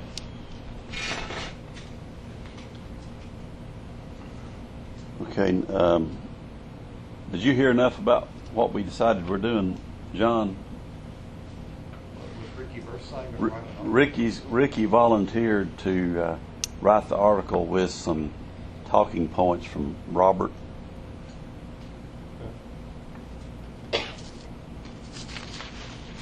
that he'll probably have to go through you, Yeah.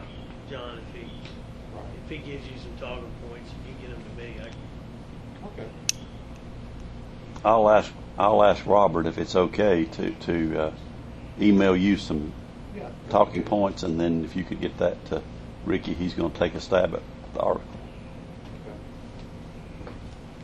Are you giving that article to Casey for ACEC? For it would go in our newsletter, wouldn't it, John? Yeah, that's right. We could distribute it once it's done several ways, I guess, if we want to. Right? It didn't just have to be in the newsletter. Casey could take it and put it in her newsletter too if she wanted to. Yeah, well, the Nashville branch ASCE has a newsletter, and they've asked if there's some way we could report on board stuff. Yeah. There's not a problem with sharing it, is there? Okay. We could have to put it first in your newsletter before we do our newsletter. Well, the issue is with our publications, at this point, there is no more formal process for review of those publications that existed previously. Used to, we would have like our attorney look at it, the assistant commissioner, and that would be after the board approved. But now it has to go through 4 levels of approval. So we have to be a lot more careful about what we distribute than we have in previous years. So there has to be a proper review process.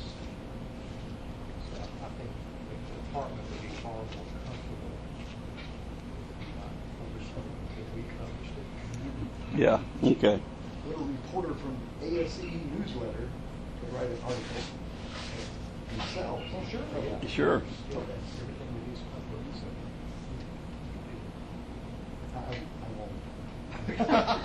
It's nice to know that you. It's nice to know. It's nice.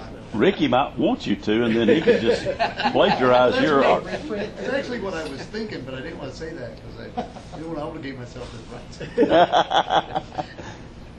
Okay, licensure promotion on campuses. You have something in particular on that, or just a general topic? I just encourage everyone to participate in that. If you're invited to speak at a university campus, I'm certainly available to assist with that.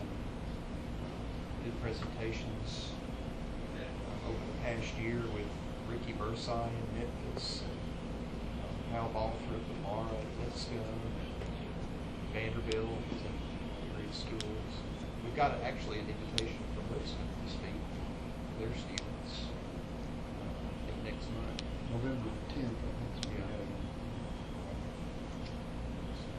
Need to continue those efforts. And some schools are really good about inviting us, like Lipscomb, University of Memphis, Vanderbilt, Tennessee Tech. They're good about that. Others are not. So. Yeah, I don't think I've ever got an invitation from UT Knoxville. Yeah, not sure why that is. So we might need to be more proactive and reach out to them. The ones that don't invite us. Of course, with Blair being in Memphis, that makes got to make sure the landscape architects, with our own school being in Knoxville, you're probably not excited about driving to Knoxville. It's a long distance. Yeah, that complicates it. Driving over for a meeting, drive back. But we do for the landscape architects, we get invited to a career day. Knoxville each year for their Department of Architecture, which includes landscape architecture. So I've been participating in that. Bill Lockwood has been in several towns as well. It's usually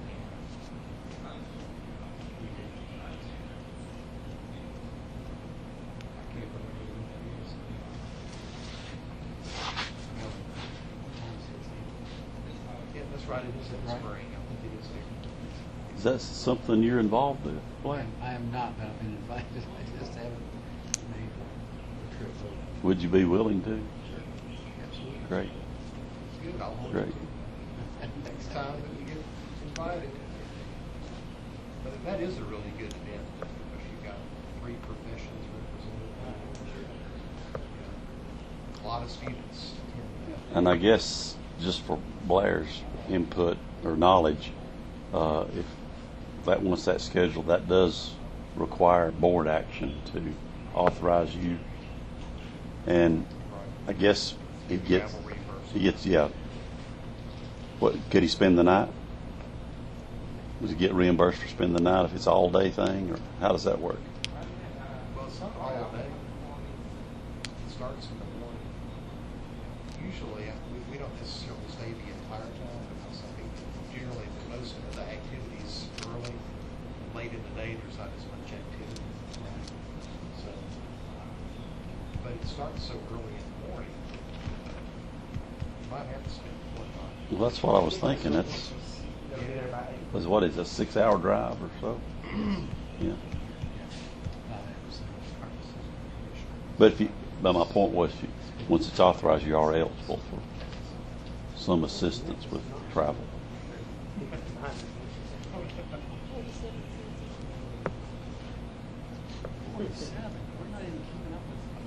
IRS. Yeah, me nuts. Really? What's the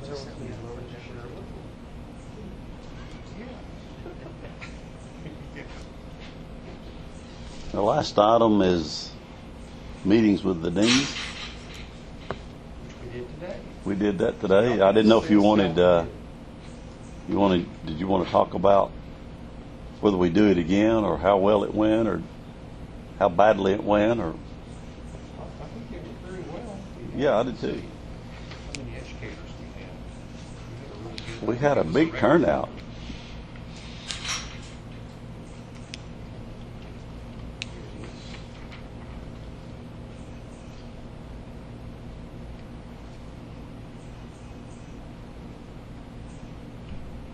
Yeah, we had 20 educators today, which I think is the most that we've ever had in attendance for those meetings. Of course, we do them every 2 years.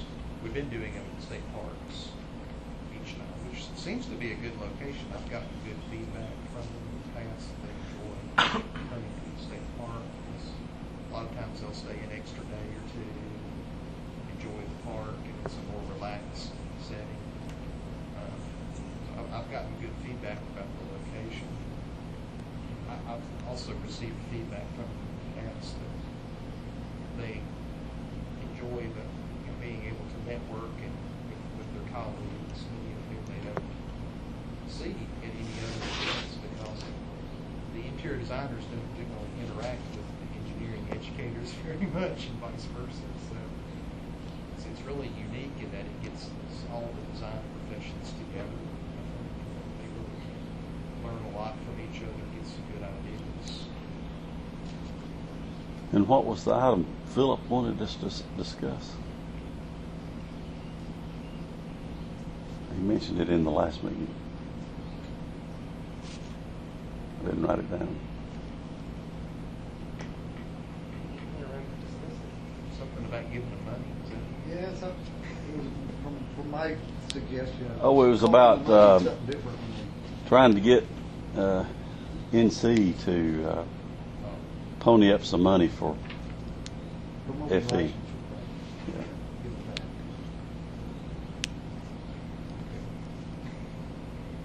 I don't know how we act on that. Well, he's not here. Well, we could say we tried and John said we shouldn't do it. You know, I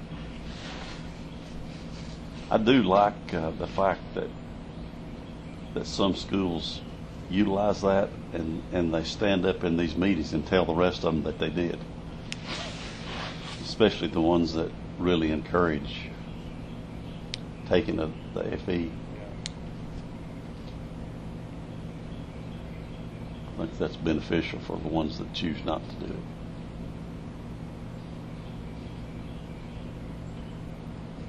So what's the pleasure of the committee concerning Philip's suggestion?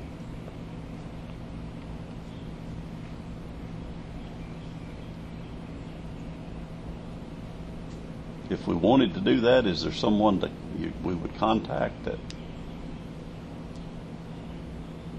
I think it probably need to. Oh, I know how we can handle it. Remember NCAAS sent us a letter a few months ago saying that they're visiting state boards now, Mhm. so that we're delegates.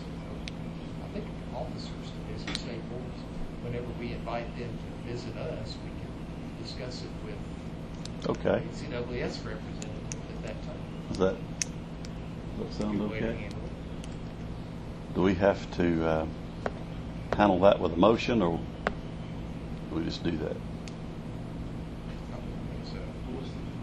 Just to discuss NCAAS. Invite their representative wants to come to a meeting at some point, and when they come, we'll discuss with them about. You can move to recommend to invite.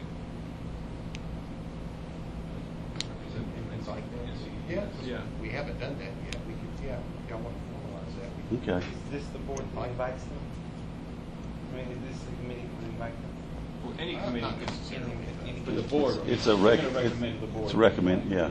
Representative of NCAAS discuss this issue. I think they've already had several states respond to that, so it might be late next year when they get to us. Yeah. I can go ahead and request that they attend one of our meetings. Okay, could I hear such a motion?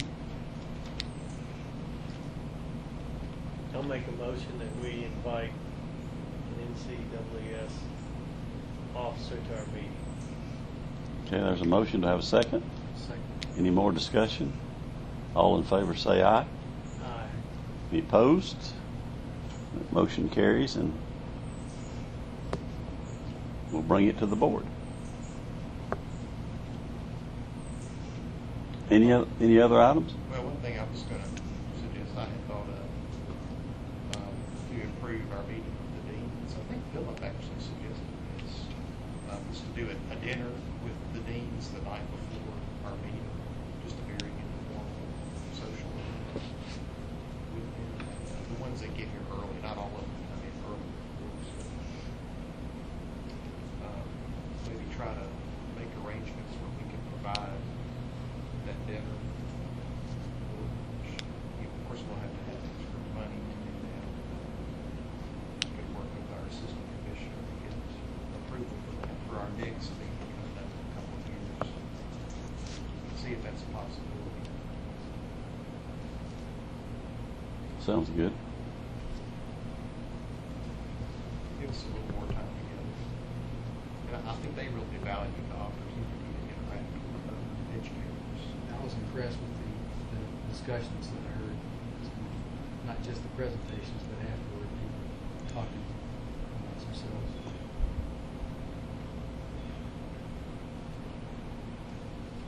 Anything else, John? Any other member have any other business to discuss? Okay, we're ready to adjourn. Do we need a motion for that too? Okay. I'll second. Motion and second. All in favor, say aye. Opposed, say aye also. Motion carried. We're adjourned. Ready for the next? Okay, good afternoon. Good afternoon. This regular scheduled meeting of the Finance Committee of the Board of Architectural and Engineering Examiner is taking place in Conference Room Ellington C, outside the small little patio here, at the Parish Landing State Park Inn and Conference Center at 400 Lodge Road in Buchanan, Tennessee. A notice of this committee meeting was posted on the board website on September 26, 2016. Thank you. Roll call, please. Philip Lynn? Here. Susan Ballard. Here. Robert Campbell. Present. Rick Thompson. Present. You have a forum. Thank you, Mr. Executive Director. Okay, before us, the Finance Committee, if we look at the agenda, we had the review of the financial data, and then the next one is to talk about the proposal to increase grant appropriation. We can talk about that in a minute, but let's go one item at a time. John, anything to come before us that we need to be concerned about? How's the expenses and revenue? Well, you can look on page 48 on your iPads. One should be read.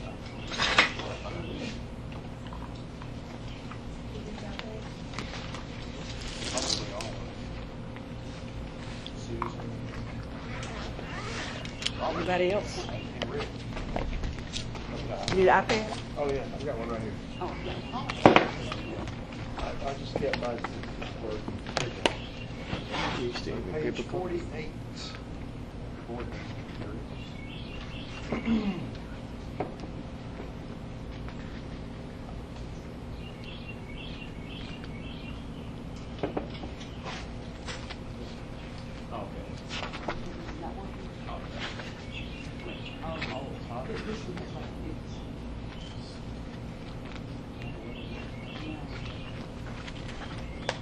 And then we get door prizes for every time it.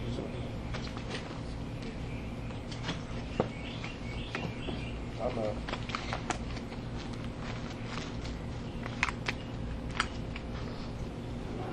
Yeah, page 48 is kind of the review of the fourth quarter of fiscal year 16. We don't have the final financial report for the last fiscal year, so this is still preliminary at this point. So it could change somewhat. You'll have the final report about the December meeting as well as the report for the first quarter of the current fiscal year, which will be for July through September. But you'll notice licensing revenue did decrease from the fourth quarter of previous fiscal year, but you'll remember I've noted in previous meetings that we did some early bird renewal notices last year in preparation for the implementation of our new licensing system. We wanted to get as many people to renew early as possible in case our system crashed and we couldn't renew after we started it, which didn't happen. We wanted to renew as many as possible before the end of last fiscal year. So because of that, we had that last quarter of the previous fiscal year, we had a whole bunch renewed, a lot more than usual. So that's why we have such a big decrease comparatively for this quarter. So it's not because we're losing a lot of registrants or anything like that. I think revenue should be normalizing next year. Expenses, not really any surprises there. Some minor increases and decreases. The grants, of course, did change, but that's because all of the grant expenditures occurred in the third quarter of this fiscal year. Last fiscal year, they were spread out over 2 quarters, so we did see a decrease in grants this time compared to last fiscal year. So overall, direct expenditures decreased $123,407, but again, that's primarily because of grants, because we didn't have any grant expenditures this quarter. And after deducting estimated cost backs, they are still estimates at this point, our year-to-date reserve balance is $87,971, which gives us an estimated accumulated reserve of $1,601,533. So we are more than halfway to our goal of having a 2-year reserve. Okay. Have we had an increase of registrants over the last couple of years? A slight increase, but okay. It's held mainly pretty steady. Okay. Not a dramatic increase at all. Something, I'm a reflective thinker, so when you were talking with the finance department, they're wanting to reduce our, monthly or annual renewal fees. My thought is if we have an increase of people, we're going to have more income anyway. So it's like we're not overtaxing people for their, registration. We've got more people than we have the need for revenue to maintain our department. So. But behind that report, you do have the details with pie charts, comparisons. And on page 58 is our fee comparison that I made reference to in another committee meeting. I guess the grants committee. 58 now? Yeah, page 58. May I, before we move to that, if you don't mind, D, so we're looking at 1.6 is our reserves, right? Right. That's before, that's at grant level at 350,000. Okay. And we're not talking about, are we going to talk about later increasing that anymore? Did we decide to stay? Or am I We're waiting on the response from okay. the Assistant Commissioner's Office to see. When we talked about increasing it 150,000, he's not really thrilled about that, so he may come back to us. Then we were going to counter at 50,000, depending on his comment. Y'all are going to haggle. No, I would just. That was the conversation. So. Okay, so we've added 80. How much have we added to our reserve this year? About 87,000. But that's just for this quarter. No, that's This fiscal year. Okay. Which is a little low Year to date, I'm because, sorry, I see. because of the early bird renewals that we did. That's why it's a little lower. Normally it would be around 100,000 Okay. plus. So if we go up 150,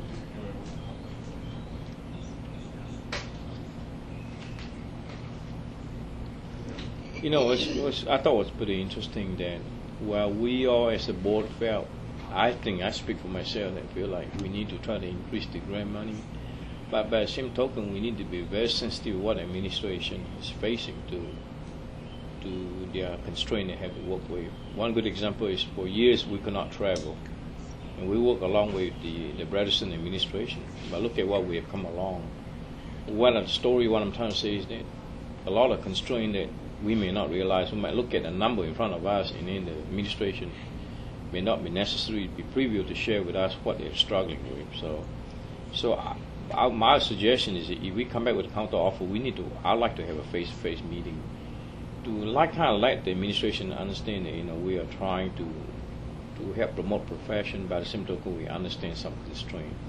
I want to be very tactful with this because we don't need to be turning our administration off and then make it hard on the next batch of people trying to ask for money. I don't really value what I just said, but I just say what I say. So.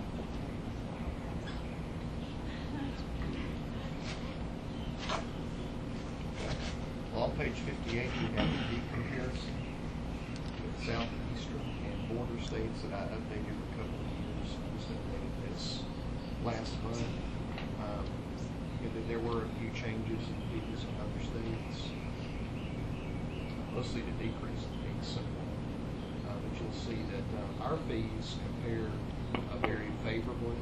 I think for the most part with those in other states. I believe they are, for the most part, they're below the average. I think the only exception to that was the registration fee for the renewal fee for engineers. The average is $48.65 a year for them, and of course ours is $70 a year. So not a lot more by any means, but I believe that's the only one where we are above the average.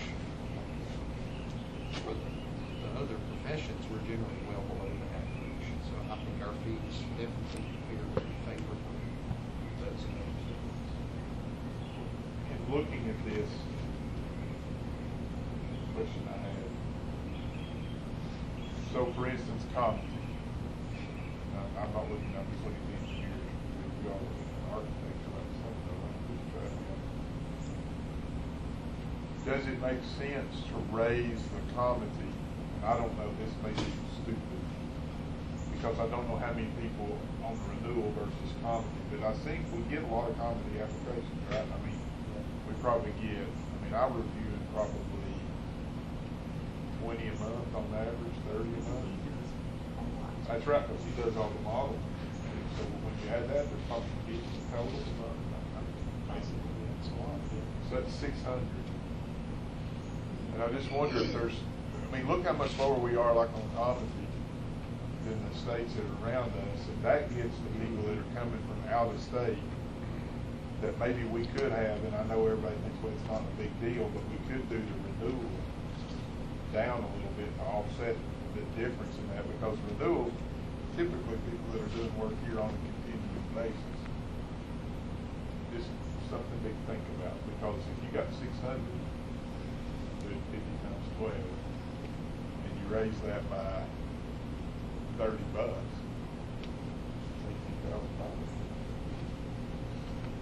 Good point. I mean, I don't know. I'm just. Virginia's 75. Excuse me, that's the architects. Pardon me. But you look at 200 here, 125, Yeah. 125, 300. Georgia's 70. Yeah. 180, 200, 100. I think if anybody would be compared close to us, would probably be Mississippi. They're $75. I don't think they'll be compared to Mississippi. No. I would.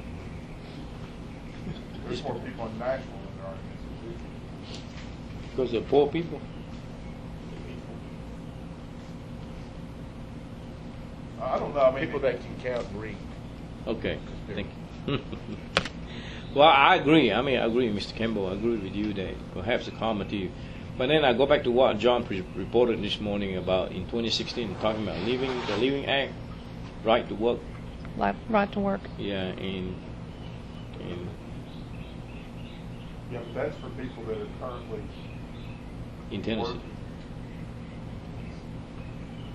No, you can argue both ways. People, the fact that people want to be a committee here, why? Because they have business here. All they do is just tack it on. They charge the who's gonna pay? It's the consumers gonna pay. Their clients gonna pay for each fee. The only thing I'm saying is the renewal and registration in general, or people that are doing ongoing work in Tennessee. A committee may just do one job. Yeah. I don't know. I mean, I'm throwing that out there. If that's a possibility, it may not. The numbers may not work. And you do have a breakdown of the number of applications, I think, for the past year on page 156.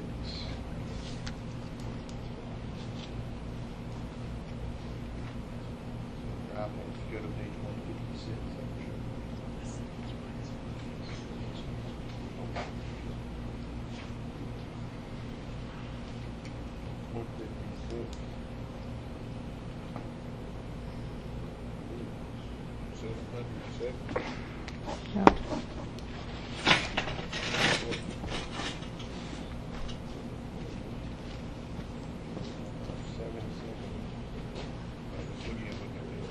Yeah, I know. I'm with you.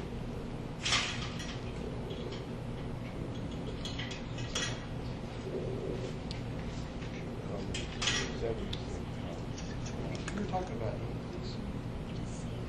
The company. I don't know how well received. If we reduce the renewal. That might be a tough sell in the legislature. I think about reducing it and then reducing the renewal and increasing the company. We got a surplus like we do. Yeah, but that'd be revenue neutral. Nobody, and I must say this, nobody, even if you lower renewal, let's say by how much, $40, you think that $40 is really going to cost a dent? No. Nobody remember the good deeds that we do for them, but the moment when you say we're going to raise, I just think it's not a popular thing to do, to go try to reduce it, thinking we're doing them a favor, and turn around trying to increase other category. I always tell people never remember me when I lower their rates, but when I increase the electric rates, they're going to come after me, even 1 penny. I don't want to have to go to the Government Operations Committee and explain our reserve balance. No. I really do not want to have to do that. You can tell them we need more reserve. Even if it's revenue neutral. So we heard the cry. I'll make the chair do it. When I renew somewhere or I get comedy, I just find out how much it costs to pay it. Yeah. I don't compare it to other states. I'll go, damn, that was $200. Oh, well, it's gonna. That's the way it is. So, do you need to hear a consensus from you? Heard the consensus? Oh, this discussion, I didn't try to bring up any conclusion. No. You look at our number versus others, and it seems like we're giving people from out of state a break. We are. You know, come in here and do work from other places. What was that page 58 where we had that? Yeah, 58. Yours. No. We're well below the average, aren't we? Yes, We are.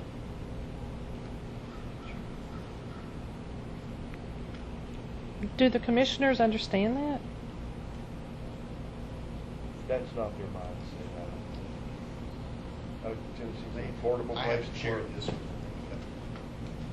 So the assistant commissioner that you went and asked them about the grant money, when they're asking us to reduce our fees, do they see these comparisons? I didn't send this to, I made reference to the fact that our fees are generally lower than, consistent with those in other states, but I didn't share this particular spreadsheet.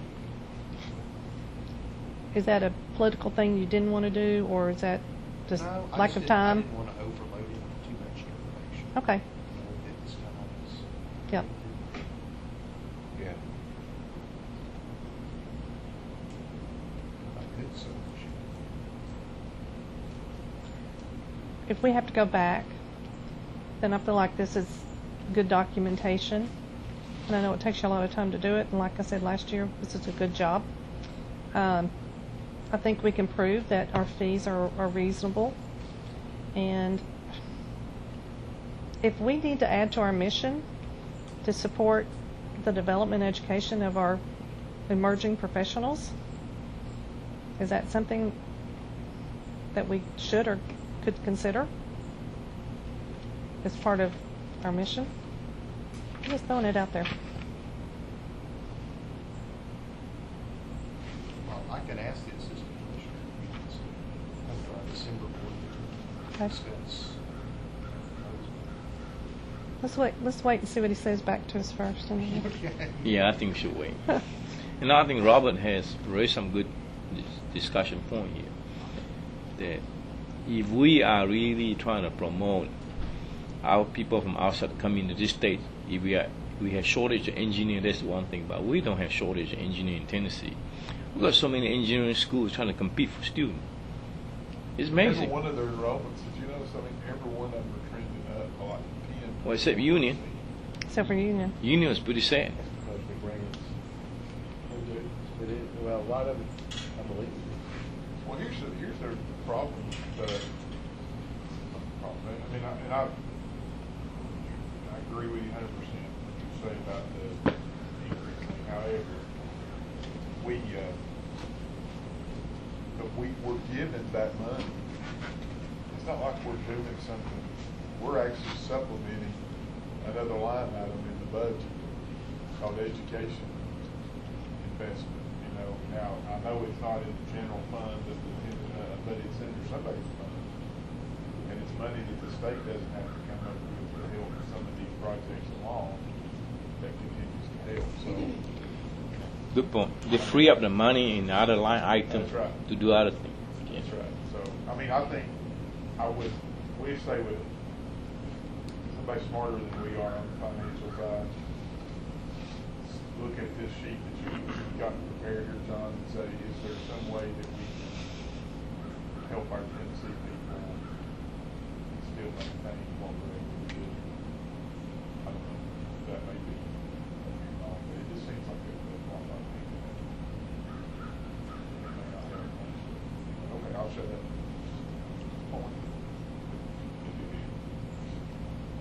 Okay. Sorry, Mr. Chairman. Sorry for. No. I think this is good discussion. We need to hear that, and plus, our governor is real big on higher education anyway. So perhaps somebody from the grant committee talks about. We probably need to use that angle to talk to the governor office about. Okay.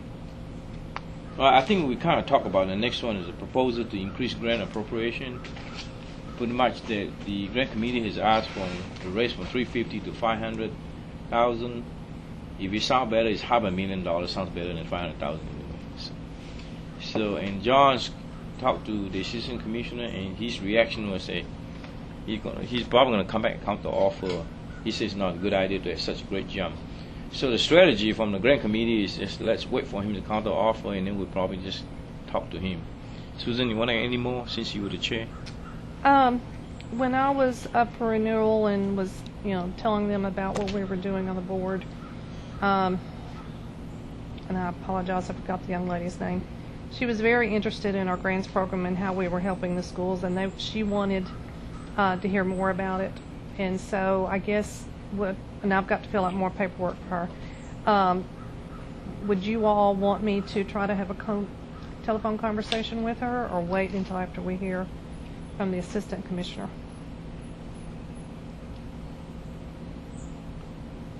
about how important it is that we get to take care of our schools? So. Yes, sir. Wait.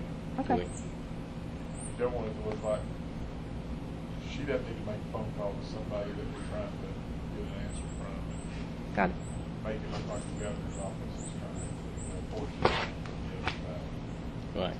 He doesn't. And plus, he's on a honeymoon too. Even though she may just be asking information or whatever, that is probably the way that Respect. Yeah. Okay. Any other question for the committee? Any other discussion? If not, I'd like to hear a motion to adjourn. Make a motion that we adjourn the finance committee. Do I have a second? Who's my committee member? Okay, I need somebody second. I'll say. All in favor? Aye. Okay, meeting adjourned. Thank you.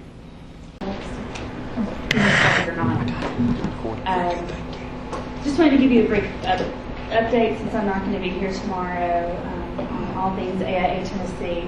We held our convention in Chattanooga, and it was a great success. I had some emerging professional sessions, and we focused on licensure, and we had Mr. Matthew Freeze from INCAR to speak to our participants, and so that was a success. We had 2 community outreach projects, Learn by Design, that we had Chicago Architecture Foundation down, as well as Public Workshop, and they worked with high school students in the recreation centers throughout Chattanooga on chill spots, and they built chill spots where the kids could go. They're called hangouts too, where the kids could go. So that was fun. We had passageways. If you go to Chattanooga, what they've done is it was an international design competition. We had architects from Australia, New York. They came down, they picked 5 alleyways, and we have some installations throughout the alleyways of Chattanooga. And what the purpose of it was is to emphasize architecture and the impact it can have on the community. And so it had the opening on the 24th, which was the first day of convention, and we were anticipating, we worked in partnership with River City, we were anticipating about 300 attendees, and we ended up getting over 1,500 out there. So throughout the year, we have now turned that over to River City for insurance purposes. They're going to be pushing out over the next year programs within the alleyways just to show the impact of design on the community. So if you go down to Chattanooga, check it out. It's really cool. I recognize our new licensed architects. The Fab Lab from UT designed and produced our awards for the architects, and the Tennessee Architecture Foundation gave them a complimentary registration to attend our convention.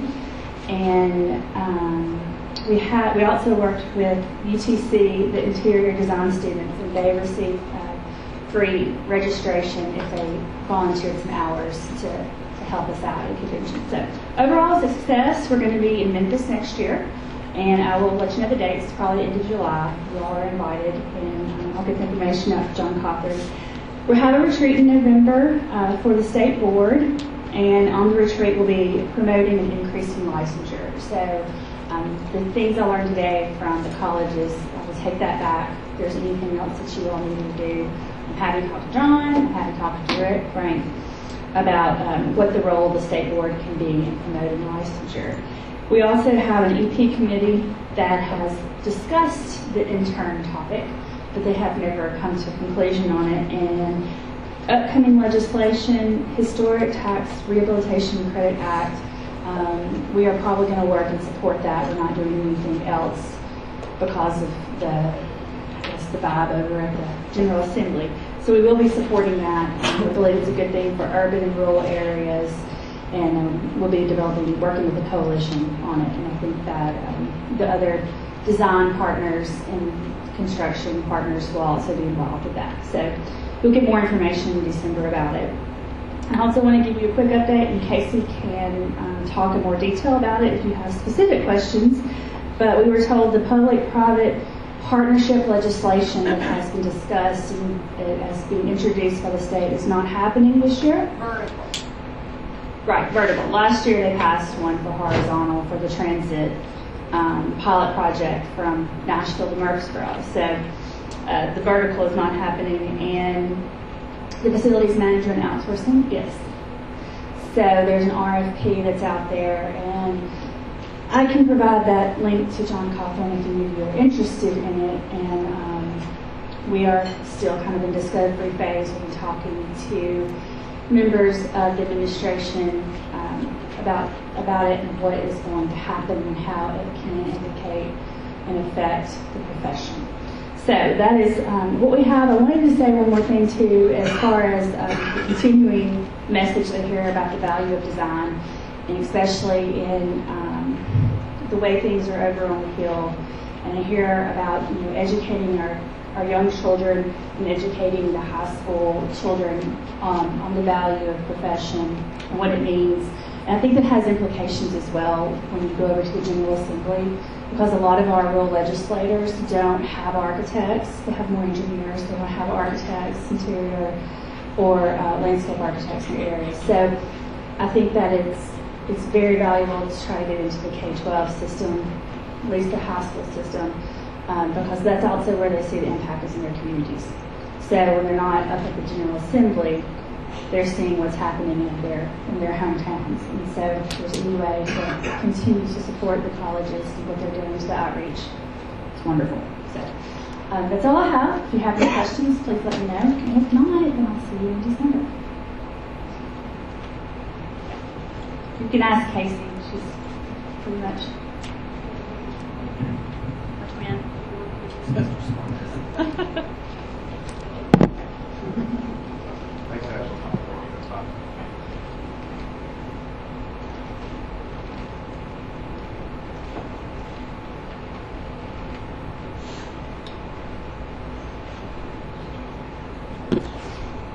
I have been asked, let me turn this on. I've been asked to introduce Mr. Sparks. He works for ESA. That's really all I know. I know you're a registered architect. I don't have a bio, so I can't do a formal guest speaker introduction. Sorry about that. But anyways, here's Mr. Sparks. No further ado. Okay. Do I need to use this?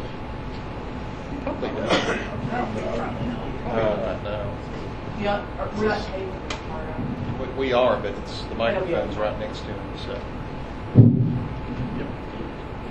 We should hold it. We should hold it.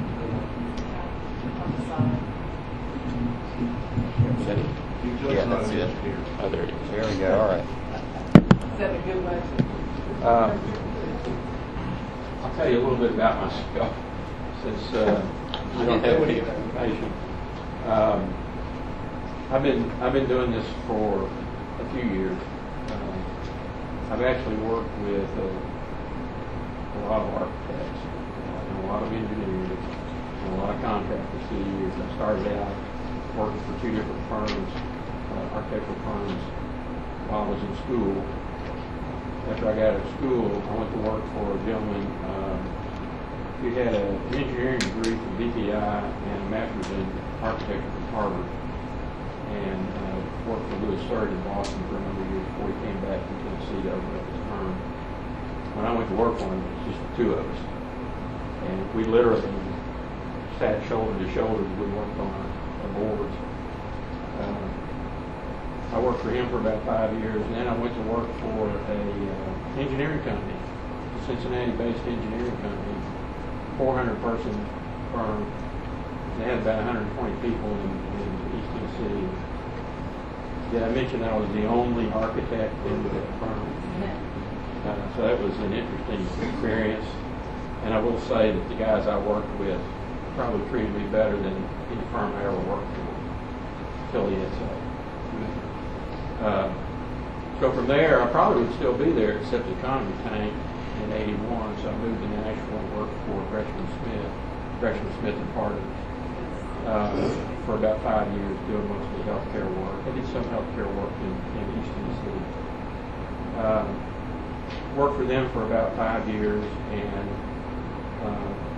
my good friend Jim Douglas, who's with Hodgson Douglas Landscape Architects, was doing some work at, he was at Gresham Smith when I was there. They went out and formed a new firm. They were doing work at Vanderbilt, and David Allen, who was an architect in Nashville, was the university architect at that time. Jim gave my name to David, who called me and wanted me to come work for the medical center. I was doing a lot of traveling at the time, and my wife and I just adopted our first son, so I kind of wanted to stay home a little bit more. I went over to the medical center and spent almost 28 years in the medical center, managing projects over there, doing some design work, but primarily managing the projects. I took the early retirement package at Vanderbilt in 2013. And the week after I did that, Dick Miller at ESA called me and said, "Would you come work for us?" So I've been at ESA since the week after I left Vanderbilt, working on some projects for ESA. So I probably worked, particularly through Vanderbilt, I worked either for or with probably 25 architectural firms. Some of them, big name firms like MBBJ, Seattle, and Stubbins Associates at Cambridge. Worked for a while with Shepherd Bullfinch and Abbott out of Boston. And then have also worked with a lot of engineers, and probably worked with over 30 contractors. So I've worked on probably over 300 projects since I started in this business. I am a licensed architect. I've been licensed since 1976. I was licensed in a couple of other states, but those are inactive at this time. I'm only licensed in Tennessee, and I maintain my NCARB certification. So I was asked to come talk about different methods of doing projects. And admittedly, I don't have a lot of experience with one of the forms, so we'll kind of work through this. And if you guys have questions, just try to make this as much of a dialogue as possible. I understand you guys have been in meetings for a couple of days now, so what I wanted to do was, well, first of all, let me just tell you that a couple of resources that I looked at in getting ready for this. One is the Legislative Resource Guide for Public-Private Partnerships, AIA document. One was an article off the internet about lawyers. We'll get into that in a minute. And the other one is a primer on project delivery that's a joint committee between AIA and Associated General Contractors of America. So some of what's up here came from those documents. Some of it came from some different contractors, and some of it's just slides that I either got off the internet or have myself. You already put that up. So what I wanted to do is explain a little bit about kind of my take on how we got where we are, and then we'll go into the alternate methods and try to keep this fairly short. I know you guys have been a long day, and it's pretty outside. So anyway, so you guys have probably seen this. 3 kinds of projects, and my experience is it's really true. It's good, fast, and cheap, and you can select any two. So if you go to good and fast, it's not going to be cheap. A good example here is the Rio Olympics, and it's almost double what they projected cost-wise. They had to get it done quickly, and that was one of the results. I think I skipped one in there. It's good and cheap. It's going to be slow. I understand they had cheap labor. And if it's fast and cheap, it's not necessarily going to be good. The problem is, a lot of owners want to pay for the timing that it takes to do that and the expense that it takes to do that. The problem is, that's what they're expecting to see. So that's an issue that we've got to deal with. Technology. It boggles my mind to think about where the ancients were thousands of years ago. If any of you have ever been to Mediterranean, the Palace of Knossos on Crete, down on the Crete, they actually have a spot where they excavated, and you can see the sewer pipes that they had. They look very similar to the old clay tile pipes that we used years ago. They had the bell end where the pipes would nest with each other. They looked exactly the same, except that they were 2,000 years old, or older than that. So, 500 years ago, this is in Florence, and the cathedral that was built, they started the cathedral 100 years after they started the cathedral. They still didn't have a dome on it. They didn't have the technology to put the dome on it. It wasn't until, the technology, and someone actually came up with the idea, was it Brunelleschi or? Yes. It's still today the longest span brick arch in the world. But it took, and even when they did that, it took like 30 or 40 years to build the dome. But so 500 years ago, they didn't have the technology. They were doing things before they even had the technology to finish them. Just 100 years ago. This is in my grandfather's time. This was the technology. This is it's actually a little train station in Upper East Tennessee, which is still standing, by the way. It's a bank, though. The drawings for that were not much more than that. There were 4 elevations, 2 floor plans, and a building section. And that was it. You can see the details right above the roof on the left. That's the details. The mechanical, there was a boiler and some piping that went to some radiators. That was actually included on the foundation plan. That's all they did. They relied on the craftsmen to build it. This is what we got today. We got BIM, Building Information Model, clash detection. You basically build the building in the computer before you actually build the building. And you begin to, with clash detection, you can determine where things aren't going to fit. Part of the problem with this is you have to have an owner that's on board with that in order to make that work. A good example is one of the projects I worked on at Vanderbilt, I want to get to that in a minute too, was Children's Hospital. And then later we put an addition on Children's Hospital. We added 40 beds. When we added the 40 beds, we wanted to do BIM. So we tried to do that. As it turns out, the administration wouldn't allow us to pre-select the MEP subs. They wanted 3 bids on each one of those. And as a result of that, by the time we actually had the BIM drawings from the mechanical sub and all the clash detection had taken place, everything was hunky-dory. They already had the ductwork sitting on site. Didn't gain us anything. And it's partly because of the way we were restricted from actually developing the project. So you have to have an owner that's going to be on board with what you're trying to do. Some of the latest technology has helped us in communicating with our clients what they're going to be getting.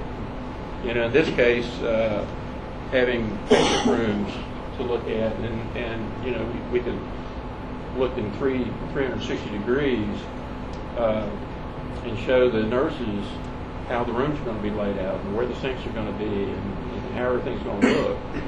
And that has helped a lot in terms of not having to make a lot of changes later on. Buildings are complex. The complexity of some of the buildings we've got is just kind of mind-boggling. This is children's. If you look at that, there's a yellow line at the bottom.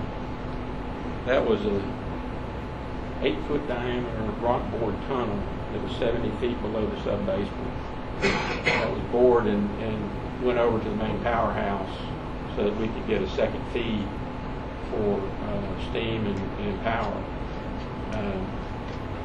There are 2 other tunnels. One was another utility tunnel, and one was a service tunnel.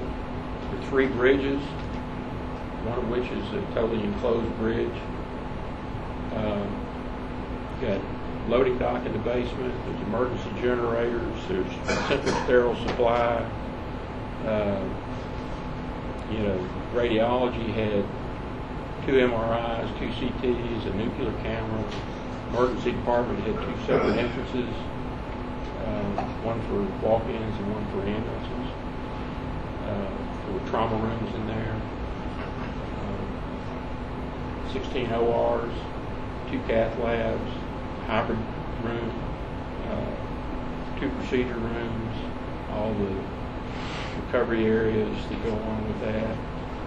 We had to deal with Ronald McDonald House. We actually put in 20 hotel rooms for the ICU floors, kind of like Ronald McDonald House, except that Vanderbilt managed those. Food court, 5 venues in the food court. There's an all-faith chapel. There's a conference center. There's family resource center, children's theater.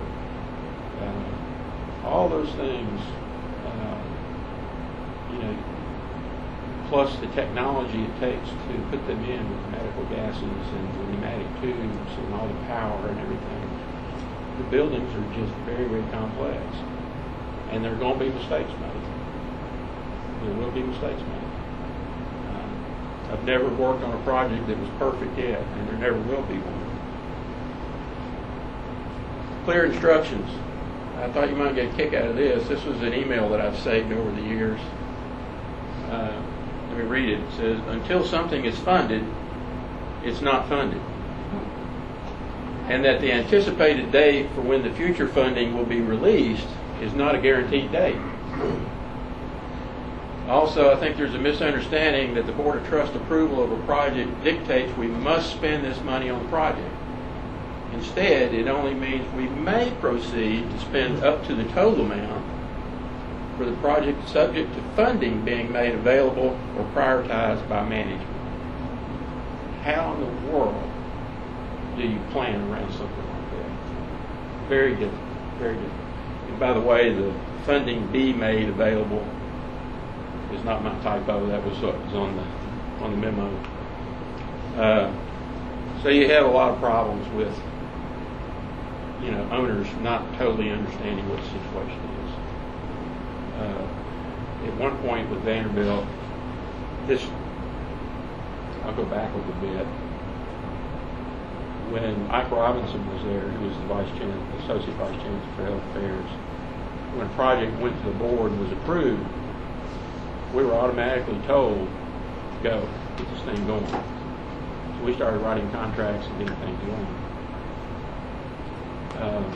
after Ike left, we wound up with situations like this. So even when the board approved something, we would have to go through an approval process to get the funding approved. And that could take 3 months. So the estimates and the budgets that we would put together would have to be available a month and a half before the board meeting. I mean, we're looking at 6 months between when we would have everything ready before we might even get approval on it. It was ridiculous, and we ran into a lot of problems with that. This isn't very easy to read from there, but basically it's different contingencies. And this is a diagram that was put together by Balfour Beatty Construction. So there are different contingencies for each phase of the project. So a construction contingency might start out at a certain percentage, and by the time you have everything bid out, it would be reduced. Same thing with design contingency, design development. Design contingency might be 10%. By the time you finish your documents, it might be 0. But the point is that they started plugging in a lot of different kinds of contingencies. I've seen contingencies for furniture, contingencies for subcontractor buyouts. A lot of different kinds of contingencies that can be thrown in there just to kind of protect the budget. Different ways to skin a cat. Lawyers, I found this one, and if there are any lawyers in the room, I apologize.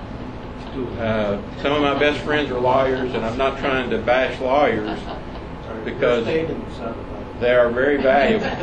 I will tell you, and I'm working with some lawyers right now on a project that I'm very grateful that they're there. The point is, this was off the internet. The point is, some of the regulations regarding safety standards have increased. There are a lot of different reasons why construction projects are going to litigation now. And so, one of them at the very bottom here, it says courts are seen as a problem-solving solution, where you get into a situation and the team is not very cohesive, and they're doing this. Sometimes it gets to a point where lawsuits just start flowing. So attorneys are very valuable. The point, though, is that we're in a very litigious atmosphere now, and you have to be extremely careful. And it takes a lot of people to manage projects sometimes. And one of the team members very, very likely may be an attorney. Building codes. Building codes add cost. I don't think there's any question about that. I think there's an interesting quote down, the third one up from the bottom. Over the centuries, building codes have evolved from regulations stemming from tragic experiences to standards designed to prevent them. So when I started out, there was a pamphlet, and I don't think it was quite that thick. It might have been about that thick, but it was only half that size. That was all the regulations we had for designing hospitals. And that goes back, I think Gene Cowinkle was one of the authors of that. I had the pleasure of working with Gene at Vanderbilt for a while. And that's it now. For those of you, how many of you do healthcare work? It's the building codes, this is 2003, but that's IBC. Take a look at the NFPA. How many of you have a full NFPA set? Takes up, about 5 feet on the shelf? It's huge. The 101 is just a little tiny piece of that. The IBC family takes up this much. It's incredible. And, how are we supposed to know all this stuff? It's difficult, very difficult. So how do we protect ourselves and our clients? I know some of you have seen this before, but the dinghy is the original contract, and the yacht is the change order. I've had to deal with that quite a bit in the past. How do we prevent this? I was going to tell my boss that I was going to come down here and just do a whole slideshow on railroads and trains. That's a passion of mine. So, procurement methods.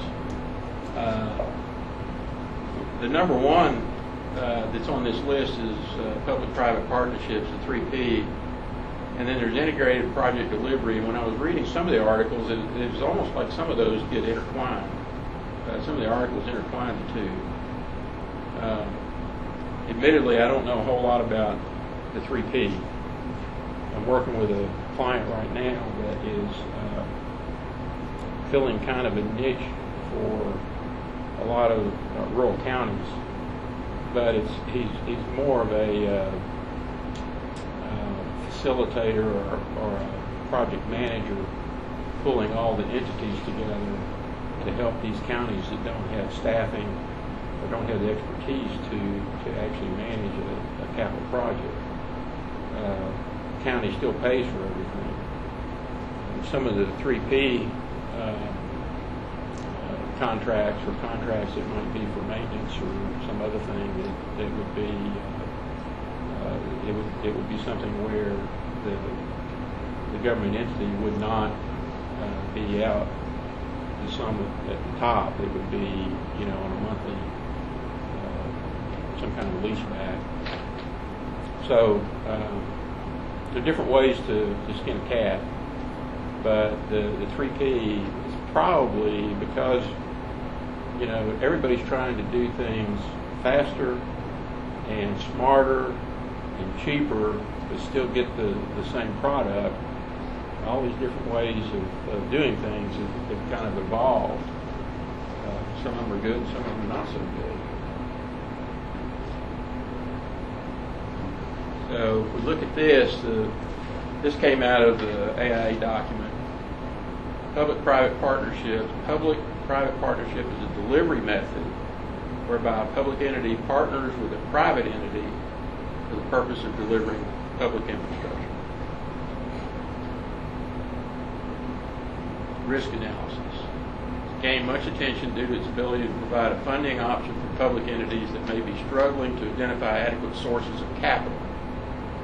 While this approach is a good option as a means of bringing a project to reality, it is also a very complicated and deliberate process that needs to be carefully considered. I'm still struggling with BIM. BIM's been around for how many years? About where the lines are drawn between what you provide on the drawings versus what a shop drawing is supposed to provide, and what the contractor is supposed to be providing versus what the architect or the engineer provides.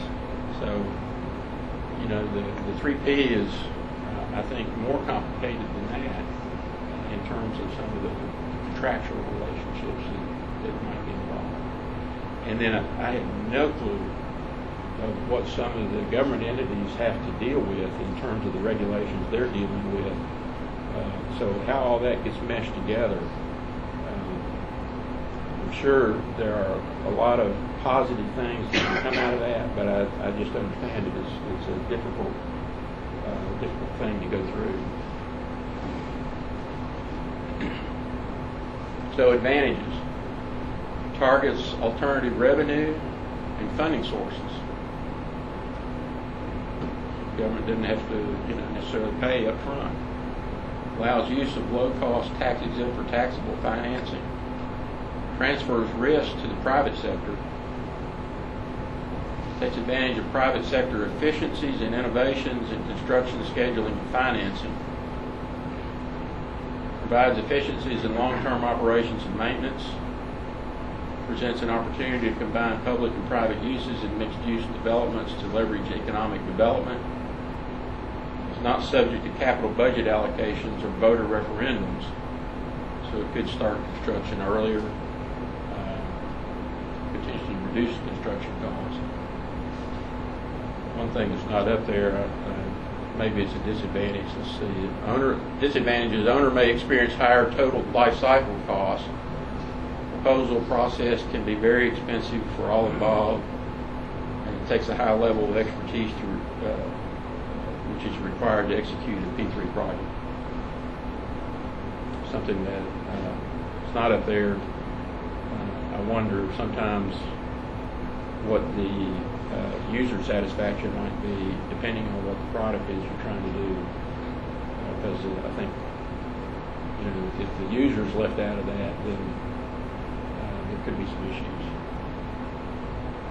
So, do any of you guys, gals, work with any kind of 3P projects? Anybody done a project that's a 3P? What did you? It was a combination of mixed-use parking facility, retail, office. You go for us. Yeah. I'm sure that they're with the way things are going, we're going to have to look at different ways of doing things. Let me ask you, since you've got this bullet up here, the proposal process, have you had experience with how that proposal process works? How did it work in your case? We worked for a contractor, an owner, a developer, and the architect. The developer answered an RFP for this type of project. So the project took the risk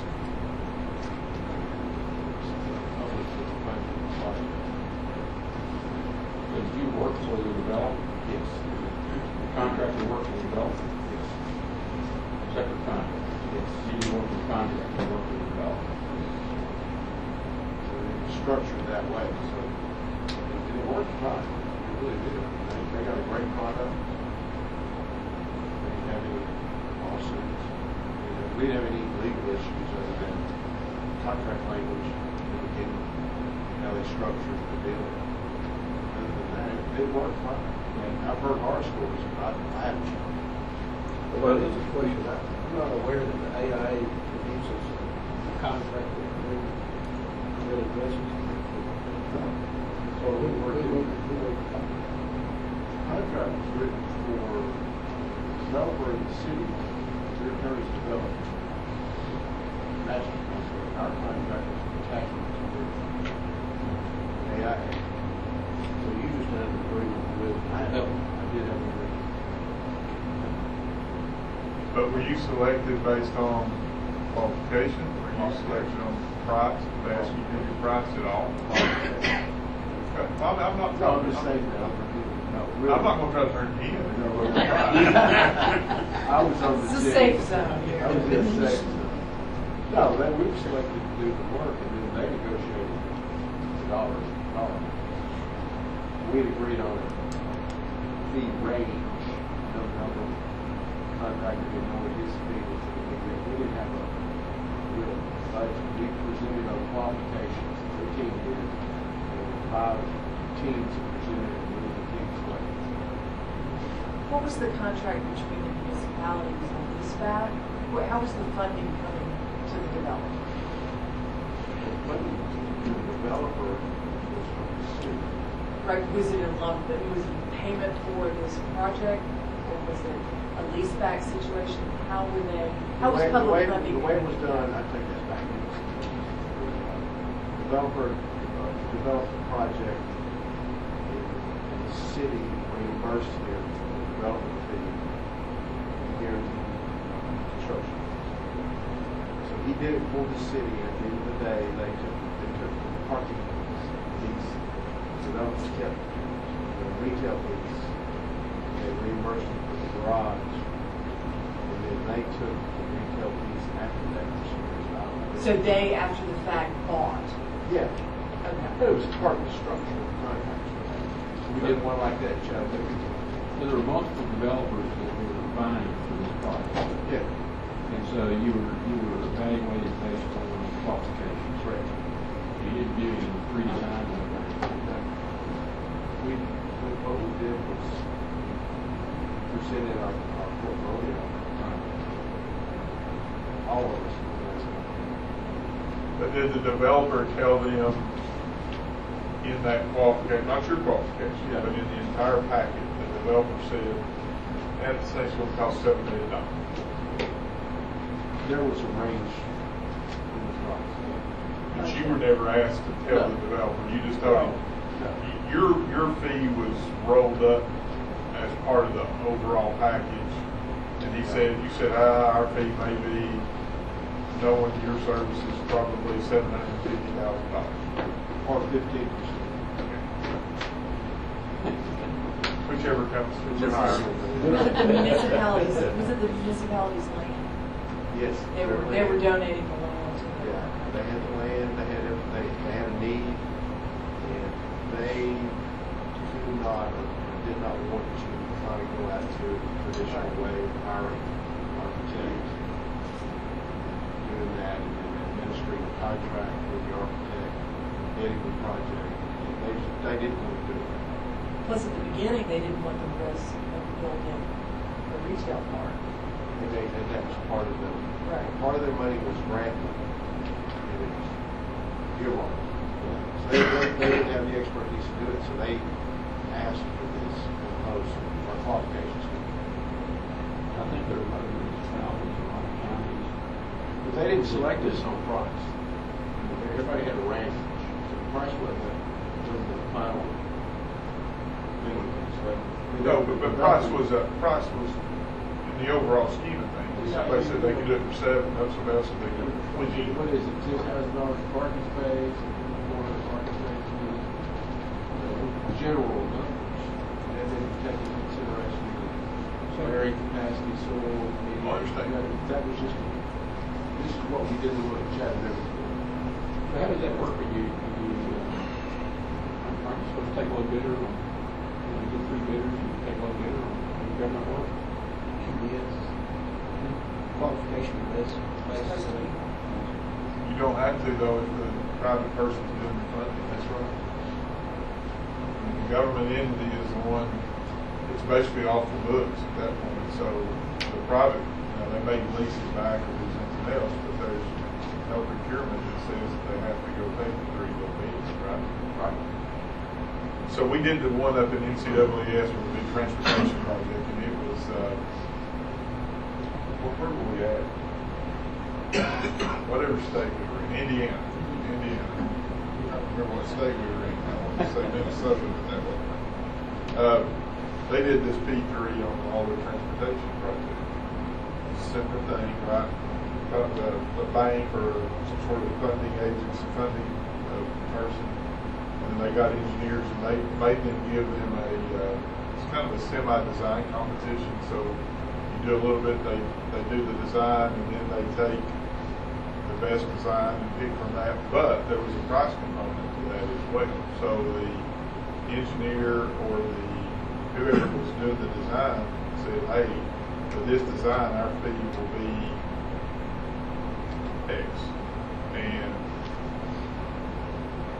that's messed up for our proposal. Well, when we were selected, we were one of the 3 finalists with the understanding that we had, at that point, it was time to negotiate. And we did some design work after that.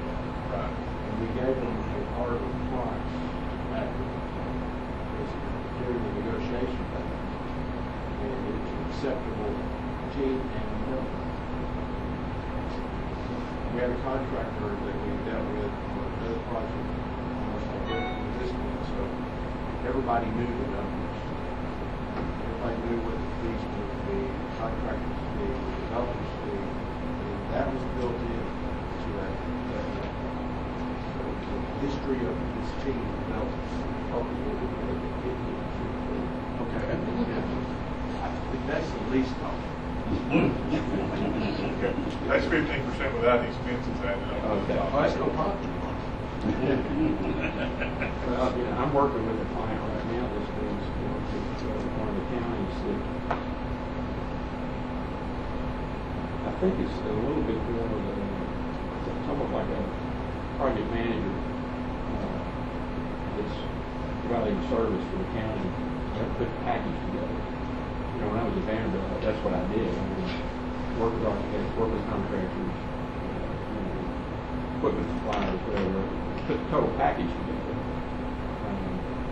And that's kind of what he's doing with a lot of these counties that don't have that expertise.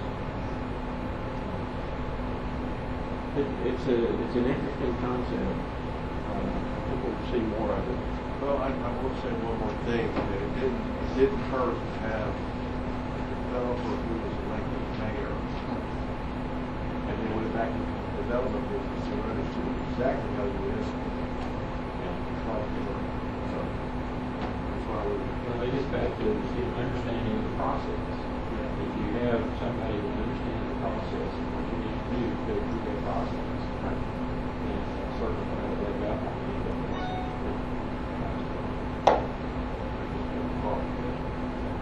But your contract was developer. He could have asked you at any point, since it was a private developer. And your contract, again, based on our rule, because of X. There's nothing in our rules that would be violated. He could have said X, but at the time I would have taken it. Yeah, but there's nothing in our, and that's what we're trying to also balance out here, is there's nothing in our rules that would have prevented you from going in and telling it's going to be $100,000 book. And nothing in the rules that would require the developer to be chosen on QBS because they're not professional. So they could be chosen. Based on price. That's what I'm saying. They could say, we can do it for $7 million, you do it for $10 million, and I will play the, name your team, name that team. Yeah. Right. So in that scenario, nothing could have had to go to QBS. Nothing. It was, but it would not have had to go to our office. Well, see, the way it is now on transportation projects is the 3P is actually, it's a private person or private entity or a bank or a JP Morgan or somebody they're the people that the state's contracting with. It's not the engineer, contractor. There's another layer that we just totally not QBS out. Yep. So ACEC, this is in my report tomorrow, but I'm going to say it now. ACEC would like to actually formally request that we just went through a QBS situation with a nonprofit entity that was acting as an agent for the city of Franklin Transit.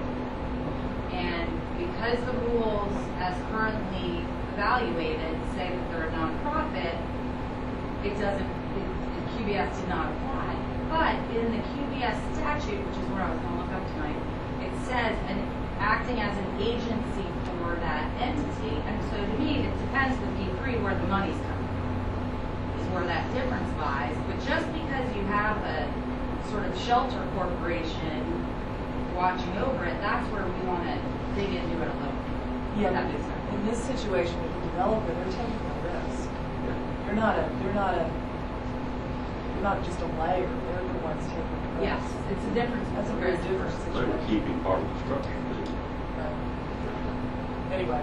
That's how they made it work. That's how they make it happen. And they keep part of the structure because the total amount that the grant is for is not covered in the total price. The developer accepted that risk for 1 year. There's a bank building in Knoxville, right beside First Baptist Church.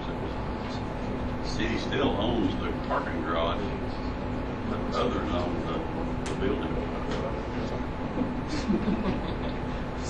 It seems like under the disadvantages, that when a project like this, with the funding, is so complicated, or can be, that the legal contracts between the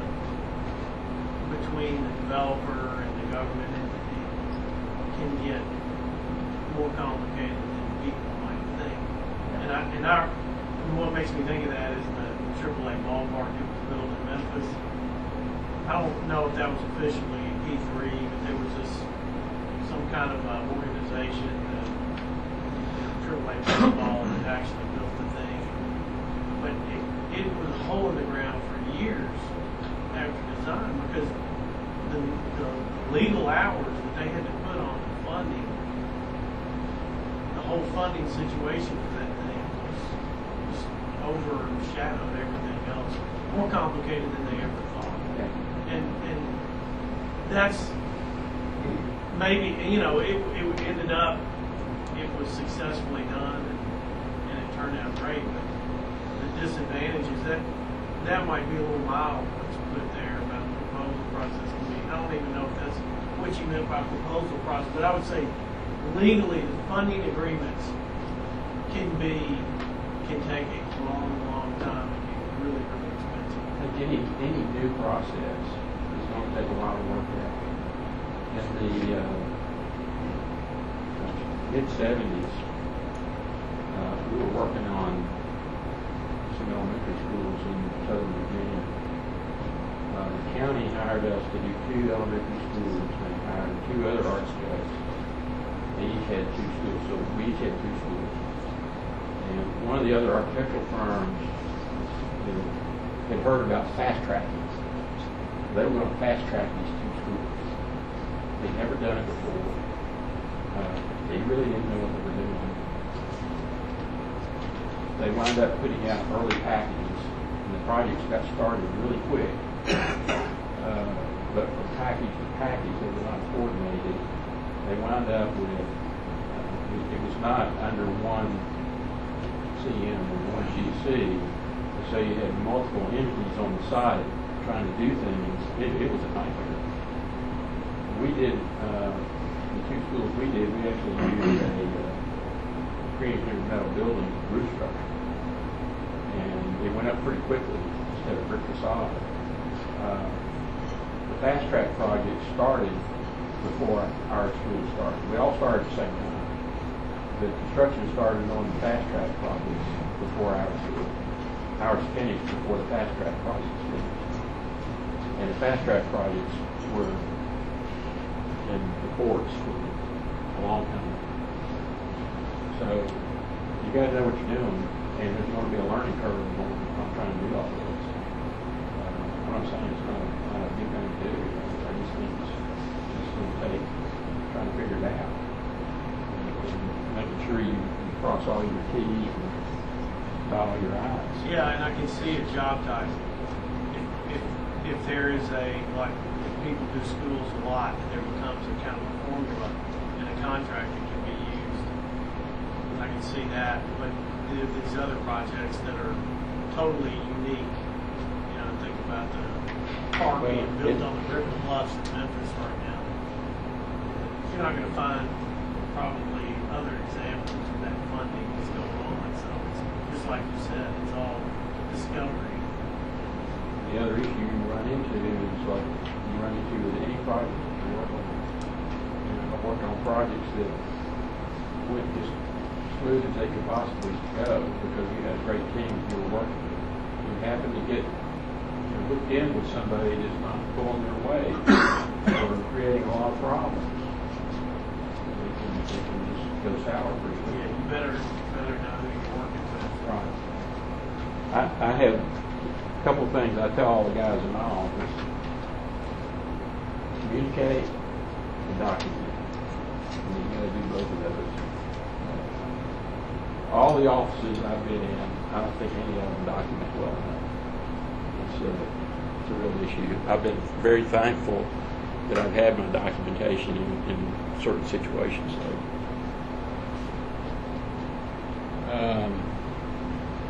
This is integrated project delivery.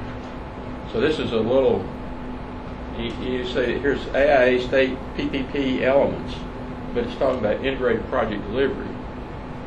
But it's different from 3P, but there's some of these different terms that are being used, and think we've just got to be careful about which term we use and what the real definition of these terms are. This one's the project delivery method that contractually requires collaboration among the primary parties, owner, designer, and builder, so that the risk, responsibility, and liability for project delivery are collectively managed and appropriately shared. I think that might be a little different from the 3P. Is that extending the risk to more parties? Is that the intent of that? I think so. So in P3, you're really dealing with perhaps two entities, Potentially.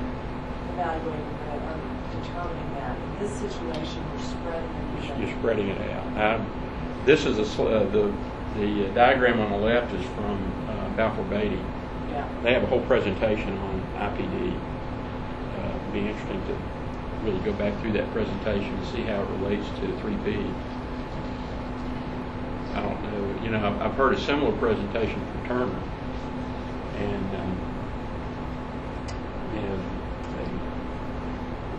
it's interesting. It just begins to get convoluted, I think. You know, they want to do all the purchasing for medical equipment, for instance, and keep that within their purview. And that can raise a lot of problems and a lot of issues, in my opinion. But so there are a lot of things, a lot of ins and outs of this process. May or may not be good. You just have to be careful about going into any of these things, really. So the advantages of the IPD, the owner gains all the advantages for design, build, and construction manager at risk. The entire team's interests are aligned with the project goals, making the chance of success once underway extremely high. There are a lot of disadvantages. So I think the very last one, IPD contracts have not yet been tested in law. So the result of a failure within the team is unpredictable. That just scares me to read it. And the input that I remember getting from designers, professional liability insurer, is that they really don't like IPD, but I don't know if that's changed. Is that still the case? The insurance people do not like it. I would be surprised if they like it. I think it's just a lot of risk. I don't like it if my liability insurance. We have enough problems just doing the normal projects with our liability. I like to keep them happy. So this is one of the.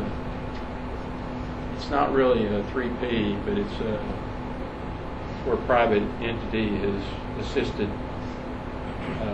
one of the counties with capital project. So I'm working a little bit with that, but it's a different situation. Design, bid, build. Most of you realize that that's the traditional way, where the client hires the architect or the engineer. They develop a project, it's bid, then it gets built, as long as it's within budget.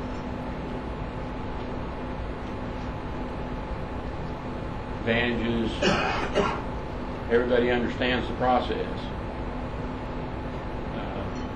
It's the most common approach for public owners, having to comply with local and state and federal regulations. The owner has a significant amount of control over the end product. They've hired the architect, so they can kind of control a lot of what the design's all about. Disadvantages, longer duration.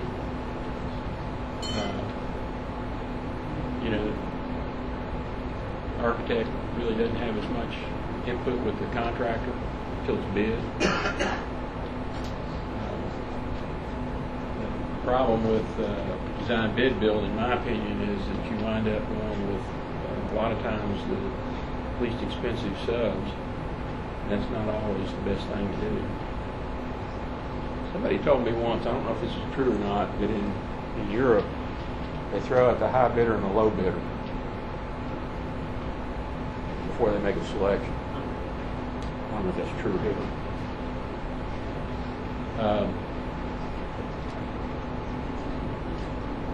ESA really doesn't have very many projects that were design, bid, build. These were some auditoriums that were done for, I think, Williamson County. Most of the work that I did over in East Tennessee back in the 70s and early 80s was design, bid, build. Design, build, there the client hires an entity that puts together a project.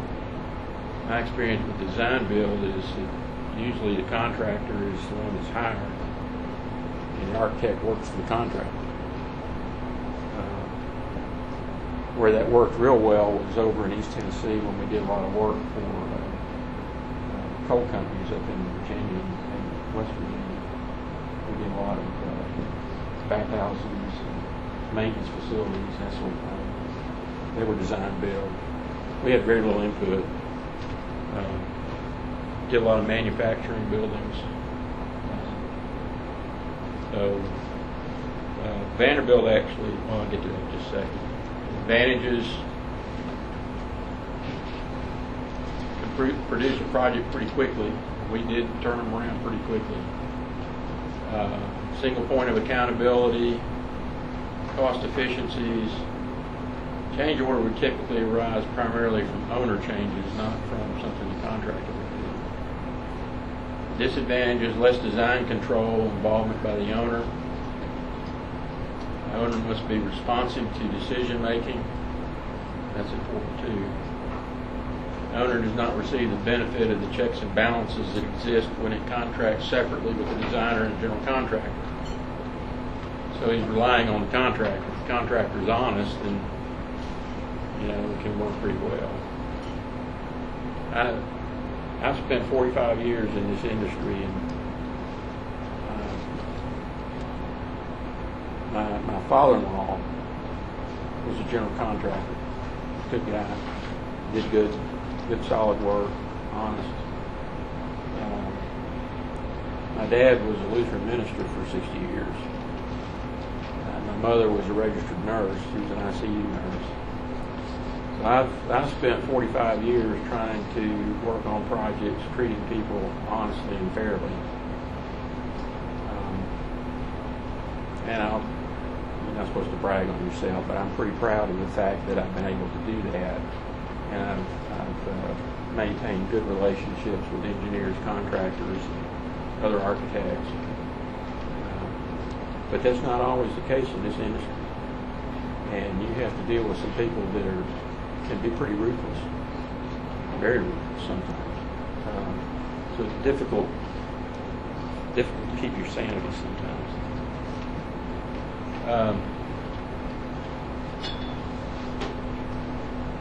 May be problematic when there's a requirement for multiple agency design approvals. Ran into that a little bit. I did a design build hospital in Virginia. It's very interesting. Hospital went okay. The medical office building they decided to build afterward. Again, this was design build, so our contractors was the contractor. And the hospital was built on an old strip mine. They basically took the top of the mountain off, cut coal out, and they built this hospital on the top of the mountain. So the hospital was built on pretty firm ground. The medical office building was not. And we kept saying, we need to do some soil investigation. We need some soil borings over here. So, the owner said, we're not paying for that. The contractor said, he's not paying for it, I'm not paying for it. We said, we're not going to be responsible. We wrote letters to that effect. We did the project based on the way the owner and the contractor told us to. Just a one-story turned-down slab building. And probably within 6 months it started to sink. I actually worked on a project that sank. And of course, the lawsuits went flying. And it turns out they wound up doing soil boring afterward because of the lawsuits, and it was sitting on 72 consolidated fill. One of the things we always said at Vanderbilt when we were dealing with contractors and architects is, don't let us make stupid decisions. A lot of owners make stupid decisions, and I'll be honest with you, I'm not real fond of administrators, because administrators make stupid decisions too, and sometimes you can't do anything about that. It's just like that quote I showed you. Anyway, this was a design-build project that we did at Vanderbilt. It was the Cambiani Center. It went pretty smoothly.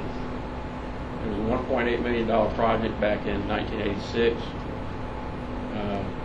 One issue we had, I've got the pool shown there. It's a therapy pool. They keep it hotter, and it has constant depth, or it was supposed to have a constant depth. When the drawings were done, it was just a limited amount of drawings. It was built by Hardaway Construction, and ESA was the architect.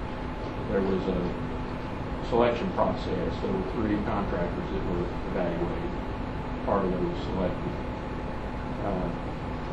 But there was one cross-section to the building. There was a cross-section to the pool. And it showed 4-foot depth pool that we requested. The only problem was there was not a longitudinal section. And when the pool was put in, it sloped down to 5 feet in the center. And you can imagine someone shorter than I am trying to walk the pool, getting underwater. So fortunately, I don't know if any of you ever worked with Billy Grover at Hardaway, but he was a character. Good guy though, and they took care of it. They wound up having to put an additional bonding agent on and spray on some more gunite to make the pool come up. But that was a design build project that turned out pretty well. It was supposed to have been a pre-engineered building. The powers that be said, we want another building kind of like the tennis building at Vanderbilt. It's a metal building. And fortunately, my boss said, yeah, we probably don't want to do that. So we did this. Kim Dayani was a doctor at Vanderbilt that made a lot of money down in Texas. And his family, he died, but his family gave the money to build that. And we did a design build. It was only supposed to last for 5 years. So that was in 1986. It's still sitting there, still being used. CM at risk. This is the one that I have the most experience with. I assume a lot of you guys have done a lot of CM at risk. Basically, a project delivery method. Construction manager acts as a consultant to the owner, develops during the development design phases, assumes the risk for construction performance is the equivalent of a general contractor holding all trade subcontracts during the construction phase. Advantages: the owner gains the benefit of having an opportunity to incorporate a contractor's perspective and input to planning and design decisions, and the ability to fast-track early components of construction prior to full completion of design. Disadvantages: the premium is placed on the proper selection of the CMR based on the CMR's particular skills and experience to provide the best value to the owner. While the CMR provides the owner with professional advisory management assistance during design, this same assistance is not present during the construction phase, as the CMR is at risk position during construction. My experience is I've never experienced that. I know that, well, I can't say that totally. Most of my experience is that I haven't had to deal with that. It's been 27 years, 27 and a half years at Vanderbilt. And it's interesting, all of our contracts are written so that it was construction manager at risk, there was a GMP that was required, and it was completely open book. basically we would sit down every month and just go through every expense. But the way the contracts were written, 100% of the savings on the project went back to Vanderbilt. There was no shared savings. And you might say, well, what's the incentive for that? And for many, many years at Vanderbilt, the incentive was to give us more work. And that seemed to work for the time I was there anyway. Does the owner procure the professional services? Yes. Yes. That's always the contractual. Right. The contract was with Vanderbilt. The architect contract was with Vanderbilt. That was kind of a tradition. But CM was hired at the same time, so they would develop together. Children's Hospital, when we started construction, we didn't have the interior build out.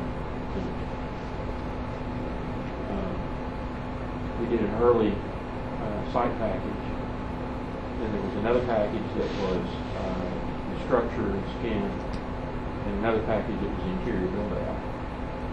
So when we started blasting, we drilled and blasted 6 times a day, 6 days a week for 6 months to dig the hole. And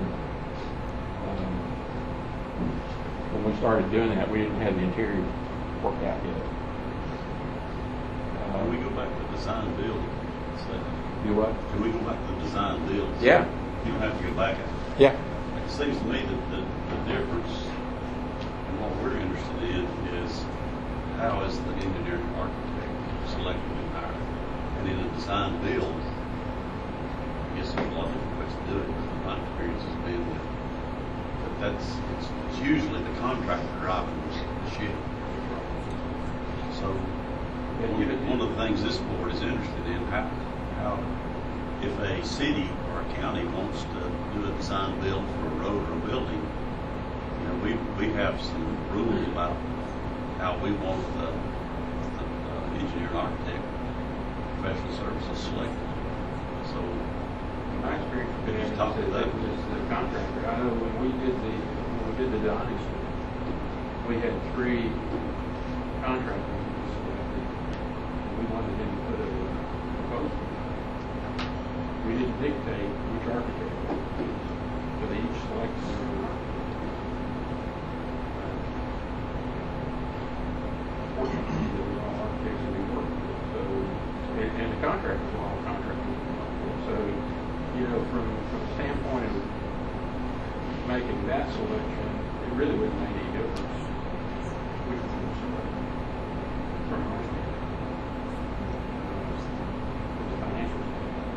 From the design standpoint, the qualities and capabilities of each firm based on the type of project we were working on. It was pretty clear that it was one team really had that. But I don't know how you do that. But there's pricing and there were dollars involved in those design buildings. There was a range. Was that how big in the selection, when the selections were made, how big was the price range in the decision on who to hire for design building? Yeah. The range is we actually gave it a number of 6. They would have some range. But in reality, the cost of the numbers didn't play much of a factor in the selection process, at least. Okay.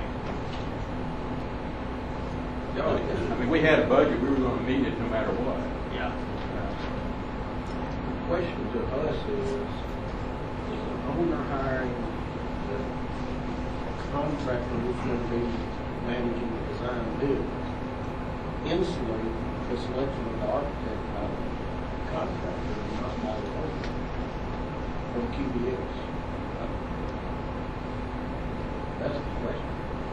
Yeah, I mean, it depends if you require a design build submittal to say who your architect is on the job, then I guess it doesn't. I mean, the owner has the freedom of things to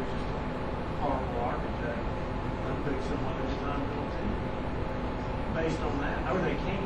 But I guess the question is, how did the contractor select the product? Did he just go pick one and say, we're going to use it? My experience is that they do it based on their past experience with it.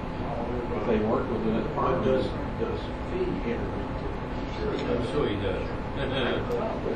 You brought on top of it. John, I'm going to bring up on the public sector here, especially on the state park, where they want to build a lot of this parks and recreation. They will have one little model done by one designer, architects company. They use it over and over again. Then when they turn around and now they actually say, okay, this piece of land is donated. It's owned by the city, but it's in a wetland area where we can't use it anymore. Perhaps we just donate it to the homeowner association. I'm just using for example. A large group community like that, and turn it into a ball park. Do you call it as private, public or private? I guess do you call it a 3Ps project or just how do you handle that situation? You say you don't have the design. We got this design done by architects a long time ago. Yeah. But this piece of land we cannot use it anymore. But you have to use it for the common good of the community. I want to turn it over for you guys to handle. You're gonna hire a contractor to do it. You're gonna raise your own money to do it. Is that a partnership or is it more like a donation? Well, no, really, it's the other thing that we kick into that is, do you own the design? Can you do that with the design? I wouldn't even name it, but I think there's cases, there's an impression that it's like the way they build Walmart, it's all Walmart was the same. Yeah. Well, I don't know. The two schools I mentioned up in Virginia, they were two separate ends of the county. And we gave the county a cut rate fee we used to plan. So both buildings were basically, except one of them had a different component for doing agency site with it. So we gave the cut rate to the two schools. I don't know what to do unless you own the drawings. So if you know the drawings, then I guess you can do what you want to do. So we're going to do it. I think you have to see in the P3. Now this was in Indiana. They owned the drawings because it was a design competition and they paid. So that, let's say they had 3 firms that they did the RFQ on, and you did your design, you did your thing, somebody else did theirs, somebody else did theirs.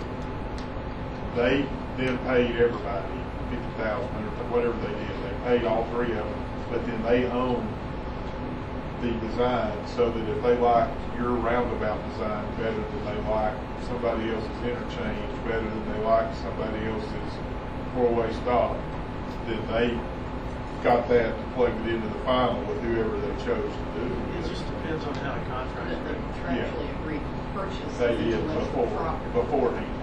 beforehand. Now, if they, and a guy admitted if they had not done that, they couldn't have done that. No.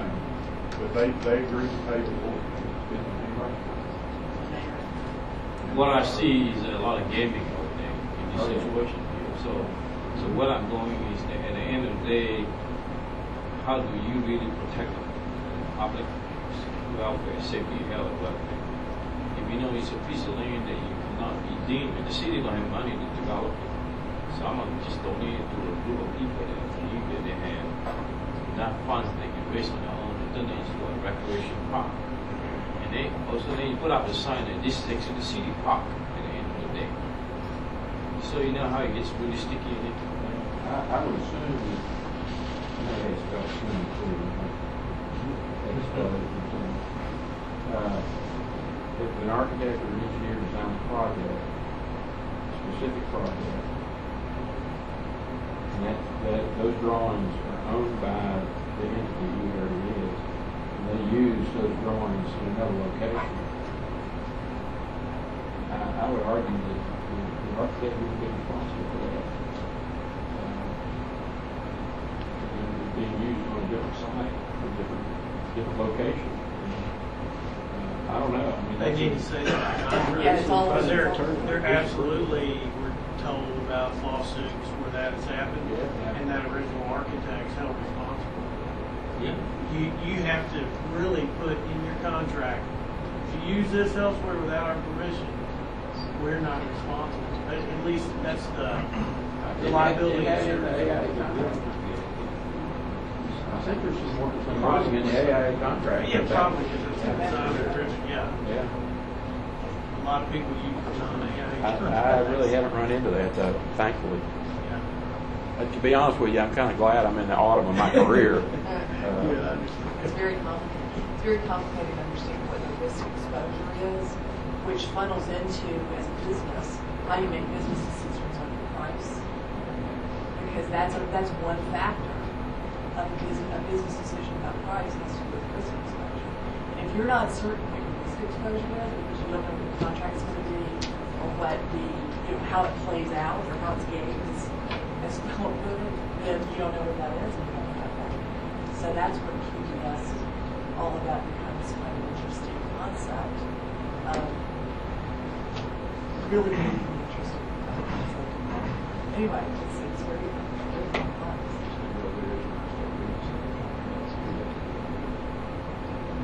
Banks and others. I want to get back, just to throw out something else about the struggle we have with design build. We're for a state or any government project, the design is supposed to be selected on qualifications only, no price. And so that is taken out of our hands for design build. But I'll just throw out, we've had this discussion on QBS that when the state entity hires the architect turns around and selects the sub-consultants based on fee. Many times, not all the time, but it's not a new, and so we toss that out to the board. And we think QBS extends into the subcontract. And our view, I don't think we didn't have a year-long legal excursion, but our view was, no, that could get really sticky to get into the subcontract level and dictate, even though that's parts of the building that are most of the complaints come from. Well, and that, but so in that, if that was a kind of view, I could see a similar take saying on design build, the government entity selecting the designer. We can't go dictate subcontracts of which the architect and engineers are all subcontracts. So I can see similarity there. It's the same decision. If we're not willing to get the subcontracts there. Well, it's not that we weren't willing to. That's just the conversation was legal, that we had an obligation because of the way that the statute's written. Yes. But that's the interpretation of the Attorney General, is that it does not extend beyond that contract. And I can see similarly in the design build. It's getting into the subcontract. It's already Well, I think we all need to understand, this has been good because I think it's confirmed a couple of things, but design build and the P3 are the exact same thing, except there's a financing arm right? I mean, instead of the government funding it, a private entity is funding it on some levels. But the process is the exact same. Somebody else is picking the team players based on whatever criteria they want to pick them on. I mean, whether they like them or they've got a real cool logo or it's price or it's whatever it is, the team members are being picked not necessarily. There's no mandate to pick them on qualification-based selection.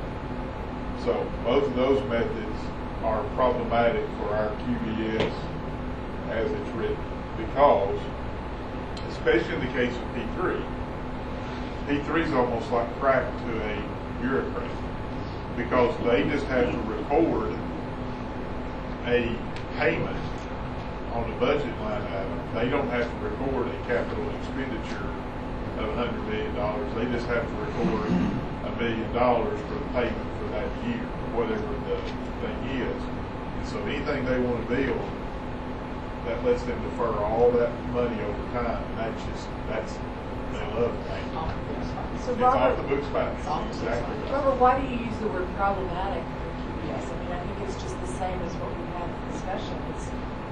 Well, because that's problematic. It's a problem for QBS. It's a problem for QBS, right? It's not one that we really can make any different. Yeah, we can. But I mean, it's going to mean that we're going to have to figure out a way to do that. Under this statute. Yeah, and Ricky's right. I mean, do we go and take it to the subcontract level and say that's where we need to enforce it, or do we say any public expenditure of funds has to have qualifications-based selection for architects and engineers, landscape architects? Any level? And that's where that statute gets tricky, is it clearly states organizations that are formed by statute. So in the FAQs, which is where ACEC was, we'll call it confused, talks about public funding, because the idea, the spirit behind QBS is if you're using public funds, you should be procuring with QBS. But the way the statute reads exactly says that it has to be those agencies formed by statute. It's only entities formed by statute. So nonprofit situations that you mentioned before. Yeah, or a P3 or a privatized company. As long as it's built. No. So you're saying that on the P3, because even if a portion of that is considered public funding. But it doesn't matter about the funding, it matters about who's hiring. Who's hiring. So like the one that we're talking about, the nonprofit, the TMA group is a nonprofit that exists to manage the Franklin Transit Authority. Like it's just in my mind, sort of shell corporation, if you will, for like, it's just another person doing the work for them, outsourced. Right. But the project that they were procuring was 100% funded by the Franklin Transit Authority. So that's where we were coming from in terms of, what they were. Should be QBS. Right, right, correct. Because like, what precludes someone from just forming a nonprofit for everything? In case there were no other words in there that. So where we came from was from the FAQs, your FAQs, and there are two different places, because I just went through them. There are two different places that talk about it, and one is it talks about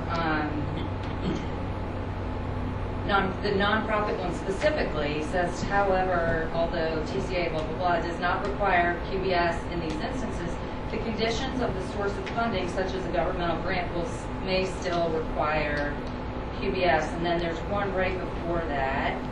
The first one in the first question of the FAQs, to what projects does the statute apply? The last sentence of that says the term public works is used in the general sense of any project paid for by government funds for public use. But that's the interpretation of it, it's not the statute. Yeah, right. Which is where they corrected me, and I had. Yeah, the FAQ is not. I don't like to admit when I'm wrong, but I will. And I will. Well, I think, over the years, the laws change, the requirements change. When I started out, I did civil drawings. What? What? I did civil drawings. A lot of projects. Not only could we not do that, I would want to do that now. But 45 years ago, it was okay. The requirements change, the laws change. So, with P3, there are going to have to be some changes. I would think. It's an evolving situation. Yeah. Let me, the last couple slides, children, I'll be the first to admit that, after working on 300 projects plus, I'm probably most proud of this one. in terms of year 2000 dollars, it was a $268 million project. Even counting some of the things that administration came back and told us to do and put into the project that we hadn't planned on, I was still able to return $5 million to the original funding source at the end of the project. So I don't know how many projects I worked on at Vanderbilt, but I never had a project that I didn't return some money to the original funding source at the end of the job.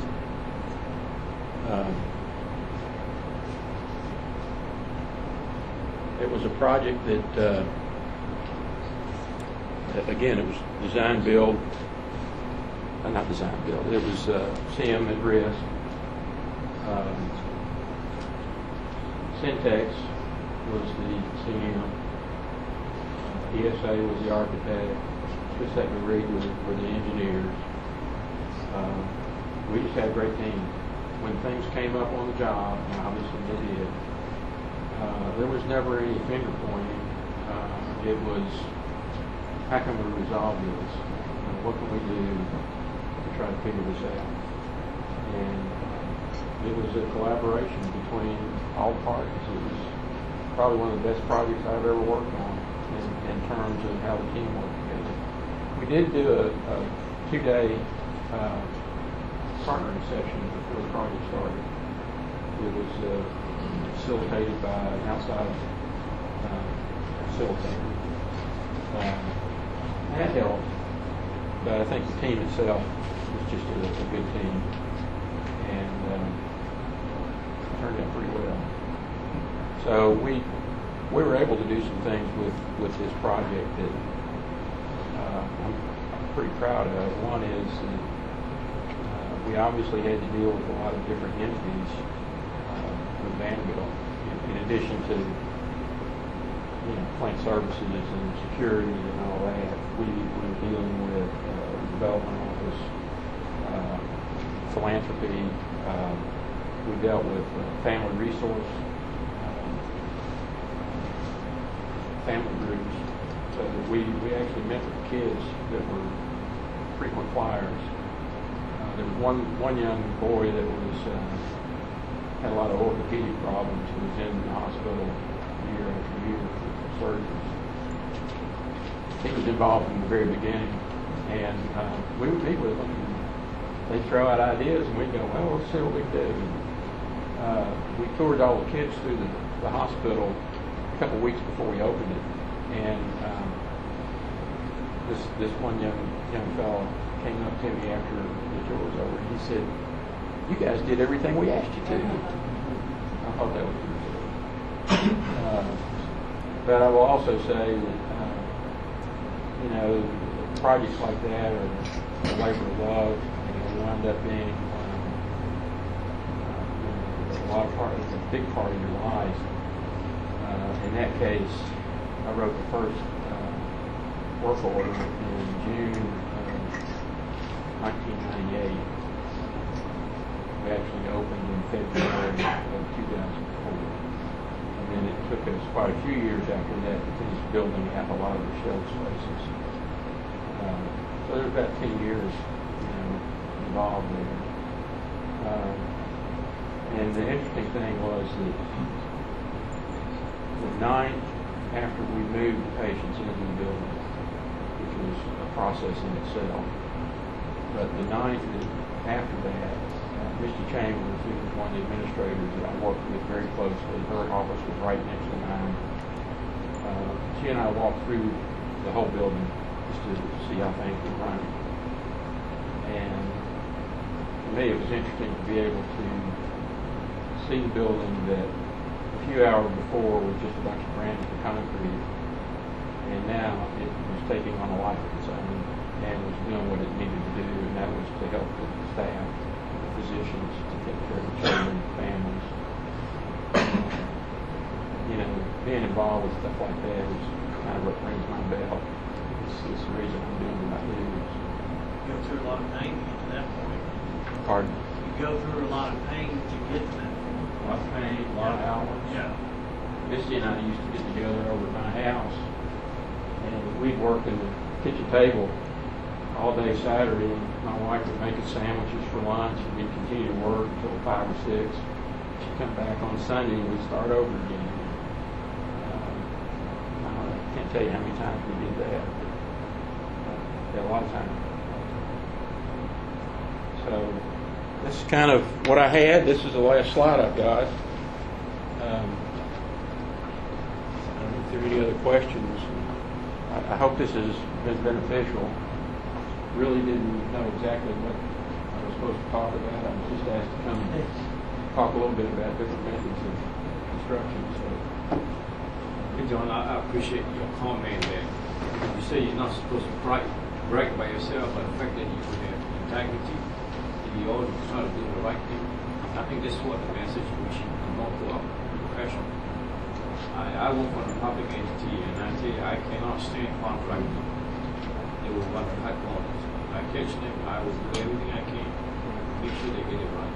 And I appreciate the statement. The other statement I appreciate you says it's all about labor or love. And I think it takes me back to remind me, while the law is written to something to confuse us, but I think at the end of the day, what you would want to do is you want to cheat the system or game the system. You really want to do the right thing. And I appreciate your testimony.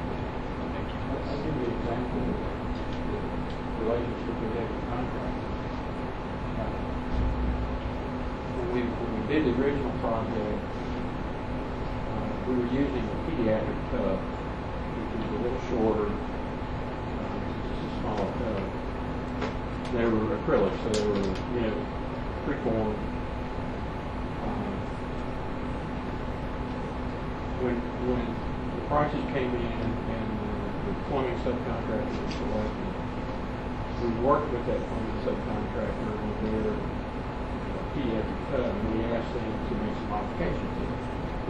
We paid for it. One of them was some of the molded pieces were soap dishes. We thought they would be head knockers, so we eliminated most of those. We raised it and made it taller so that some of the adolescents would be able to shower, and adults showers. We put a wider seat on part of the lip of the tub, so the parent could sit there and would be more comfortable helping the child bathe. So when we built the addition, we added additional beds, and I remember getting shop drawings, and one of the things I always did was that all the shop drawings that came through the project were sent to our office. And that was not in order for us to approve or disapprove anything. It was for us to understand what was going on. We told the architects and engineers to not hold up approvals on our sake because of us. But if we had comments, we'll let you know about it, and if they incorporate it, then we can do that. Well, shop drawings came in for the tubs on the addition, and they were adult tubs. Didn't have any of the features on it that had been specified. And I got together with the guy that was doing CA work for PSA at that time. And we sat down and looked at shop drawings, and he did a beautiful job of further delineating what needed to happen with these tubs. And they were mirror image. They weren't all alike. So where the seats were mirror image on from one room to the next. And anyway, those drawings went out as part of the submittal package back to the sub. So fast forward a few months, and I was giving a tour to some nurses through the project. And they had just put the tubs in, and they had the walls built around the tubs. And I walked through, and I kind of stuck my head in one of the bathrooms as I was doing this tour. The tub was gone. They had the little seat right where the vanity was going to be. There was no way you could even sit on it. And so I went back to, after the tour was over, I went back down and found the superintendent, and I said, "You need to come with me. We got to go look at this." So we went back up and looked at the tub, and he said, "You're right. These are not correct." And so he said, this is going to impact our schedule. Because now we've got to have these remade. We're going to have to tear the walls out. We're going to have to work around not having the wall there until we can get the new tubs in so we can get the walls in. So he said, I'll take care of it. So they adjusted their schedule, but we never heard about it. They did whatever they had to do with their subs. It was the sub's fault. The sub ignored the shop drawing, basically. But they worked it out with the sub. So from the time I asked him to take care of that, I never heard anything about cost. I never heard anything about the schedule. I didn't hear anything at all about it. It just got done. And you know, that's the kind of relationship we had with those guys. You know, I can't say anything bad about them. They did what they were supposed to. As a matter of fact, sometimes I've been in a position where I had to protect the contract. At the end of the job, and this was something that they put the schedule together and the budget together in the year 2000. We finished in December of 2003. They were under budget and they were on schedule. And we were ready to move in December. We couldn't get state health sign-off. The reason we couldn't get state health sign-off was medical gas hoses and we had articulating arms, medical gas booms, and the ORs and the ICUs, down in the ED, they were all over the place. So they were leaking. We couldn't get sign-off. They were going to have to replace the hoses in every one of the buildings. And administration came to our office and said, you know, we're going to have to wait until February to open up. I said, you guys go back and tell the contractor they're going to have to pay for the lost revenue for a couple of months, which is millions of dollars. And I looked at him and I said, can't do it. I said, first of all, we were so pressured to reduce costs, and we were looking at everything we could do to reduce costs. And one of the ways that we reduced costs was we negotiated a deal with Horaeus, who is the preferred vendor for medical gas booms. They were selected out of 3 different vendors. They were selected by surgery. So they were the preferred vendor. So we cut a deal with them where we paid them up front for a significant cost reduction. That's it. The administration was urgent. And also the contract was held by Vanderbilt, not by the contractor. So in the middle of the production of our products, Horaeus was bought out by Getting. And Vanderbilt's not a big fan of Getting, and they had a lot of problems with Getting and sterilizer. So Getting bought out Horaeus, and in their infinite wisdom, they did 2 things. One was they moved the plant from Hanau, Germany, into Paris, France. And the second thing they did was they decided they could make the hoses themselves. So they did that. They didn't tell us anything. They didn't tell us about the move. They didn't tell us about making the hoses. Products show up, they get installed, but they leave. They wound up having to go and outsource the hoses and get them replaced. That took 2 months to do. So it took us 2 months before we could open up.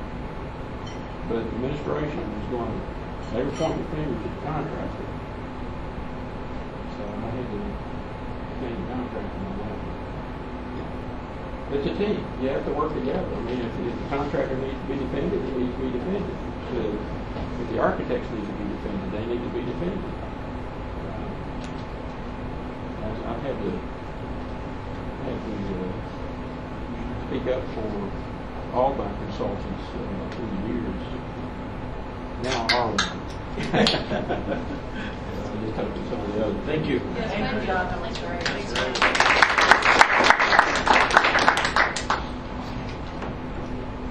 This time, do you want to take a 5-minute quickie or just keep going? What do we have? QBS.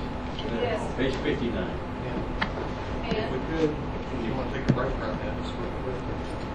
I've got the announcement about where we're going to have dinner tonight. We made a determination. He calls it. Best value, kind of, if you know up front, the state knows up front that they're going to get that. So y'all keep talking about it, but we've had several different groups talking about this separately, and they've come up with some language that they think is very friendly, and we think that Peter might be amenable to, just in the spirit of QBS and what we're asking. It mirrors quite similarly the federal RFP language that they use. So we're not being asked to do anything. Yeah, this is all. So why what's making you nervous? Because I think this situation can be drilled down about 1,000 million different ways. Okay, we had a different question that came in, Johnson, to me, and I looked at it. And the question, to be very general, was that a particular entity, state entity, they included both of the basic and additional services in their request. They didn't ask for any dollar amounts.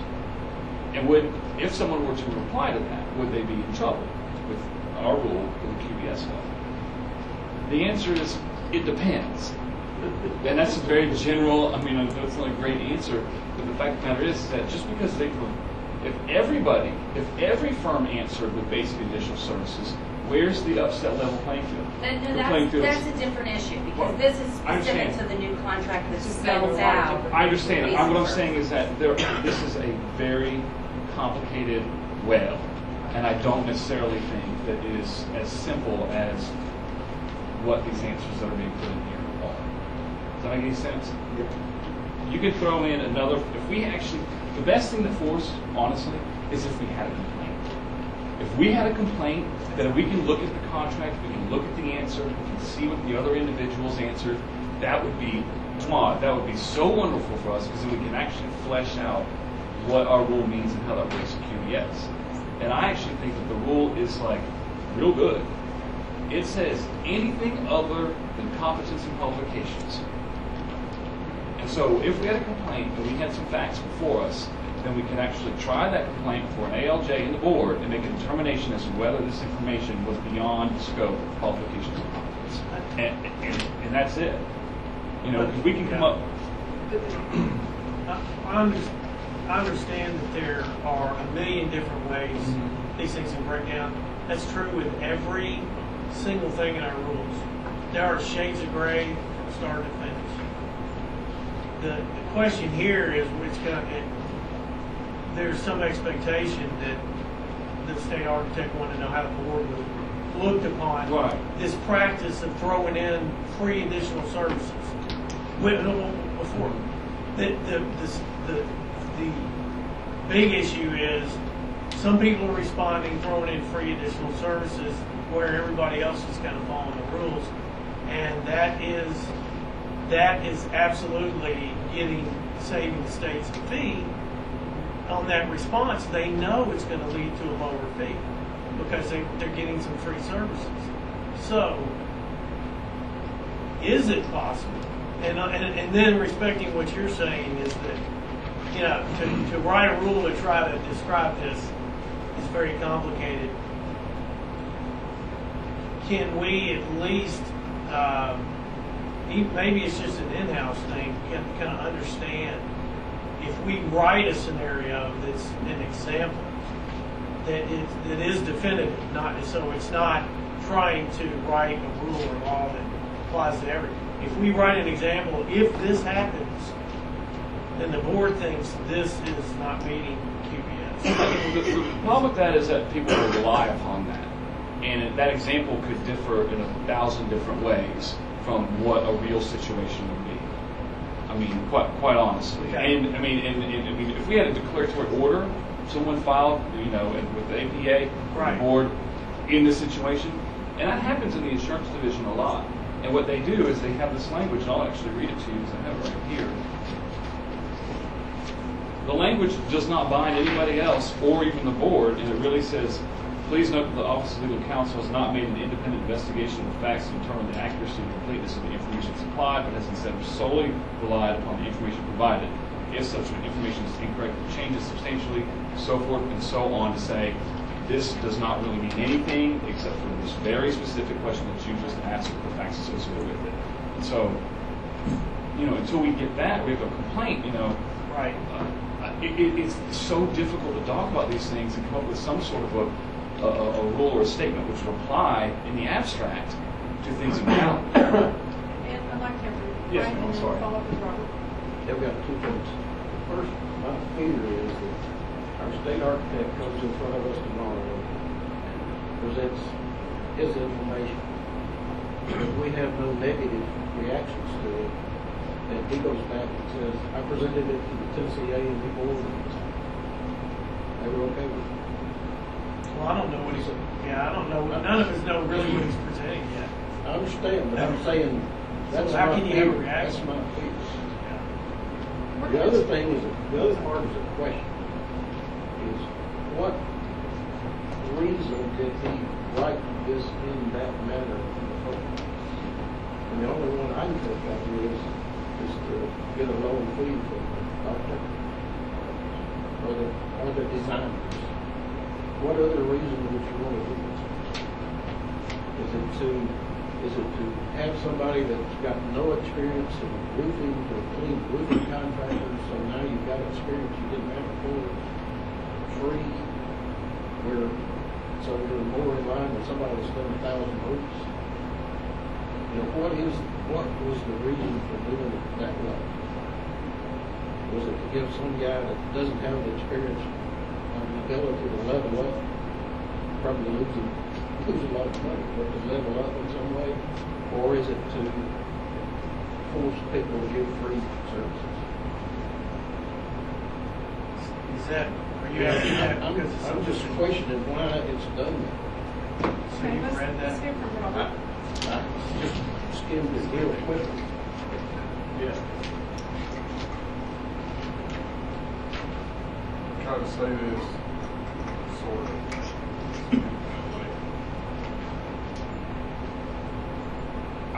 First of all, am grateful, Ricky, that you went through this process. Let me try to explain what I think part of our board is. The presentation we had today, which was very good on the different procurement methods, and one of the reasons that we wanted to do it. We as a board are facing a lot of different things. This is not the design bid build world that we're in. This is not the world that we're in. This is who owns the BIM model, who's responsible for this. This is all kinds of stuff. I mean, we're talking about drones. We're talking about all this stuff, okay? So, to Ben's point, I would hope that tomorrow this board would not be making a decision based on anything. And I don't think that was not my purpose in what Ricky did or having with the state architect here. We have to gather information. And you're probably right, it's probably very complicated, but we do not understand levels of complication until we hear what the information is. And then maybe we say, oh, Eureka, we've got a solution, or yeah, it's way complicated, we need to start stepping this down and start looking at things. But to say that we need to have a complaint to act on something, I understand why you're saying that, but if we don't have the information to even start making, we just don't have any information. We're starting from, a lot of us are from a clean slate. I don't even, basic services, I don't even understand, because we don't do that kind of work, and I've not been around that kind of work. Some of y'all understand it better. I need to start understanding the details behind what we're looking at, so that when those complaints come, so that when those times come, I've got good information to make a decision about it. And I know there's underlying terms about this. I'm fully aware of the underlying terms of all this. But I think it's part of this board's responsibility to be as educated as possible about what's going on in the industry, what's going on trend-wise, what are problems or potential problems. And so I would hope that tomorrow we're just going to sit here and say, thank you for being here. We're trying to gather all the information we can because we understand this is an issue that is confusing confronting our registrants, and we want to be able to, at some point in time in the future, give them the best advice possible and try to, because you and I, Steve, have talked about this. There's no way we're putting the genie in the bottle on any of this kind of stuff. If somebody wants to circumvent QBS, they will circumvent QBS. I mean, let's all understand that. If they want to, they will. And they already are. And we just need to do the best we can to make sure that most people are not. But I don't have enough information to even start if we had a complaint tomorrow, I couldn't tell you how to react to that because I wouldn't have any clue. Yes, sir, I understand. That would be the responsibility of the litigating attorney to prove those facts and prove the violation of law too. Understand. That's just my reservation with this is that, here, the last thing I say, my advice to you, say thank you for coming, have a nice day. To be quite honest with you. I mean, allow them to speak and everything else, but I'm 100% agree with you. Yeah. Thank you very much for coming. We appreciate the information. We will use that as part of what we discuss about the future. Thank you very much. I mean, we're saying the same thing. Yeah. You're just saying it with better looking socks. Well, every day. Well, yes, sir. I try to wear it if I can avoid it. I try to wear shoes. But is it not that some reason to also make sure that before he walks out of the room that he doesn't see the fact that he came here and presented his case, and we say thank you for coming, it is not a endorsement of anything that was said. Thank you. Ricky would like to speak. I would, and I think the proper thing to do here is try to manage those expectations before we get started. Just be honest about it. So we are here to listen. And you want to treat him with respect because he's coming up here to talk to us about it. And just be respectful and say, this is our position right now is to listen. Like you said, we're fact gathering, and once he makes his presentation, it's very simple. Thank you. We can't make a decision. Well, and I think too, Ben, if we want Ben to make that comment, I think that's certainly a legitimate thing to say. This is, Susan, Ben and say, hey, we appreciate you coming. The board's still in fact finding a lot of legal issues and things that we're having to deal with and look at. A lot of, Brooks Act stuff and whatever you want to say, and they're still on this fact-finding, data collection, whatever you want to call it mode. And I think if it comes from you, I think that's perfectly legitimate because that sets the tone that, it's not me saying, right? It's coming from an attorney. Probably be a motion that legal reviews this before we issue an answer. That's fine. Well, I mean, it's not, I can't see it as matters to the board. But coming from you talking about the severity of it, I think that's certainly lends, that. But are you suggesting that this occur before we hear what he has to say, or make a motion? I would just let him present it, and then somebody make a motion. You could say, I entertain a motion. I think that keeps the board neutral. Yep. With legal. Oh, use me. Yeah. I'll be back. I think hearing it from our attorney. But I think hearing it from our attorney, he understands that there is a legal aspect to this. Sure. I think that's. I don't know what your protocols are, but may I ask? You may speak.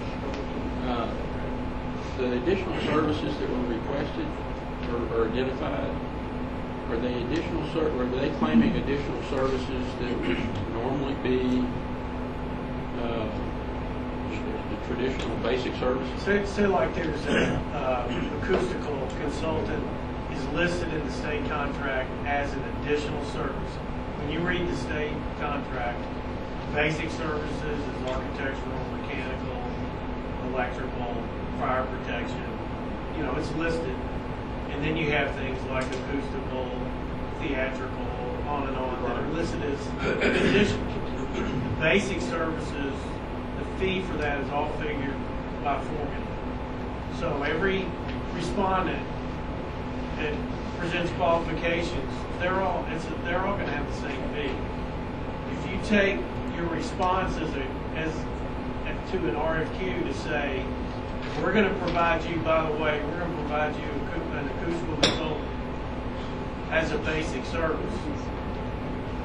You have just differentiated yourself fee-wise from the rest of the architects who are responding, who are listing acoustical consultant as an additional service the way it's shown in the contract. You differentiated yourself fee-wise. So all of a sudden the state can make the decision based on fee, which is not according to the QES law. Now this memo that I wrote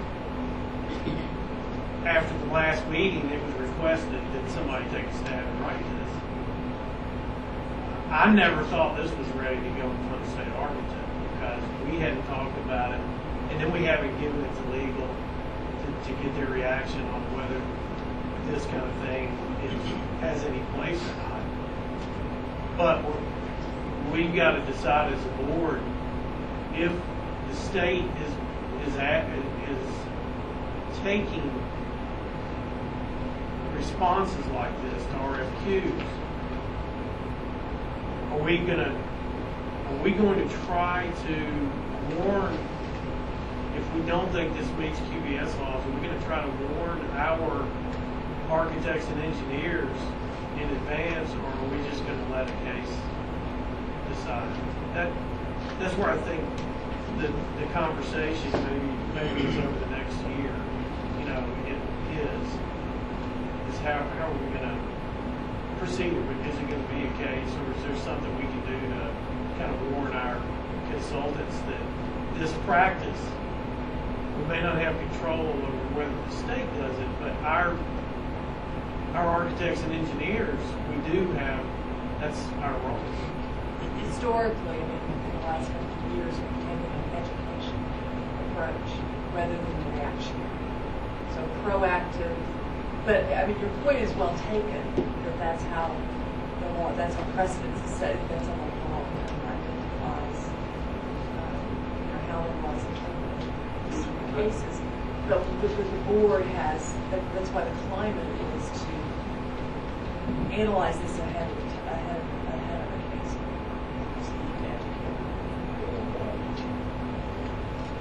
If it helps answer your question, the reason this is an issue is that we forced the hand of clarifying what is additional and what is basic. And the RFQs that they're putting out using procurement method 1 are very clear that we are not asking you for additional services. So anything you say is part of your basic package. We're not looking for additional services and saying that those come later. So if it's in there, that's where that nuance comes in. So that's a new change. Can I ask you a question? On these, where the additional services are being offered, you're saying that the state's not saying you can do that. It's just occurring. Correct. So the state, okay, so my second part of that is the state making any kind of statement that those will not be considered? No, and I think that some of the suggestions that some of your registrants have offered are on that iPad over there. In the way the federal handles that in their procurement is we've said there's a statement in there. I don't know if some of y'all do federal work, but their statement says we will be considering X, Y, and Z. Anything outside of X, Y, and Z, you will be considered in secondary purchase. Yes, it will be considered unresponsive. Yeah, right. So in other words, don't do it. Right. But the clarifying statement is really right. Ricky? There was an RFQ that we responded to 2 weeks ago with the Lupton Fine Arts Building, UTC. Well, let's just say page 1 and 2. Page 1 identified basic services. Page 2 told you all the other services that were not basic services that they were included. They weren't included.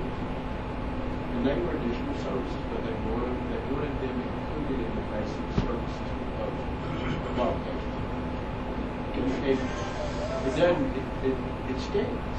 I mean, it's so conflicting, and Peter was aware of it because everybody, her brother called him and said, hey, whoa, what about this?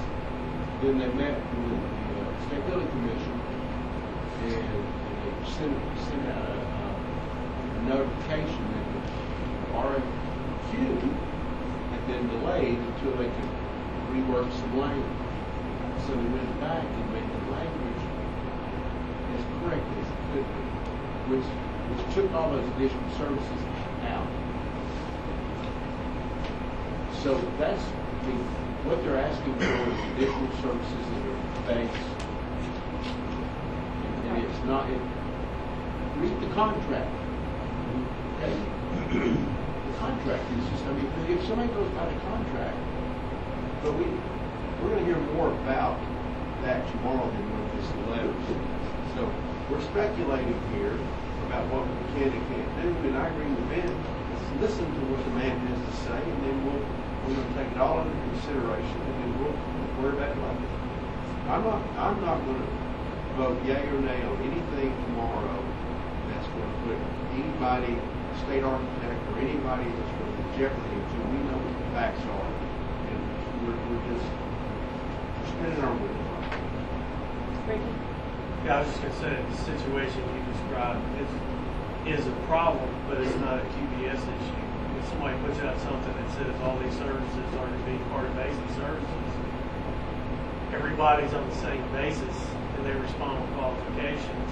There's no differentiation there. So it's not the universities are not exempt from the law. They have to call everybody else, and they're exempting themselves by creating this issue for us. Right, I'm not saying it's not a problem.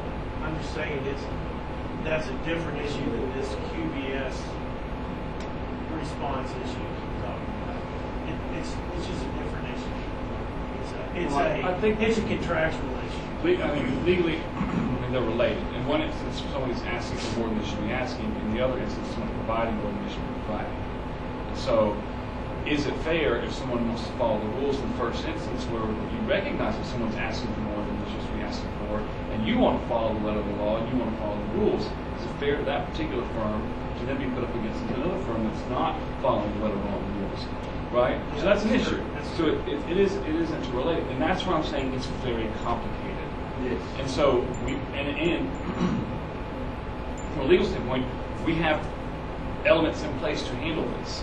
If someone knows that a district firm is answering with additional information not asked for, then they should be reported as a complaint. And I realize the difficulty in that in a small, with lawyers even, it's tough. So you don't want to rat somebody out. You want to, it's a whole other hurdle, right? If, however, someone is, if they're doing the second one, then someone should be reporting it to somebody. And all of these materials are subject to open records requests. We can find that out, and then we can adjudicate it here before the board. I just want to ask, this is Robert's question. So, if you've got if on RFQ, additional basic, whatever, but if on the RFQ, and I'm going to put geotechnical survey in there, because those are always additional services. But if the RFQ comes out and says, we want you to do structural, mechanical, and surveying and geotechnical as part of your basic service, and want everybody to put that in there, everybody. To me, that's not an issue because everybody's on the same team. You know you've got to include geotechnical and surveying, even though I know when the contract is considered an additional project. But at least everybody's on the same. You've got to get a survey. I mean, you've got to put those things in there. I think the issue to me is the one we're talking about where people are saying, make sure I just want to make sure I've heard a couple of other things. Somebody says, well, I'm going to put, here's the basics, mechanical, architectural, blah, blah, blah, but I'm going to add surveying and geotechnical under my basic just for the heck of it, because I think that gives me an advantage. And my geotechnical engineer owes me one from the last one because they screwed that one up, and, that kind of thing. I'm not going to put surveys. But anyway, but that's more what we're talking about, right? Is that the first scenario to me is you've asked the same thing of everybody, whether it's under the AIA document is basic or not, you ask the same thing from everybody as long as they provide this. It's just like the scope. But if you volunteer something additional from what the basic, what has been asked for, that's what we're talking about is the real issue. Is that That's the correct? QBS issue. If it's the first scenario, it will not be procured through method one. And if they're asking for anything that's geotech or anything that is on the standardized list, they have to go through 2 or 3 now. But Casey, understand, that is, I think somebody said, that's a contractual, to me, that's not a QBS issue. Right. It's a contractual state architect or whoever with somebody. But yeah, I think we're not. The number 2 is the QBS issue. Right. That we. I agree. Okay. That was the next. I guess my interpretation is that what about the one firm that recognizes initial services should not be included in this and that they don't? Exactly. Then it becomes a QBS issue because that person's following the rules. And just because we're all misbehaving, I'm with you. We all misbehave, we're all in trouble. But if 7 people misbehave and they know that this entity, the university or whoever, is not supposed to include this stuff, the 8th person that knows that and is afraid of being disciplined by the board or having the contract invalidated as a violation of QBS and doesn't, and they say, I'm not including this because of those issues, they are going to get overlooked by somebody else because it looks like these are free services or included in that, and they're not supposed to be. That first scenario is not something the board would discipline. So, right? They would discipline the other 7 if we were to deem it to be. That's not a QBS issue. First scenario. It's not a QBS issue at all. So it's an issue about whether it's fair for the state to ask you to include those services without increasing. They will not. They will not. So, but it's not an issue that would ever get in front of this board. They will. No, the first scenario that Robert was talking about, they absolutely will not, because that's where our legislation specifically was about. And the second we see one of those, the comptrollers ask for approval. So you won't see the first scenario, but unless it's procured through method 2, where it specifies the negotiation. The only issue is the second scenario, and which is the 99% of what he's going to put out now to say we are only asking for basic services. Period. Is section 2 or scenario 2. That's the QBS. I've got my hand around the problem. But there's nothing we can decide right now. What we can decide is when we do it. Is there We've been any? at this since 8 o'clock. Is there any other discussion? Hungry. May I have a motion that we adjourn? So moved. Is there a second? All in favor say aye. We will adjourn tomorrow morning at 8 a.m. What time are we? This regularly scheduled meeting of the Continuing Education Committee of the Board of Architectural and Engineering Examiners is taking place on the exterior of the Paris Landing State Park Inn and Conference Center at 400 Lodge Road in Buchanan, Tennessee, and notice of this committee meeting was posted on the board website on September 26, 2016. Roll call? May we have a roll call, please? Certainly. Frank Wagster. Here. Blair Parker. Here. Susan Ballard. Susan Maynard. Ricky Bursai. Here. Laura Rainbold. Here. You have a quorum. Thank you. We do not have a lot of business that we had prior to this meeting, but apparently the engineers had a meeting, and I think the landscape architects have a similar concern regarding continuing education and the actual calendar year of when it's to be completed. The idea being to set it at the first of the year and make that the cycle, be it a 2-year cycle or a 1-year cycle, or we presently have a 2-year cycle, but so that there isn't conflict with other states if you're registered in other states. And so I know y'all discussed it in the engineering committee meeting. Ricky or Laura, do y'all want to, other than what I just said, is there more to it than that?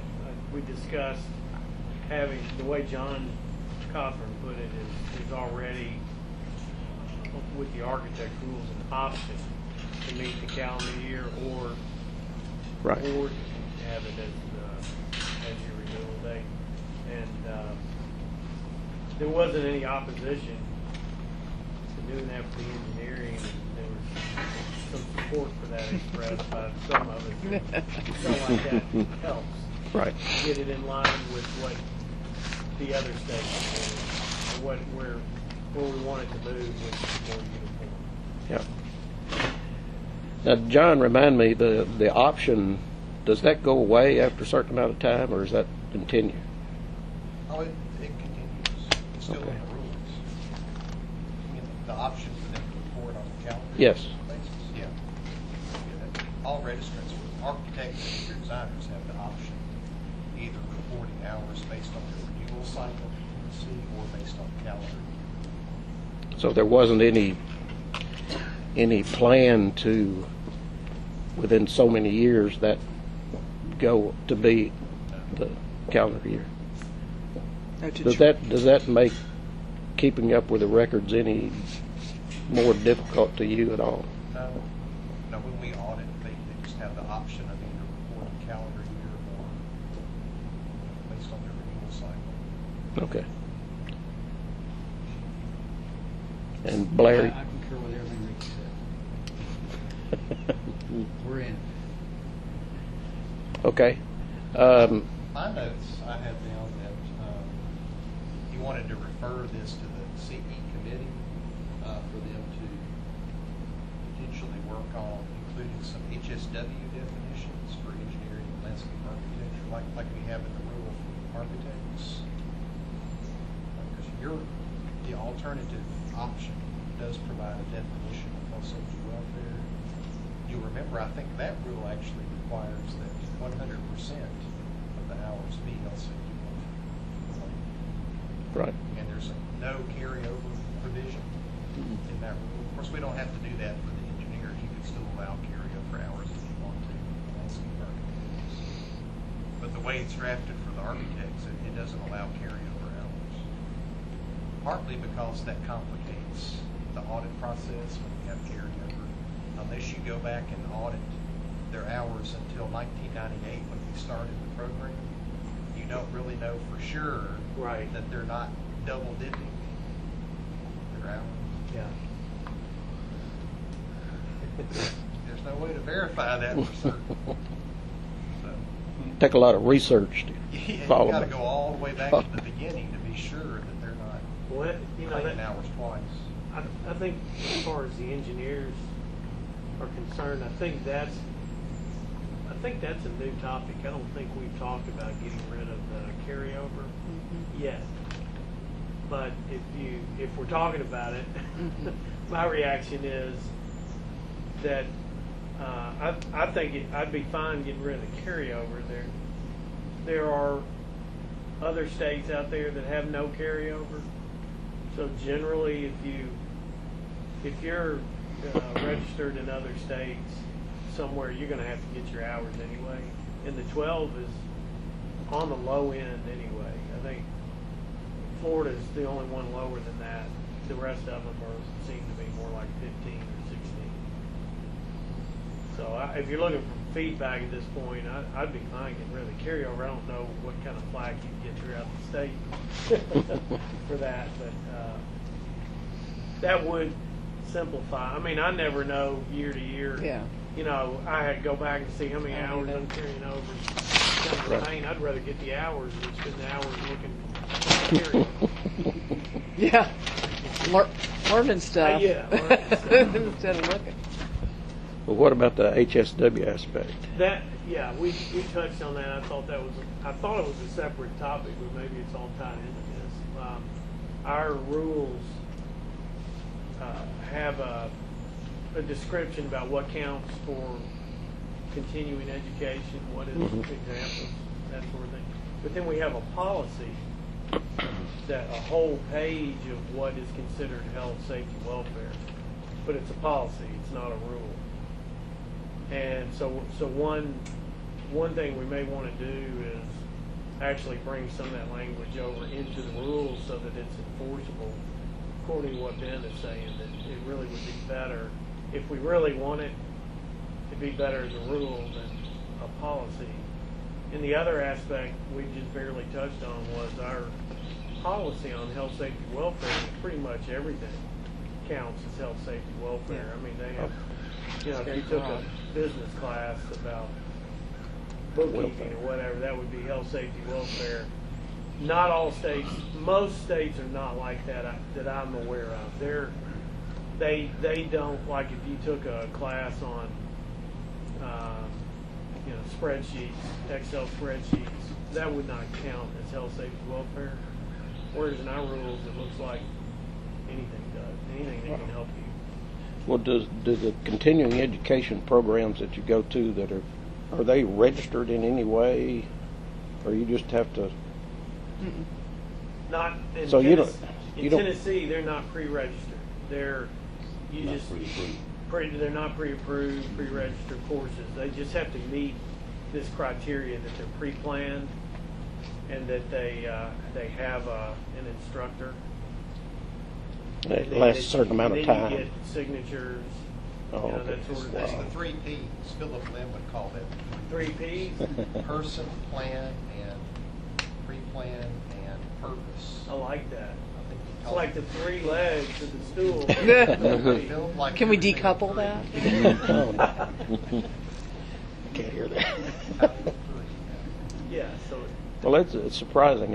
It's like when we have continuing education courses, generally they are approved by the AIA, but they will say it's either a learning unit or a learning unit that's health, safety, and welfare. okay. So it's usually there's no doubt that when you take the course that's what you're taking. Engineering is pretty much nothing but doubt. Yours kind of anything goes. It's your discretion. And you'll see it all different. When you read what's in the rules, look at it, then you're having to decide for yourself if it meets the criteria. If people self-report. Y'all have a tough time auditing, then I would think. It's a joy. We love it.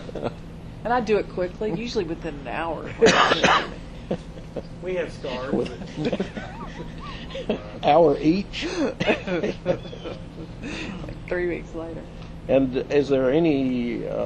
Do any of your groups keep a record for you of your CEUs at all? It's like the AIA. Most anything I take gets reported to the AIA, and they keep a record of it. No. There's too many different places. NCAAS has a new program where you can report your CE hours. You report them. Yeah. Like, True.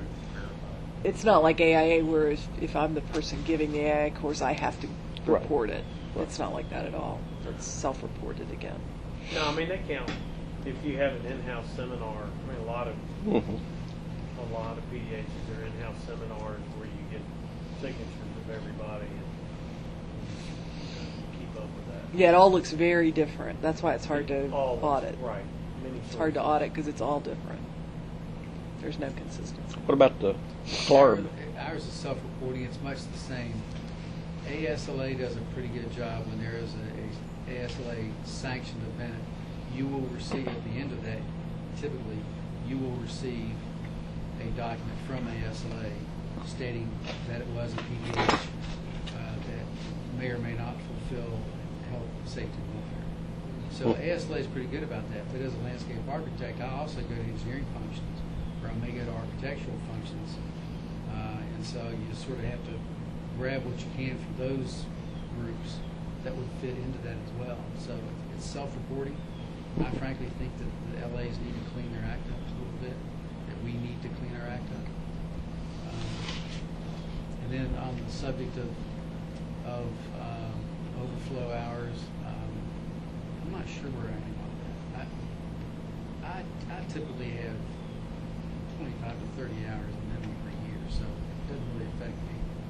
But not everybody's in my situation where they leave in offices easily. But 12 hours, it just doesn't seem very difficult. Not very. And you, just from the audits we've seen, it's either people are have the 12 and it's just 12, and they've, done 10 red vector core, whatever they are, the online thing, or they have, 22. It's just either people are intentionally going out and learning and doing their CE, continuing education, or they're just doing the very minimum. And from an auditing standpoint, when we get the records to audit, and they list things that are prior to the time frame and say this is the overflow from the last period. I mean, we have no way of checking that, so we just have to write. If y'all can confirm it, it looks okay. Yeah. I wouldn't have any problem with cutting out the overflow, the carryover. Yeah, I wouldn't either. You could set it up like we've done for the architects and interior designers. They have an option. They can either just do it the way they've been doing it, or they can follow this new option, which is a little more stringent, where it has to be all HSW, no carryover, strictly calendar year. So you're still giving people an option. It may be like I think Frank was suggesting earlier, at some point you may want to eliminate the option and just make it mandatory to go to calendar year. Why would you give them the option of the carry? You're just saying either this package or this package, and no carryover would be part of the. Yeah, that's kind of confusing to me. I so too. I'm okay with the option of the calendar year versus renewal, but I think on health, safety, welfare, and carryover, I think it'd be better just to have one set of rules out there.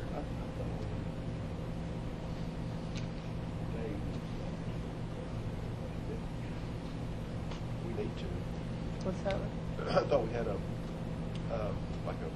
Sundown. Sundown and a three-year rollout or something. Well, that's what I was asking John earlier, and it's not a bad idea, just so that everybody's on the same calendar. When y'all discussed this before, I think professional societies had some concerns about eliminating carryover and requiring all HSW hours.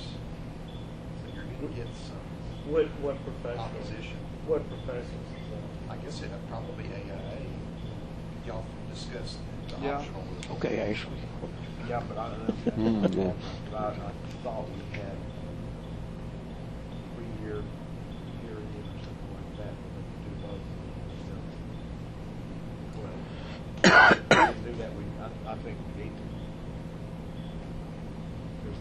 They were concerned that they were too far into it at that particular period. They would lose that opportunity for a 2-year. So give them a warning and let them. Just tell them it's going to have. Got 3 years to get with the program. 2018 or whatever we decide. Because we don't need to be doing both.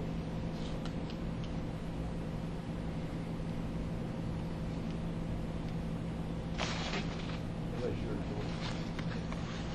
It's really not any extra effort for us, staff perspective. I think it gets more in line with what UCAR pretty much most of the states have done or doing. There are still a few that have carryover. I don't know how many that I just renewed somewhere and they had carryover. I think it's very restrictive about the carryover. I don't remember what state. Well, the AI itself has, in their learning units, Yeah. they have a carryover like Oh, yeah. lots of hours. Yeah. But that's an organization, and Yeah, not a. you're just meeting their requirements. It's not like a state requirement. So y'all are talking about basically rewriting the entire chapter for continuing education, it sounds like. Rewriting Yeah, get on to that. chapter five. We don't have anything For all else to do. professions. That's what it sounds like. Which I think it would be prudent to have a rulemaking hearing for that, because some of the changes generate controversy. Yeah. Especially carryover, boy, these registrants love that carryover. You think? They just hold like that the near and dear to cushion. their hearts. Well, maybe we shouldn't get too Yeah, I mean, this is a. Yeah, this is just this kind is of a thinking retreat. through. This is, we're talking about, direction here. You know, tonight over beers, it might sound a lot different. You never know. That's right. But I will say, thinking I think, here. I think, these things we're discussing for the first time. Yeah. Some of these things. But getting on the calendar year, we have discussed that a couple of times. And that seems like a step that we really, if we can make that an option now, that we've talked about enough where we could go ahead and take that step. Getting on the calendar. And it's consistent with what y'all are at the, right. yeah. I mean, we don't have to make all of those changes, do we? Well, let's say we did require that the engineering continuing education had to be HSW. What does that? How does that get evaluated since you don't really have a standard to go by? Well, right now we have a standard. It's just we have a policy. You've got a policy. Yeah, we have the policy. Okay. The policy is very clear. The two potential problems is one, it really allows everything to be health, safety, welfare. Everything. The other thing is it's a policy and not a rule. Right. Those are the only problems with it. Otherwise, we've got something to look at. And when people self-report, they don't use it as in. I mean, a lot of people don't report everything as HSW. You know, they'll try to break it out. From the ones I see. Some people do. Some people do. Yeah. And some people just list everything as HSW, which you can't argue. You just have the option where really you can make anything. Now, and y'all's of the 12 hours, how many hours are required to be HSW? Let's see, it's about half. Like for 2 years, it's 24. What is it? It's a majority. The majority. 13 out of 24. Yeah. Interesting. We do. We have to do the 13. What the majority is. You can't just say that. It could be a supermajority. 13. 13. You get a lot of calls, don't you? More than half. 12 You never know. You mean 12.5? 12.5. Yeah, what I love is when somebody puts 1.25 hours. What gets me is the ones that have everything they just took was 2 days ago. Oh yeah, exactly. Yeah. Online. Yeah. So do we know how to move forward on that one? What would be our next step, John? If we wanted to do the alternate, Does that have to be like a calendar. vote? I mean, we need to.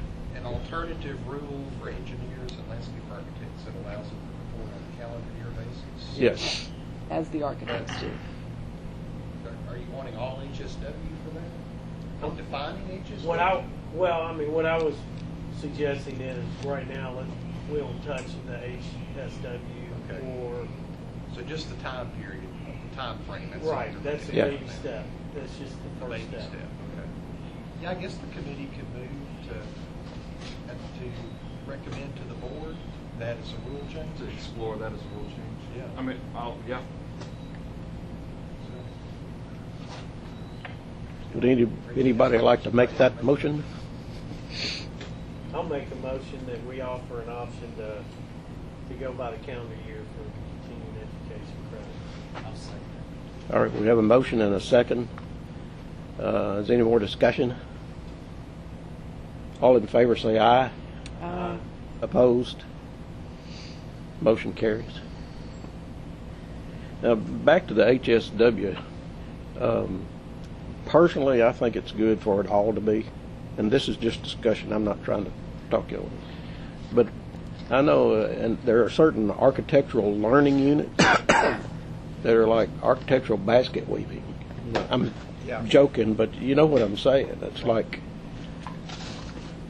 it's hard to imagine that it really, I mean, we're registered because we're here to protect the health, safety, and welfare.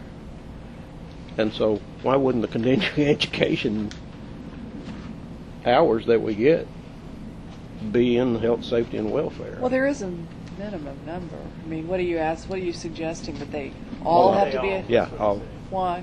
just because you think all of them need to be? I think so. Yeah, I do. I mean, I'm not trying to talk y'all into Yeah. anything. Yeah. I'm just throwing it out there. Okay, My thanks. personal opinion, I think. Yeah, I mean, well, I will say this, it is easy to get health, safety, welfare Yeah. topics and Right. things to go, you know, there's a lot of things around, so I don't think it create a hardship for people. Right. And the whole point of it is to stay current on things and what we're interested in, health, safety, and welfare. That's Right. the purpose. Right. Everybody has lunch and learns, right? Everybody. And we don't restrict ours, but we want to have as many HSWs as possible. And every now and then you get a fun one you want to do.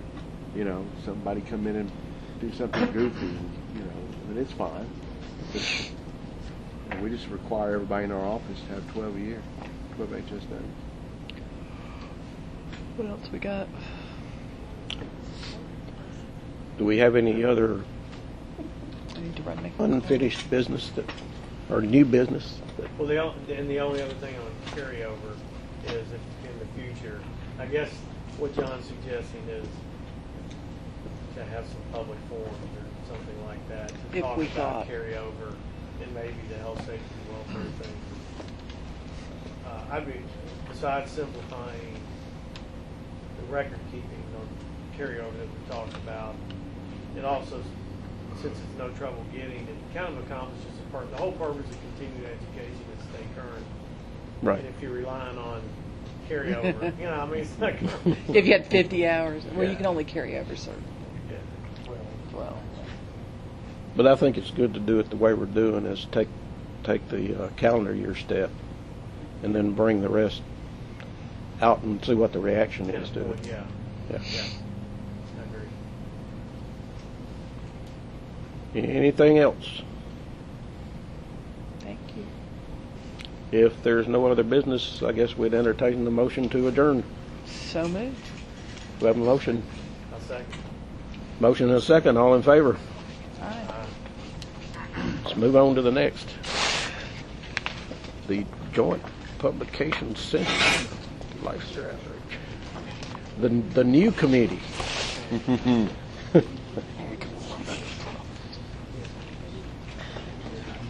Now I've got a finance committee at 3:30. Lucky me.